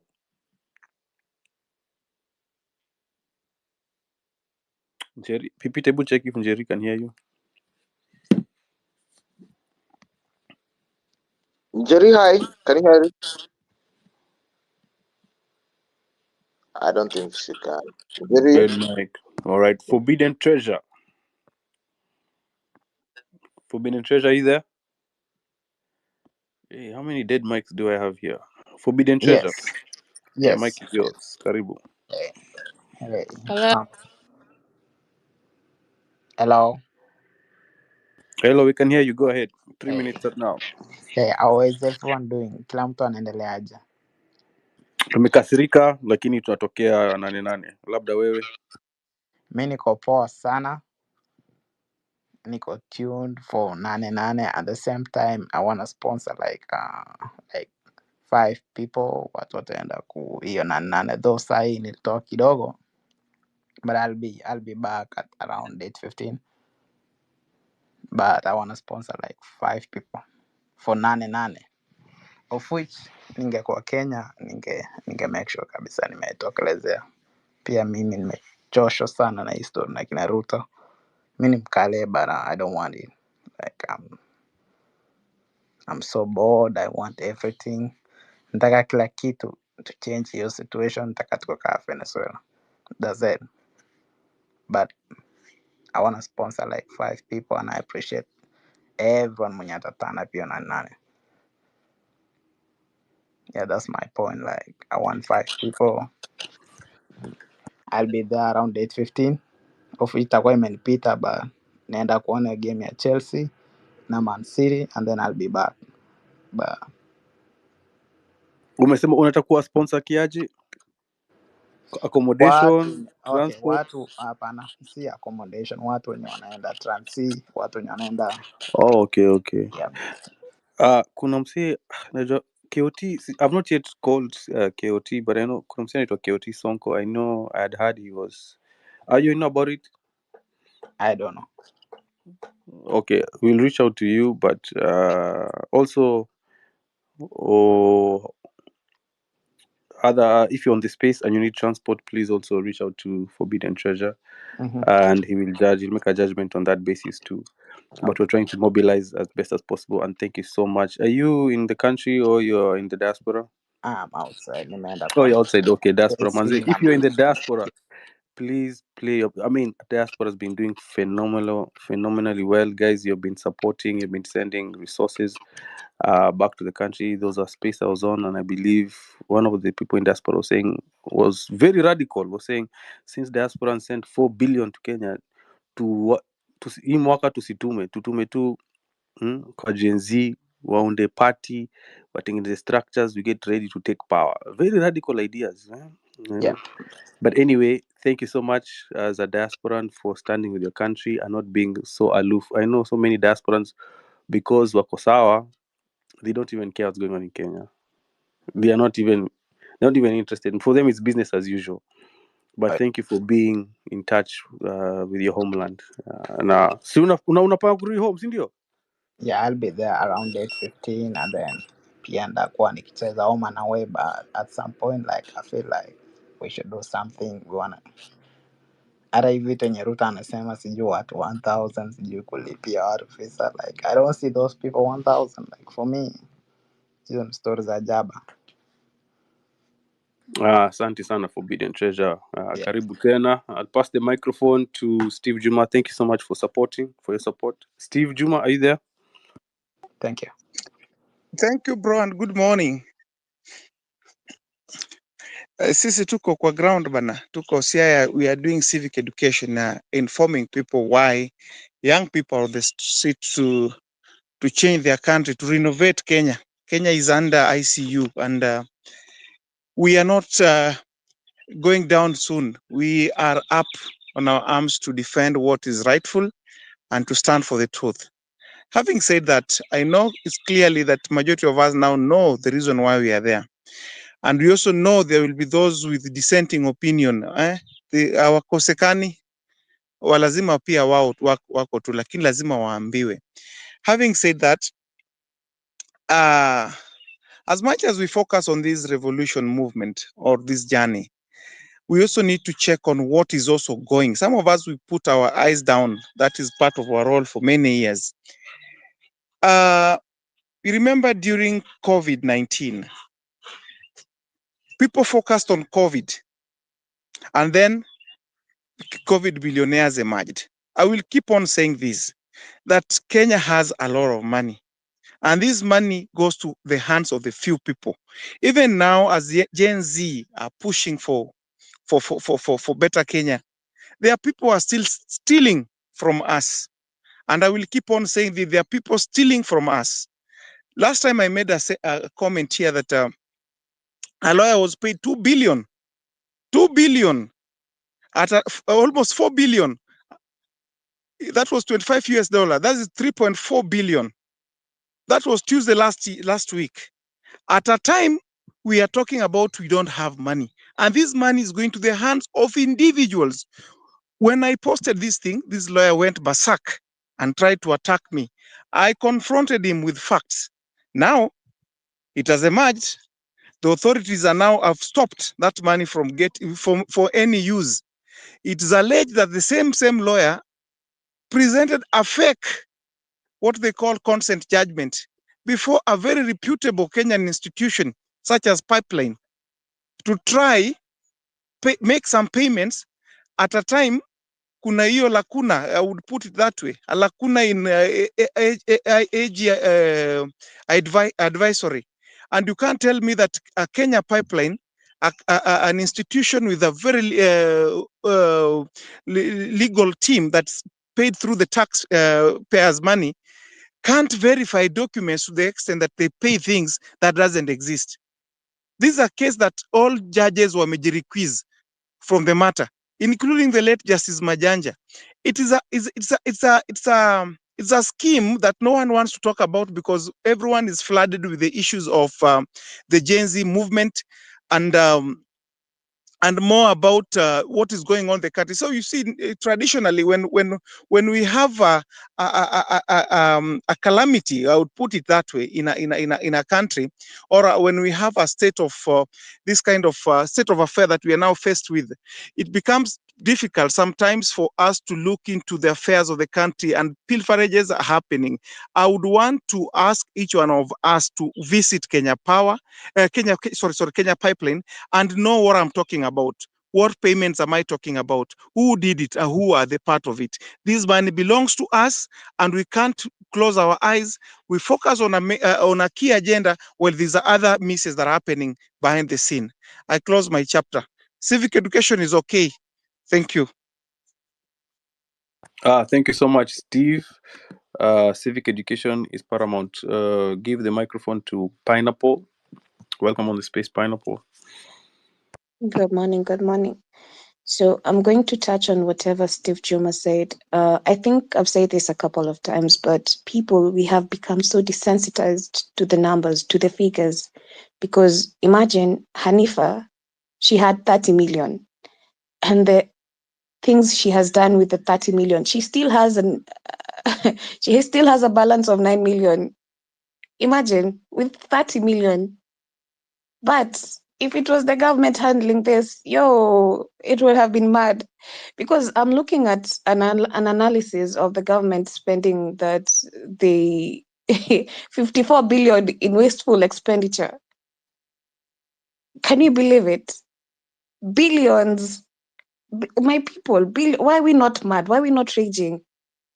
Because imagine if this 54 billion was used appropriately, how many lives would have been changed with this amount? Other operating expenses 32 billion. Yani hata iko kwa others, that we are budgeting corruption. Tuna budgetia corruption. Are you serious, Kenyans? And we're still not mad. How are we so desensitized to these numbers? Because at this point, these people should not even be in office. How are you looting? How are you stealing? You're robbing us blind. Your salaries, lakini you people, our leaders are so greedy. The greed that is in our leaders is just amazing, man. It is. I am out of words. Let me just point another issue. Like right now, a lot of people are missing. Please do not get tired of reposting it, because naona hata we have 50 unidentified people in City Mortuary. Do not get tired of reposting these people, because the moment we go silent is the moment they will start handpicking the people who have been very vocal. It is the moment that wataona they have regained power, they can do anything they want. Please do not be silent in this plight. And if you have anyone missing, I know it is very heartbreaking, but please go to City Mortuary. It is very sad that right now that people who are missing tunaenda kuwatafuta City Mortuary. And the more you're silent about it, the more they will take advantage of that. Please, nane tokea. Don't be here pushing proper. Unasema you're out here being very vocal, but when it gets to kwenda kwa ground, you're not there. Uko hapo just switching TV stations, watching what is going on. Please do not be that kind of person. Personally, I have gone to most mandamanos. And let me not end up in a body bag because I say that. Naona we have a UDA fans page, pale following, always following, but they do not know what Kenyans want. That's the funniest thing. The funniest thing is that they do not know what we want, but we will always see them in the listeners listening. So what kind of communication do you want from the citizens so that you can hear us? What language do you want us to have dialogue in so that you leaders can understand us? Because I always see you in the listeners, but we do not see anything changing. Munasema you want dialogue with the youths, but it comes from you listening to what is actually going on and taking, because right now if people are advocating for dialogue, we could have seen the changes. It's meet me halfway. We want to see you working on the things that we've actually highlighted to this point so that we can actually feel comfortable having the dialogue. But how would we be comfortable if you're targeting our leaders? Yani not our leaders, because we're leaderless, but there are some people who have been too vocal. Why are you targeting them? So if we actually present a leader, they won't listen. Watakuwa wanakuja, they want just to stop the movement. They want to quell down, but we are not going to give that to you people. We are going to take back our country. And change starts with you. Unaona that mama mboga that is anasema ati Gen Zs wanatupeleka nyuma. Talk to that mama mboga, explain to her why we fighting this government. You don't need a big forum like someone said before me. You do not need that big forum. Change starts with you. And talk to your parents, talk to the mama mboga in your area. That's how you bring about change. Anyway, thank you, host. Thank you, co-host, for giving me this opportunity. Let's turn out for the nane tafadhali. Be part of the change. Thank you, Pineapple. Powerful points. Yes. Pipita, you had an addition? Yeah, I have something. I have a concern. Yeah. And I know hosts like Afro, KOT, you have gotten this. Every time we host spaces, we are being told, oh, sijui government actors are listening. Oh, Shali Law, there's another one here. There's UDA fan page listening. There's a guy called Kigen. Why don't you host your own spaces? Hata sisi tukuje kuwasikiza. Hata sisi tunataka kujua kwa nini mna support huyu jamaa. Unajua saa zingine pia ni poa, cause tuko kwa democracy. Hata nyinyi mfungue space yenu. Unacheki Kigen, uko na grey tick. Sisi tunalipia tick. Kigen, weka space. UDA fan page co-host. Kuna mwingine hapo sitataja co-host. Alafu sisi tukuje tu request mic, mtuambie hiyo mambo ya Gen Z mtoe hapa. Mbona mfanyangi hivyo? Ama hamna numbers? Morio, Thank you. Thank you once again. Kitu nilikuwa nataka kuambia, nataka nikae nikikumbusha wasee, you know why we are marching on 8-8. Na kitu ya kwanza ningetaka kuambia, we have never won as a citizens of Kenya the Anglo-Leasing scandal, the Golden Bug scandal, the maize scandal in 2009 involving William Ruto and Akina Raila, the National Youth Service scandal involving Akina Waigoro, the Aror and Kimwaret Dam scandal involving Ruto again, COVID-19 funds involving everybody who is in the government right now. So basically these guys wametunyima free education, wametunyima free health service, wametunyima free electricity, wametunyima free water service because of their own selfishness. Hiyo ndio kitu mnafaa kwenda kuambia wasee pale kwa ground. Hiyo kitu tunaongelea civil education, na hawa wasee they cannot change the system yenye inawapea advantage over us. They will never change the system. We have to change the system for ourselves. This system is corrupt. We cannot have wolves leading sheep. Hizo scandal zote nimetaja hapo, hizo ni just a scratch. We know how many billions of money we lost, if not trillions. So guys, mimi kitu moja nawaambia, we have to have one agenda. 8-8 March, these guys have to go home. Wametunyima hizi vitu zote. Mse wa bike anafaa kuwa anajua wametunyima free electricity. Kama uko na bike ya kucharge umenyimwa. Wameongeza mafuta bei. Tuko na mafuta sijui ngamia 1 sijui ngamia 2. Hata hakuna mtu anaweza kuja hapa atuambie mafuta yetu inaendeleanga aje, because hawa watu ni selfish. We have no free education. We had free education, yet they have unconstitutional offices for their wives, for their spouses. Umeona hiyo 54 billion wamecheza nayo hapo hivyo mchezo, but they cannot. Hawezi ongeza walimu pesa, hawezi ongeza nurses pesa, hawezi ongeza madaktari pesa, hawezi ongeza engineers pesa. Hakuna mtu anaweza ongezewa pesa. We lose 2 billion every single month paying politicians only elected and now permanent secretary wao. 2 billion every month. Kama mkijua hivyo, 2 billion every month in allowances and salaries. Sasa hata hawajaiba pesa. Hiyo ni kitu constitutional tu, iko kwa constitution. Hebu niambie hiyo pesa ikiza channeliwa towards free education, towards free health service. Hiyo ndio kitu tuna fight for. Barabara by the projects ziliacha kufanywa because there is no room for development in corruption. These people are stashing away all our money because either we like it or not, we are going to have an economic collapse if these guys continue in office. Now they are stashing their money elsewhere. Mnasikia sijui nani amenunua nyumba Dubai, mse amenunua nyumba London, mse amenunua nyumba sijui wapi, because they will leave us in trouble. Waende waishi huko. Mnafahamu kuwa mkijua, why are we marching on 8-8? We are going to get our lives back. They have basically taken every single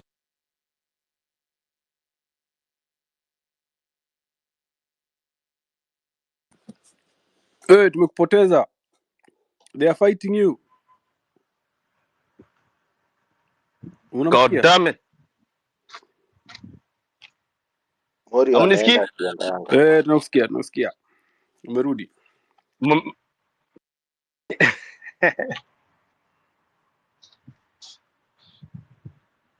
Talk to us, Morio.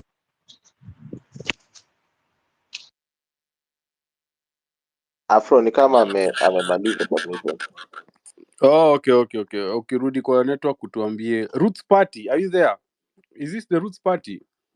Chairman or the admin? Yes, I'm here. I'm here. Yeah, go ahead.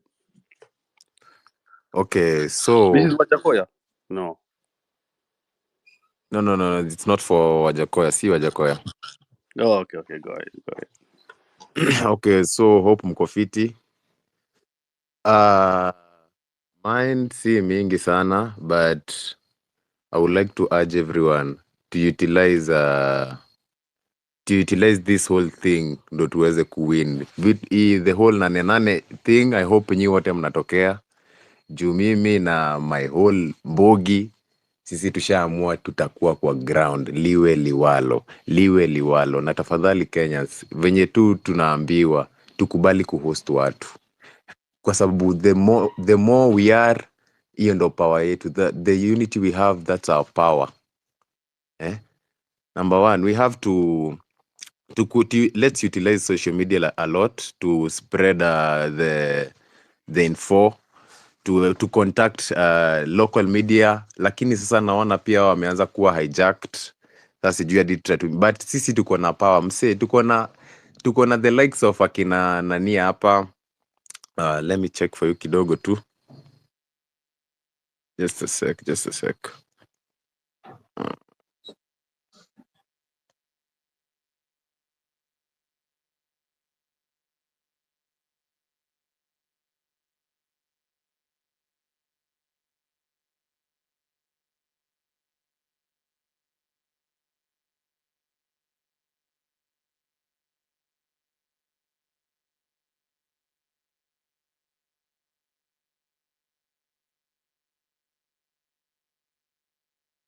Hey, Ala, kwani umeenda ameenda I kuita can't kuitafuta watu? kwa get here. WikiLeaks? Ametafuta kwa WikiLeaks.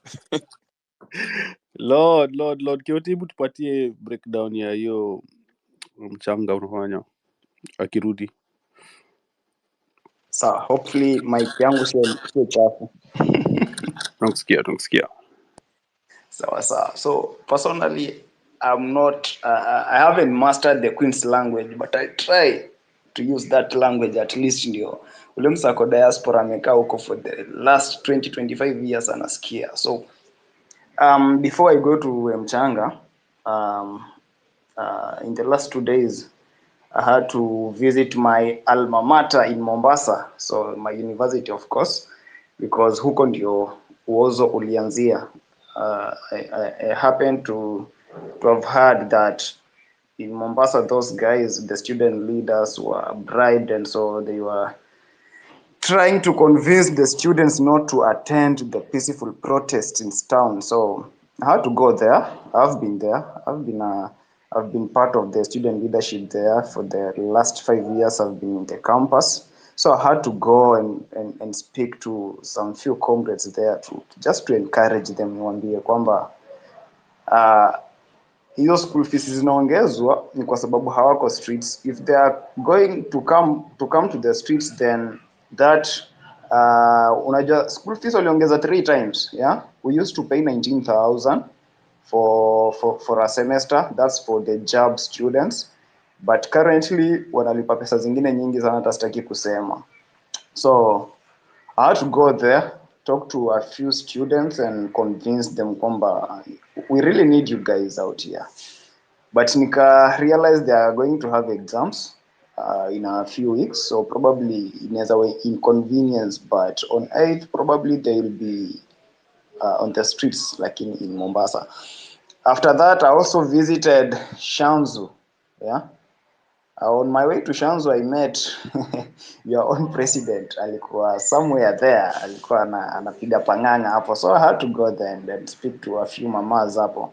And these mamas were telling me that they were being paid to go to that rally. They were being paid from as low as 500. And the highest alikuwa anapata 1,000.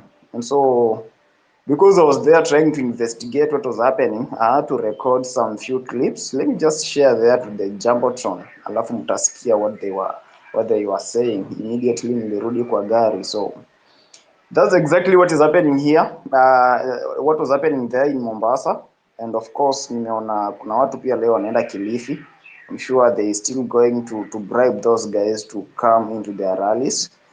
That one aside, bloggers bana, kama wewe ni blogger wa gava, afadhali hata unimute ama uniblock, because whenever I see your timeline you supporting a rogue government yenye people are in the mortuary, alafu nyinyi bado mnaisupport bana. Mimi I always feel sad, I feel bana, hasira yangu upanda every now and then, yeah. So kindly, hata kama you are trying to play both sides, uko Gen Z sijui uko government, you either you choose, just choose one side, just choose one side, because the moment unaanza kuongea on behalf of the government, on behalf of the sijui Gen Z, hiyo ni kama unataka kuunganisha tu.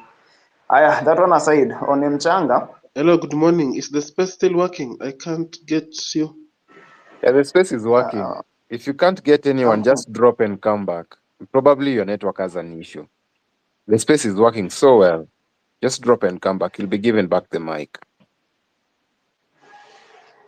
So guys, on the issue about Mchanga, you know, I thought that thing ni kitu rahisi tu, but I talked to the top office ya Mchanga, and of course we have collected a few cash from here in Kenya and then from abroad. Zenye ziko abroad, they're currently not reflecting, but today is when they're going to activate it fully, because I've already submitted the documents zenye wanataka. So I already talked to guys in diaspora in their groups, nikamwambia they hold on kwanza, na pia I talked to a few guys jana na juzi, nikamwambia they hold on.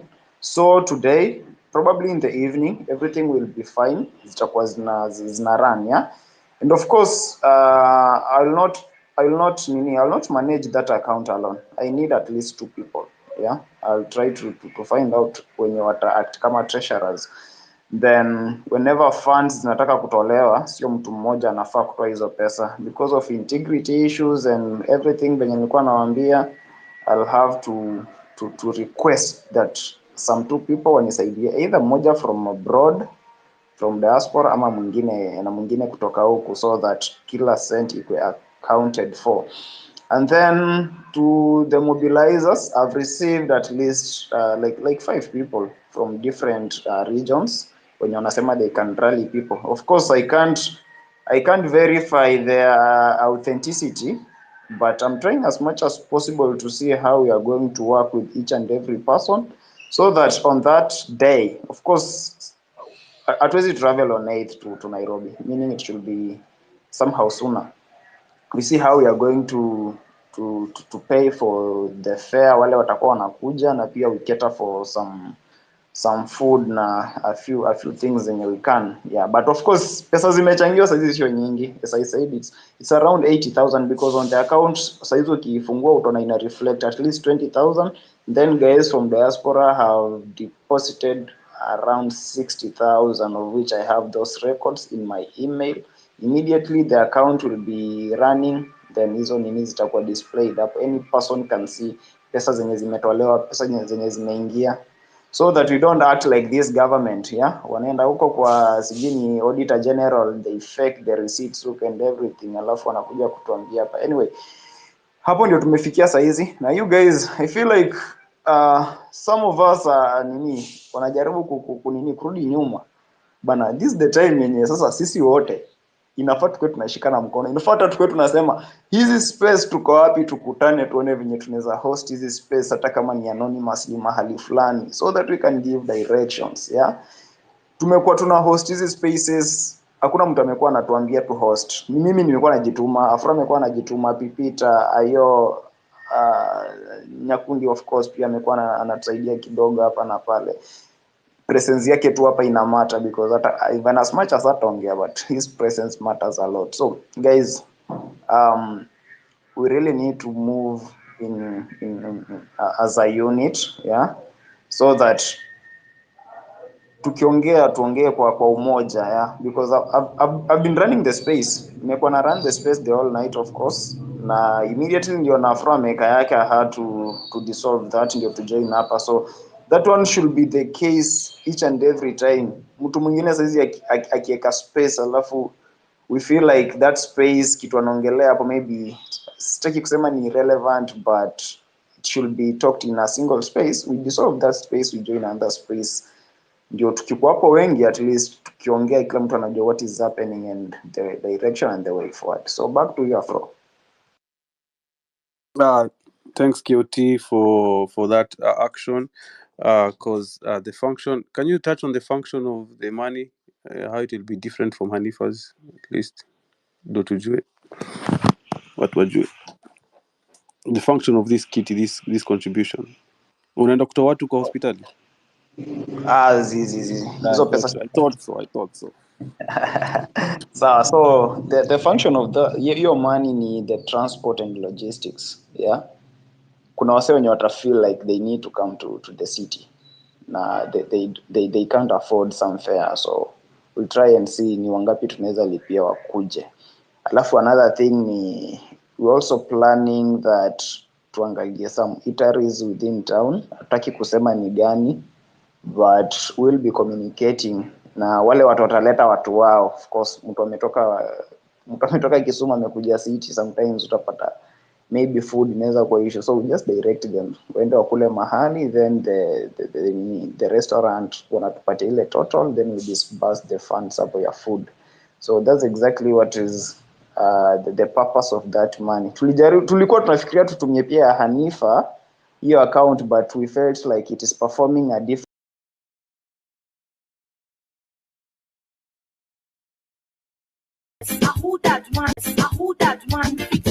East African bashment.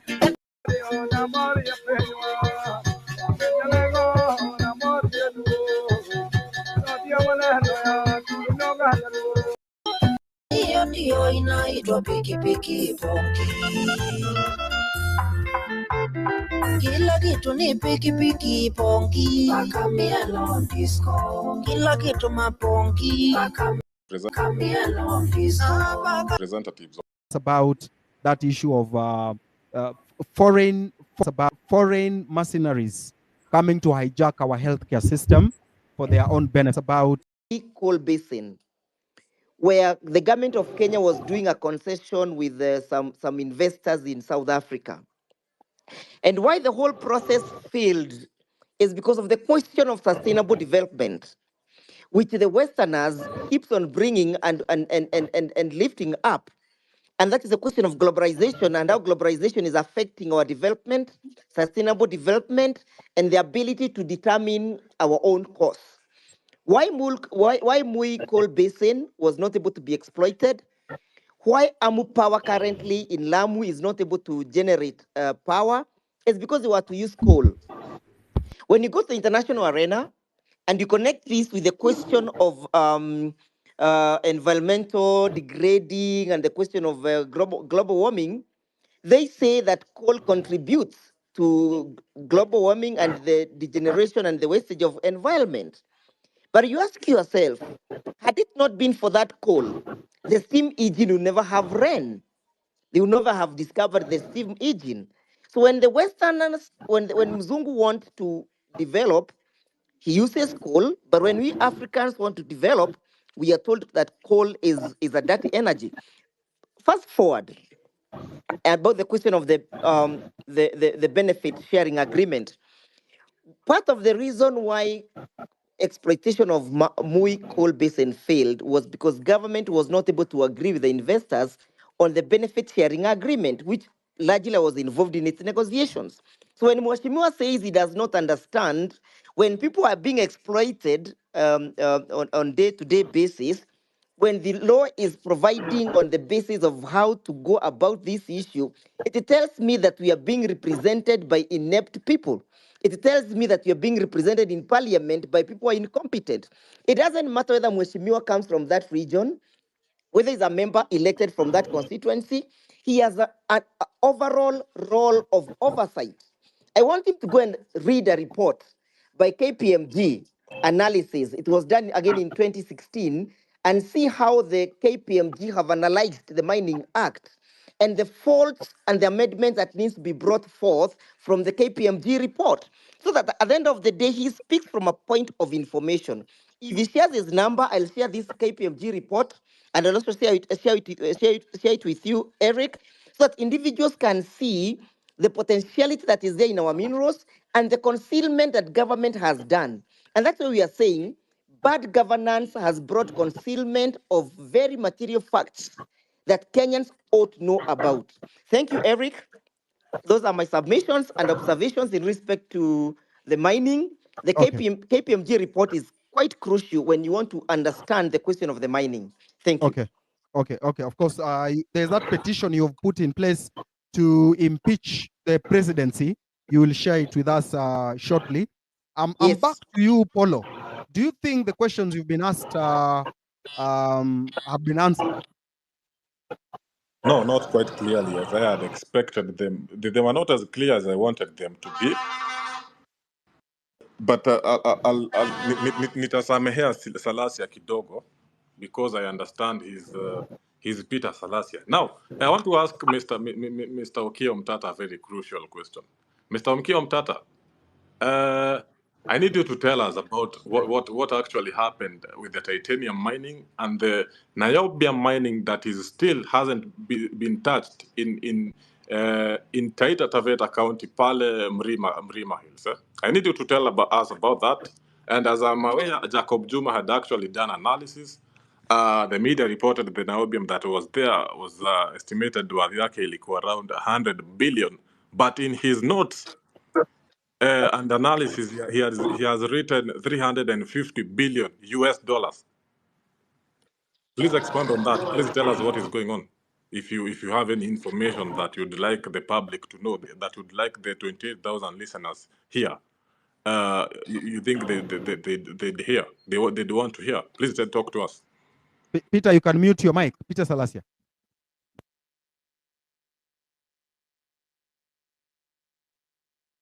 Okio Mtata, please talk to us. Nikaa nimeuliza swali moto eh? I know I'm playing with hot soup, but it's okay. If you don't have the answer to that, we'll just find out on ourselves. I don't think you have any other Is he choice. there? Is Senator Okia there? Okay. Yeah, I think the titanium that was discovered at the coast is a very sad story for this country. No serious country can export raw material. Titanium is one of the strongest metals in the world. So having exported the raw material in a raw material form was a very sad thing that this country did. The prudent thing would have been to leave it in the ground if those people who are there were not able to use it, so that the generation that could add value to it locally would have come up and utilized it. So I think it was a very, very sad thing, and it's not acceptable what happened to it, because just people made deals and exported the raw material, and titanium it has a lot of byproducts, and so we lost. We lost 100%. What do you mean lost? Please expand on that. What do you mean lost? Ilipotea Because hivyo. the opportunities that were available, could have developed a proper industry there, and a proper, titanium is a very strong metal. So it was discovered in Kenya, and that would have been a chance for us to begin a serious industry, building a serious industrial base around it. They gave excuses that you don't have enough power to smelt, you don't have enough power to do whatever. But the whole thing comes down to what happens in this country. Even if you look at the tuna. Mr. Okio Mtata, who is this you are referring to as they? They gave excuses. Is it the government? Who do you have names? Can you cite out names?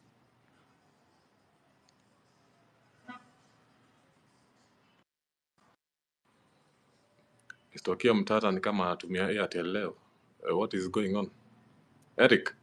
The people who have, we have got people in government, people in charge of government at that time. These are the people I'm referring to, who are in charge of the country, who are making decisions on behalf of the country. These are the people who should have made sound decisions to ensure that we benefited from that discovery. But it's not just that. There are a lot of things in this country that have gone for a song. that they should not have happened. Even right now, as we speak, when you look at our free economic zone in the Indian Ocean, the tuna, if you look at the map of tuna in the Indian Ocean is virtually barren except for the East African coast, and especially the Kenyan coast because of the big rivers which flow into the Indian Ocean through the Tana and what have you. The tuna, the epicenter of the tuna is in the Kenyan waters. But do we have an industry around that? No. We are just licensing people to come and fish and take all that fish around and say it's worth billions and billions, trillions of shillings. Much more than what we are producing on the land, but we're not benefiting. So there's a lot that is wrong in this country, and we must come up with a resource map of this country and find out what these resources are doing for us. As I said at the beginning, the challenge of leadership is to convert resources into wealth. We cannot continue being poor, yet we are sitting on a very big resource base. When we went to school in my time, we were being taught that there were no resources, there were no minerals in this country. Yet it was a lie. We were being fed a lie so that we could not know what we were sitting on. It's now that we are beginning to see that there's a lot of minerals. You are talking of Jacob Juma and the mining at the coast. What I wanted to tell you is that Kotek, Jacob Juma found the information about Kotek in my office. When he was coming to do some work in my office, he used to come and do work in my office. So when he came to my office one time and he got somebody given a small write-up on those minerals, because something was happening at the ministry. That's how he got involved in the whole industry and whatever.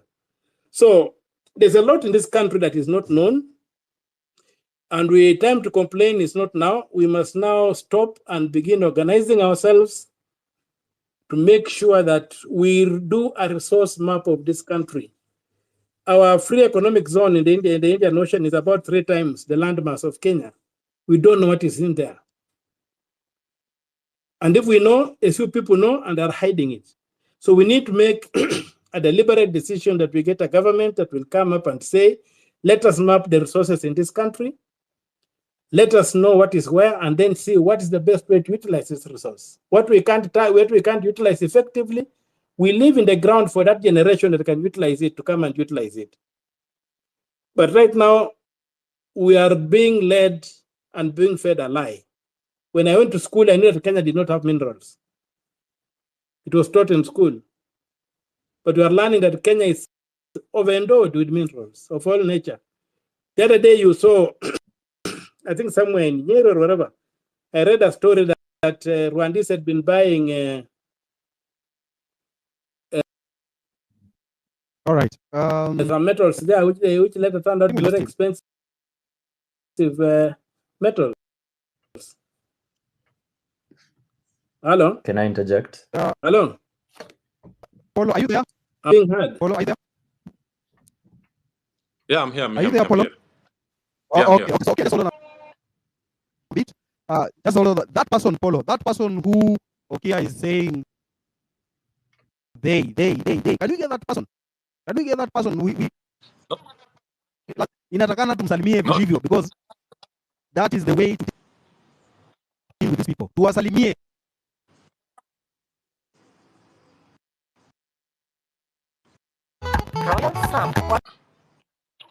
Wengine wanahitaji kusalimiwa. Salamu kidogo tu, tupatie namba yake. Tumsalimie. Hello, did you hear me?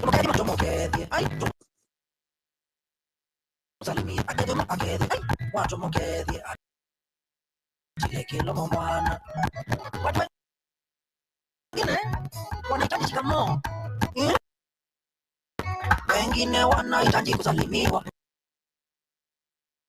Tabia zingine zinataka salamu. Akia nani? Akikushinda tutumie namba yake. Na wengine sio salamu ya mdomo peke yake. Wengine wanataka makofi, shangwe na vigelegele. Wacha nikwambie Maina, tupatie namba yake tumsalimie. Salamu tu, tunenge namba yake mwanamkete. Mwanamkete. Tumsalimie. Akede. Mwanamkete atile kilo mwana. Mtu ametulia. Labda amesalimiwa asubuhi. Kuna kengine kalinisinya sana. Pakiao, nilikapeleka ndeti ya jioni. Akakuja na mademu wengine 5. wakakula kama watu wana mgeto alafu There's a problem with the Haiwezi internet tosha. from my side. Mhm. And also from the host. I don't know what's going on. Is there a problem? There's a loss of coordination. Edgar, is there a problem? Yes, I can't hear anyone. I can't Hiyo imeingiliwa hiyo see nini. anything. The space is dropping on and off. I don't know what's going on.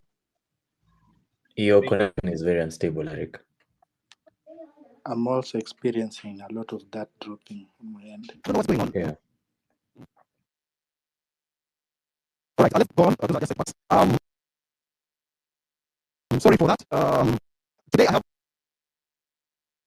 also another speaker from Zimbabwe. His name is Rutendo. And Rutendo, how are you? Welcome. We are talking about Kenya and its resources. I'm sure you've heard that the young generation of this country have gone to the streets to demand what belongs to them.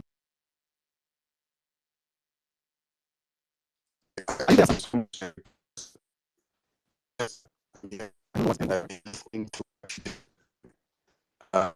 Yeah, I've been listening to what has been said. And I thought the most ironic thing that was said was by the gentleman who spoke previously about how you guys were taught that there are no minerals in Kenya. And ironically, that is the very same thing that we were taught everywhere else in Africa. And I was annoyed when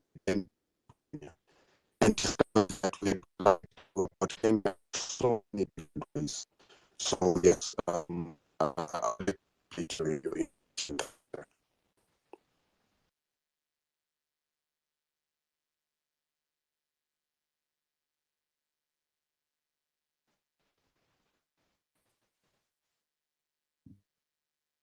Edgar gone. I've lost my space. I can't say it.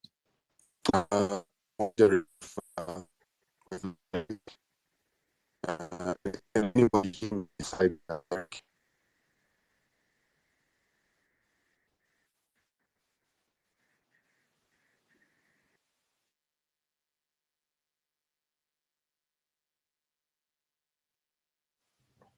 Not sure if I'm the only person who's lost the speakers. Kimani, can you hear anyone?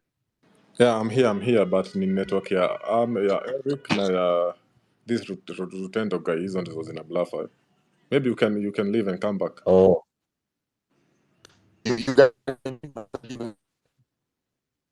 Rutendo sikusikii. Yeah, Rutendo, we can barely hear you. Yeah.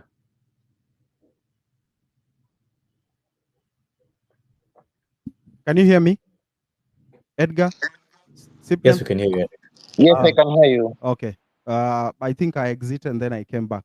So maybe we can give Rutendo 3 to 5 minutes to tell us his thoughts on seed sovereignty in Africa, what he has been doing, and why as Kenyans we need to be concerned about us losing our livestock, our food, and how politicians have sold us to the highest bidder.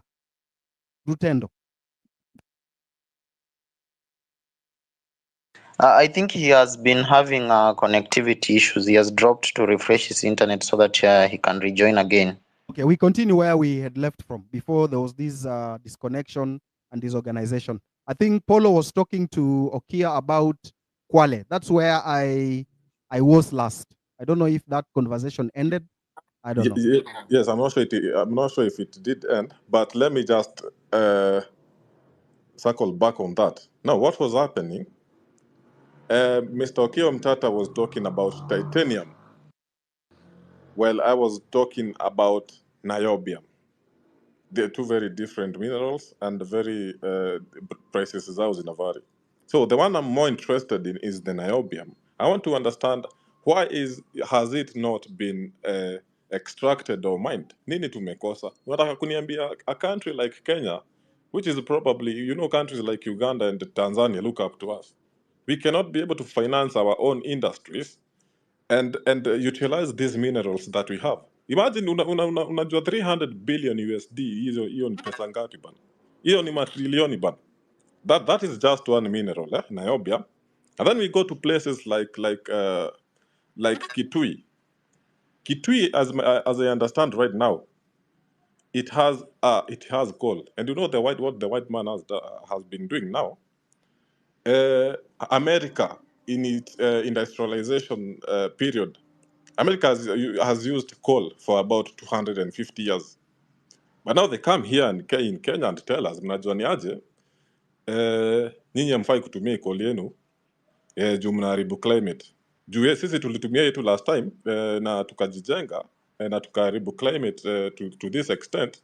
So nyinyi msitumie coal yenu juu mtaharibu climate, so wacha tu ikae hapo. Don't use that coal.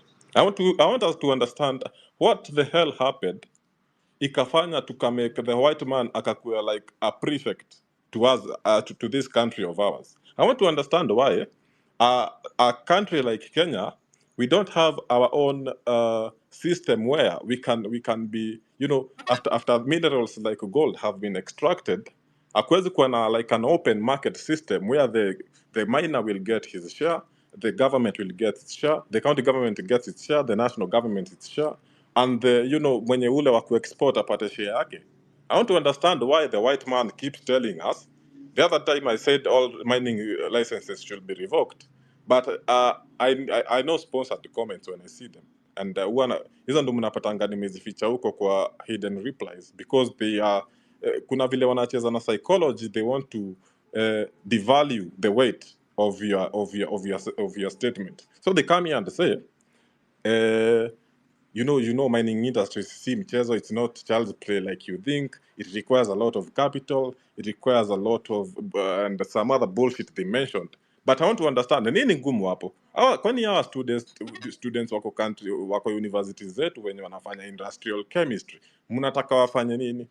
Mnataka wende wakuwe mboch kwa hizi kwa hizi ma country Ruto wanasema tuende through a website, which by the way doesn't work. It's shit.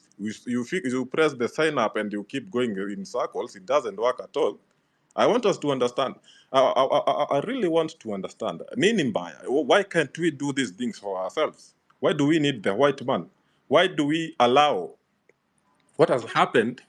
Why have we been in an invisible prison that we have been put by the British, by the white man, about conservancies and shit, whereas there's a lot more that has been going on for a very, very, very long time, and we never actually got to know what has been happening. Actually, let me just say this: courtesy of Ruto's recklessness and the kiherehere and Tamar,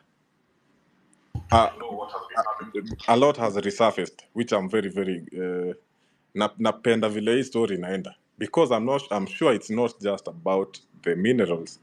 This is just a CIA guy called Ian Cox today said I'm telling half truths with Q and Amerix.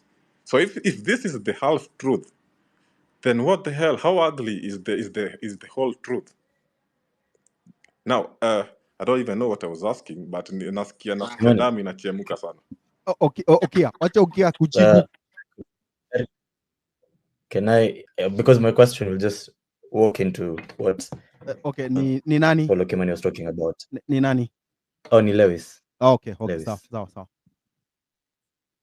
So even as we have conversations here on this space, it's very interesting to me that when we ask our elected representatives questions, they respond in the language of activism. They say we should, for example, Salasia said we should have a legal framework. Will tell us that we lost an opportunity, but nothing happened from it. Can we have proactive feedback? You could come and tell us, this is what should happen. This is what I'm willing to do at my level, and this is what I'm willing to follow up on at this level, because all of us cannot be on this space raising issues. Because when we raise an issue and we say people are being oppressed because of ABC mining company, as an elected representative, part of your feedback should not be to come and tell us, I'm also aware that that is happening and this happened and it's so sad and we move on. Can we have a bit more proactive responses from our elected representatives? Because that would be a lot more useful. Otherwise, this is just a waste of time. Great. Senator Okia, maybe tell us about this issue of Kwale, the issues raised by Paulo Kimani.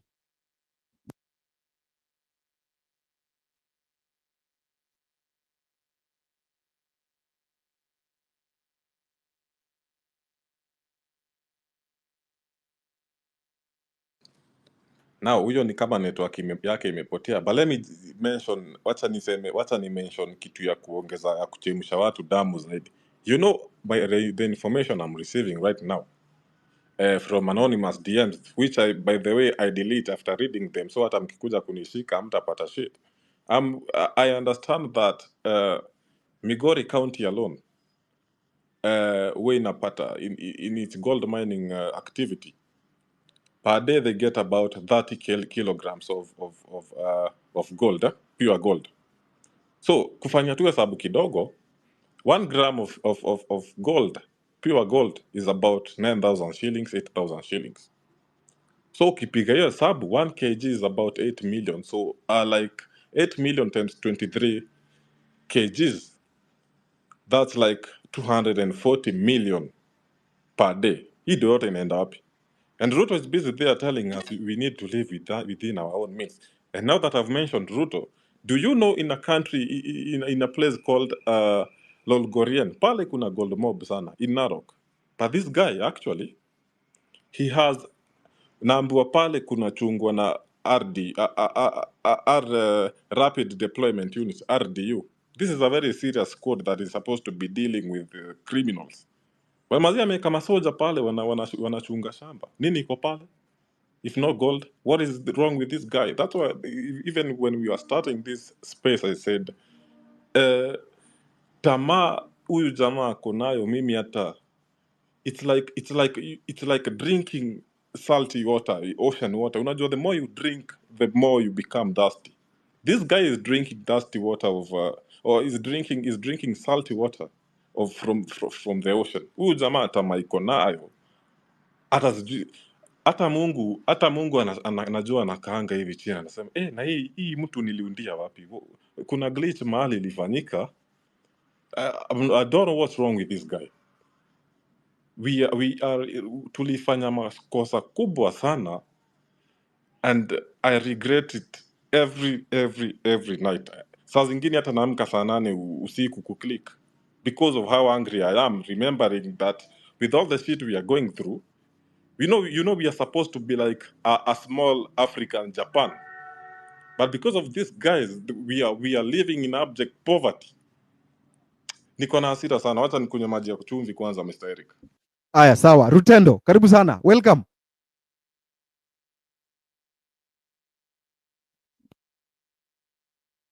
Yes, sir. Good evening to everybody. Can you hear me now? Yes, you're clear. Excellent, excellent.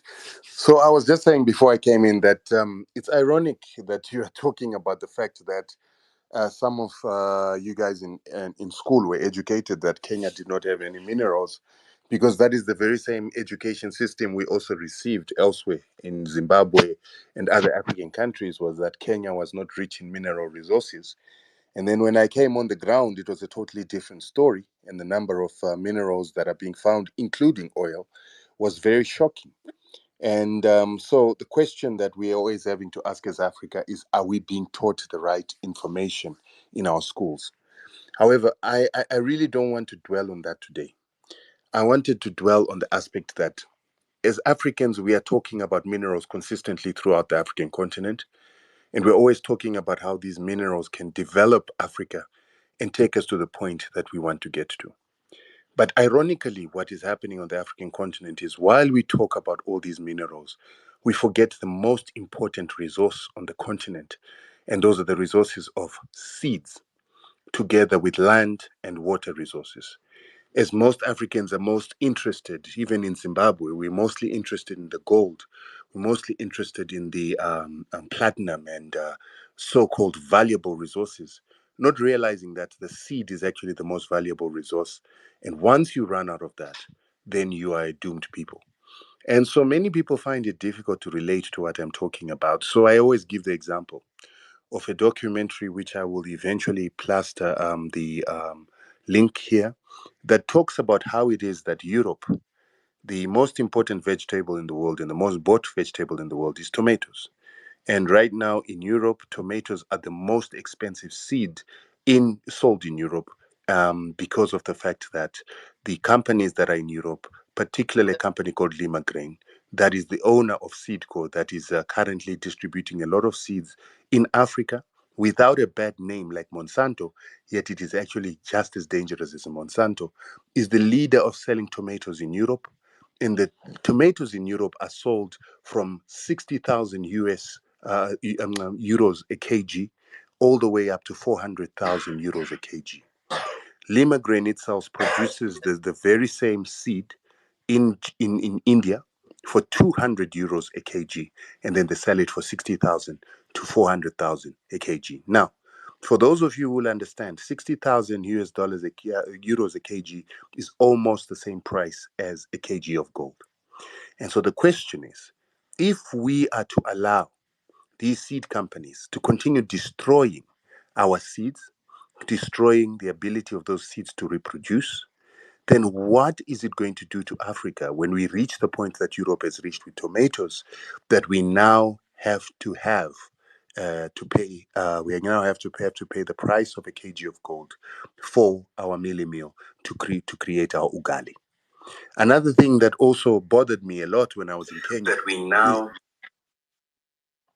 another thing that affected me a lot when I was in Kenya is the fact that everywhere I went and looked for ugali made from millet, ugali made from teff, or anything else, I couldn't find it. The majority of the ugali that was being eaten, that is from Dandora, from city center, all the way out into the outskirts of Kenya, I was only finding white ugali. And white ugali is one of the regulated grains in Kenya, according to your seed production act, that is limiting local farmers from sharing seeds and limiting local farmers from developing their own seeds. You are limited to only getting those seeds to be grown by companies that have been licensed by the government because it is a strategic crop. Now I'm beginning to understand that even beyond strategic crops, the Kenyan government doesn't want farmers to share seeds. And if they do, they're criminalized because they should buy all seeds from registered companies that produce what are called tried and tested varieties of seeds or high quality seeds, which are generally hybrids. And now you've just had the signing over of GMOs into the country.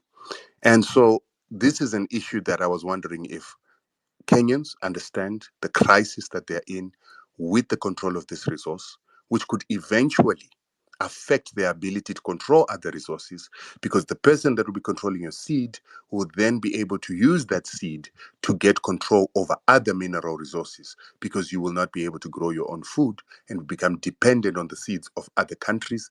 And if you go to war with those countries, if you have a difference with those countries, if you have a trade issue with those countries, they could simply deny you their seeds until you give them land, until you give them mineral resources, or until you give them compliance. So let's give an example with what you guys have been doing now.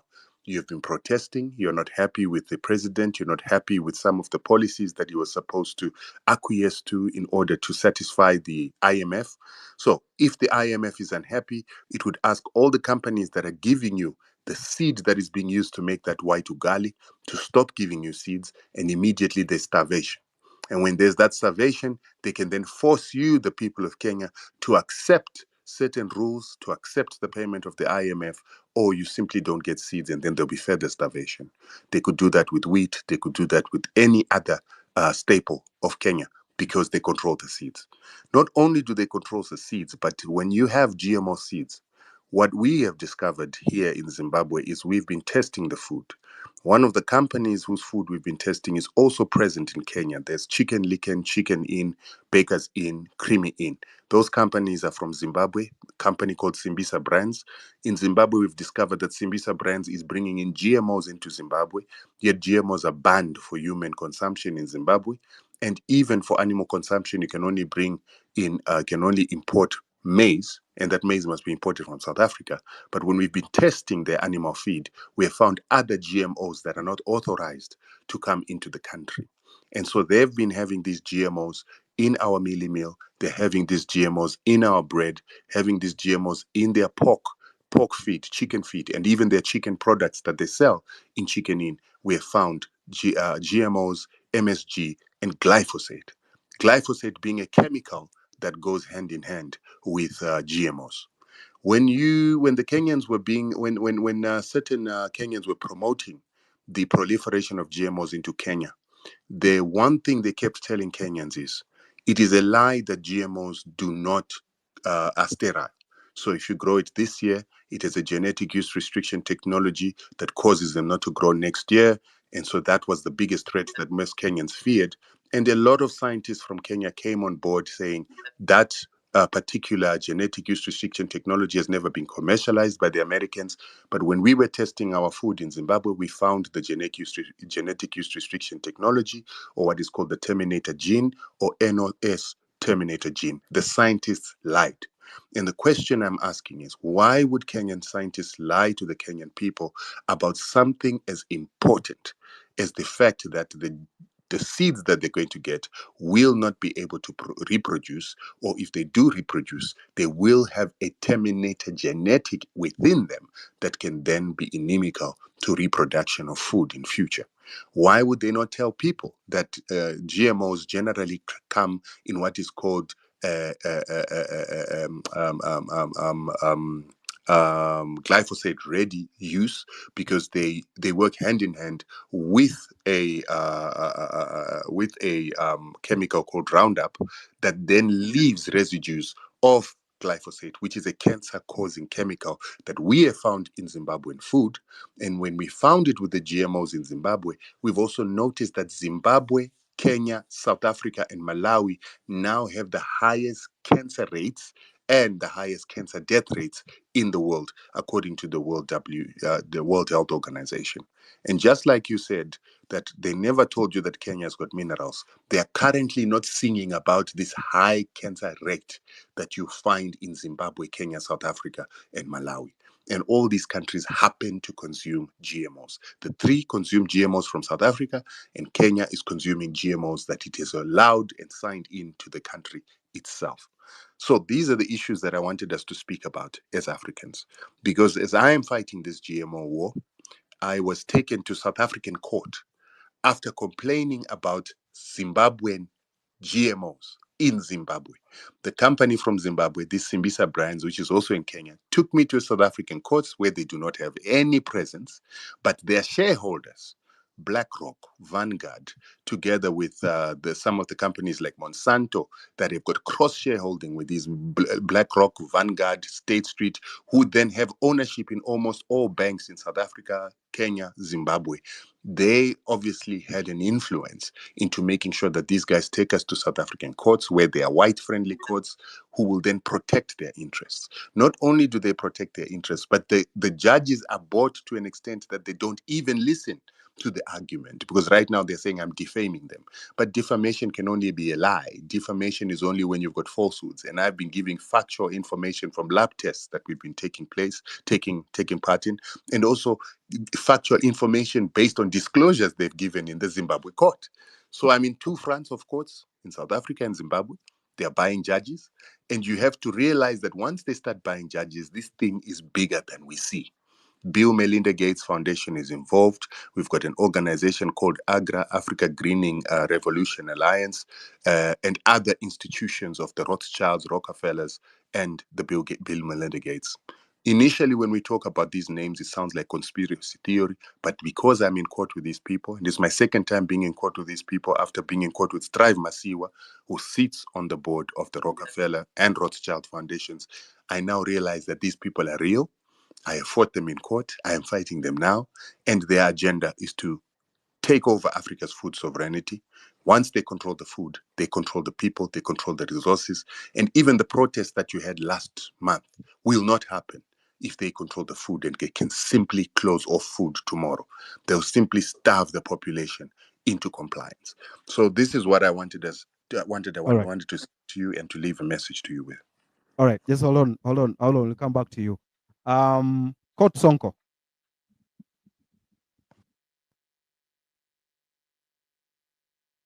Coach Sonko, naona hapo unasema mimi nimelipwa tusiongelee mambo ya protest. So hebu tuambie nimelipwa na nani na kwa nini nimelipwa? Coach Sonko. Naona hapo unasema mimi nimelipwa tusiongelee mambo ya protest. So hebu tuambie nimelipwa na nani na kwa nini nimelipwa?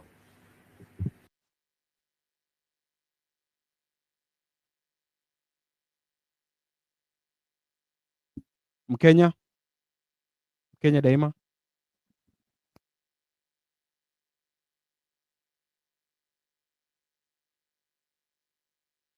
Mbona mnauliza mic, mkipewa mic hamtaki kuongea?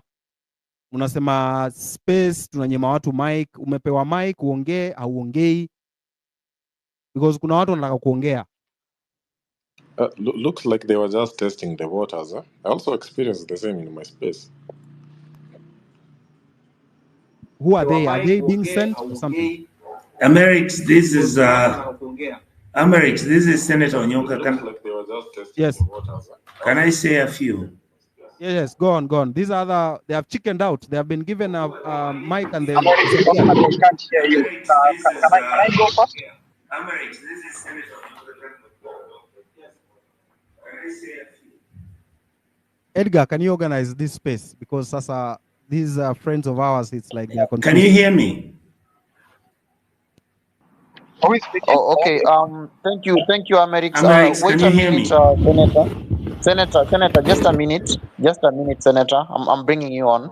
So, Keoti Sonko, you had your hand up. Amerix alikuwa amekuuliza.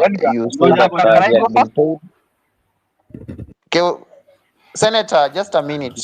Can you hear You me? will come after Sonko. Sonko.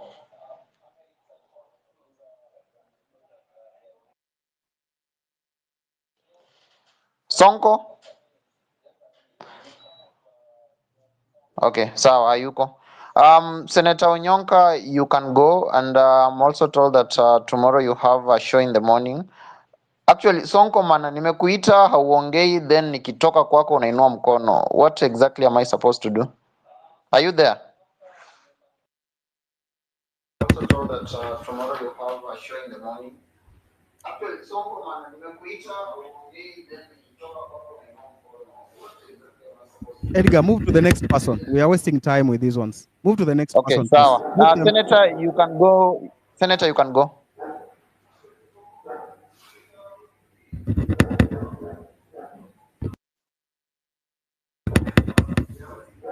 Senator, can you hear me?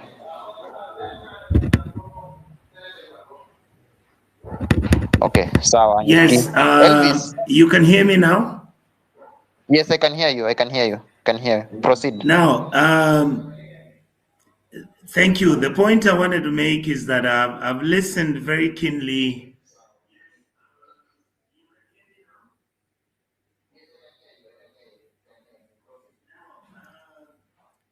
I wanted to say that I've listened to the gentleman who has just spoken about the GMO controversy and the issues. One of the things I wanted to say is that I hope all the Pan-Africanists who are listening to this know that you must begin to look at the larger picture, whether you look at it the Kenyan way or look at it the African way. Number two, the events that you see in the mismanagement and the misgovernance of our people, sometimes they are deliberate, but sometimes we are the unfortunate players in those arrangements. The truth is, I believe that you as Kenyans have always been trailblazers. I believe that we must be aware of what's going on. Don't dismiss anything you get. One of the things that has helped me in my politics is that when I pick information, whether it's true or not, you analyze everything intelligently and then you're able to make decisions. I believe that the issues which have been raised here are issues that can be fixed. Our country is not so broke that you cannot fix it. I believe where we are, like I've said before, the hardware is okay. When somebody comes to Kenya, you see everything, you see happy people, you see hotels are running, we have national parks, Kenyans are running at the Olympics, and everything is fine. But my point is, we now must begin to look at the software for you people to go to the next level. Finally, I want to say this. I hope that this team will be able to be positive and will be able to handle whatever that is happening in this country fairly. There are some of us, there are some people who are even in government who are giving us information to give to you. Some of us have done good before, maybe we have failed, but I think some of us should be allowed to make the decision of wanting to help our country. It is not for self-serving interest. Personally, if you guys got even 5 things that are outstanding on the governance of Kenya, by that time, I don't think I would want to continue with politics. I think some of us who have been very, very fortunate have gone to good schools and have seen things. I've been a deputy minister for foreign affairs.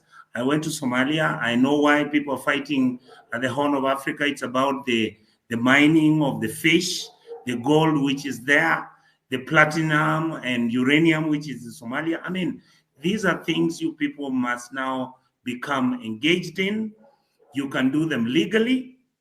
And I wanted to say this, gentlemen and ladies, make sure you maintain the highest standards.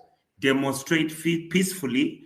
I know that agents are going to be sent so that they can distract you, so that they can give you a bad name.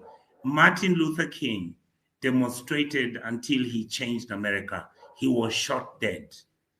Violence killed him, but his spirit kept on running. If you go to the US, you'll be shocked to see what is happening there, especially with Kamala Harris becoming a president, a black woman of Indian descent. So you guys have an opportunity. Fix your country. Don't favor me. If you think I'm BSing you guys, tell me. But if you think I'm doing a good job, encourage me. There are many, many people who are adults, who are all elderly, who are old, who want to change everything. They are going to support you. Be fair to them. They will work with you. Will there be betrayers in the struggle? Yes. Must that stop you? No. I think that's all I wanted to say. Thank you so much, Senator. Asante sana. Elvis. Yes, Edgar. Can you hear me? Yes, I can hear you perfectly. You wanted to address an issue on hizi Immigration jobs and zenye tunaambiwa jobs. ziko majuu. Yes. Hizi jobs tunaambiwa ziko majuu, tutalipiwa ndege, tutafute tu passport in 1 week. Yes. So you have at least 2 minutes. Yeah, so I'll be very quickly because of time. Number one, straight to the point, I've heard the president going around from county to county telling people that we've created jobs abroad for you.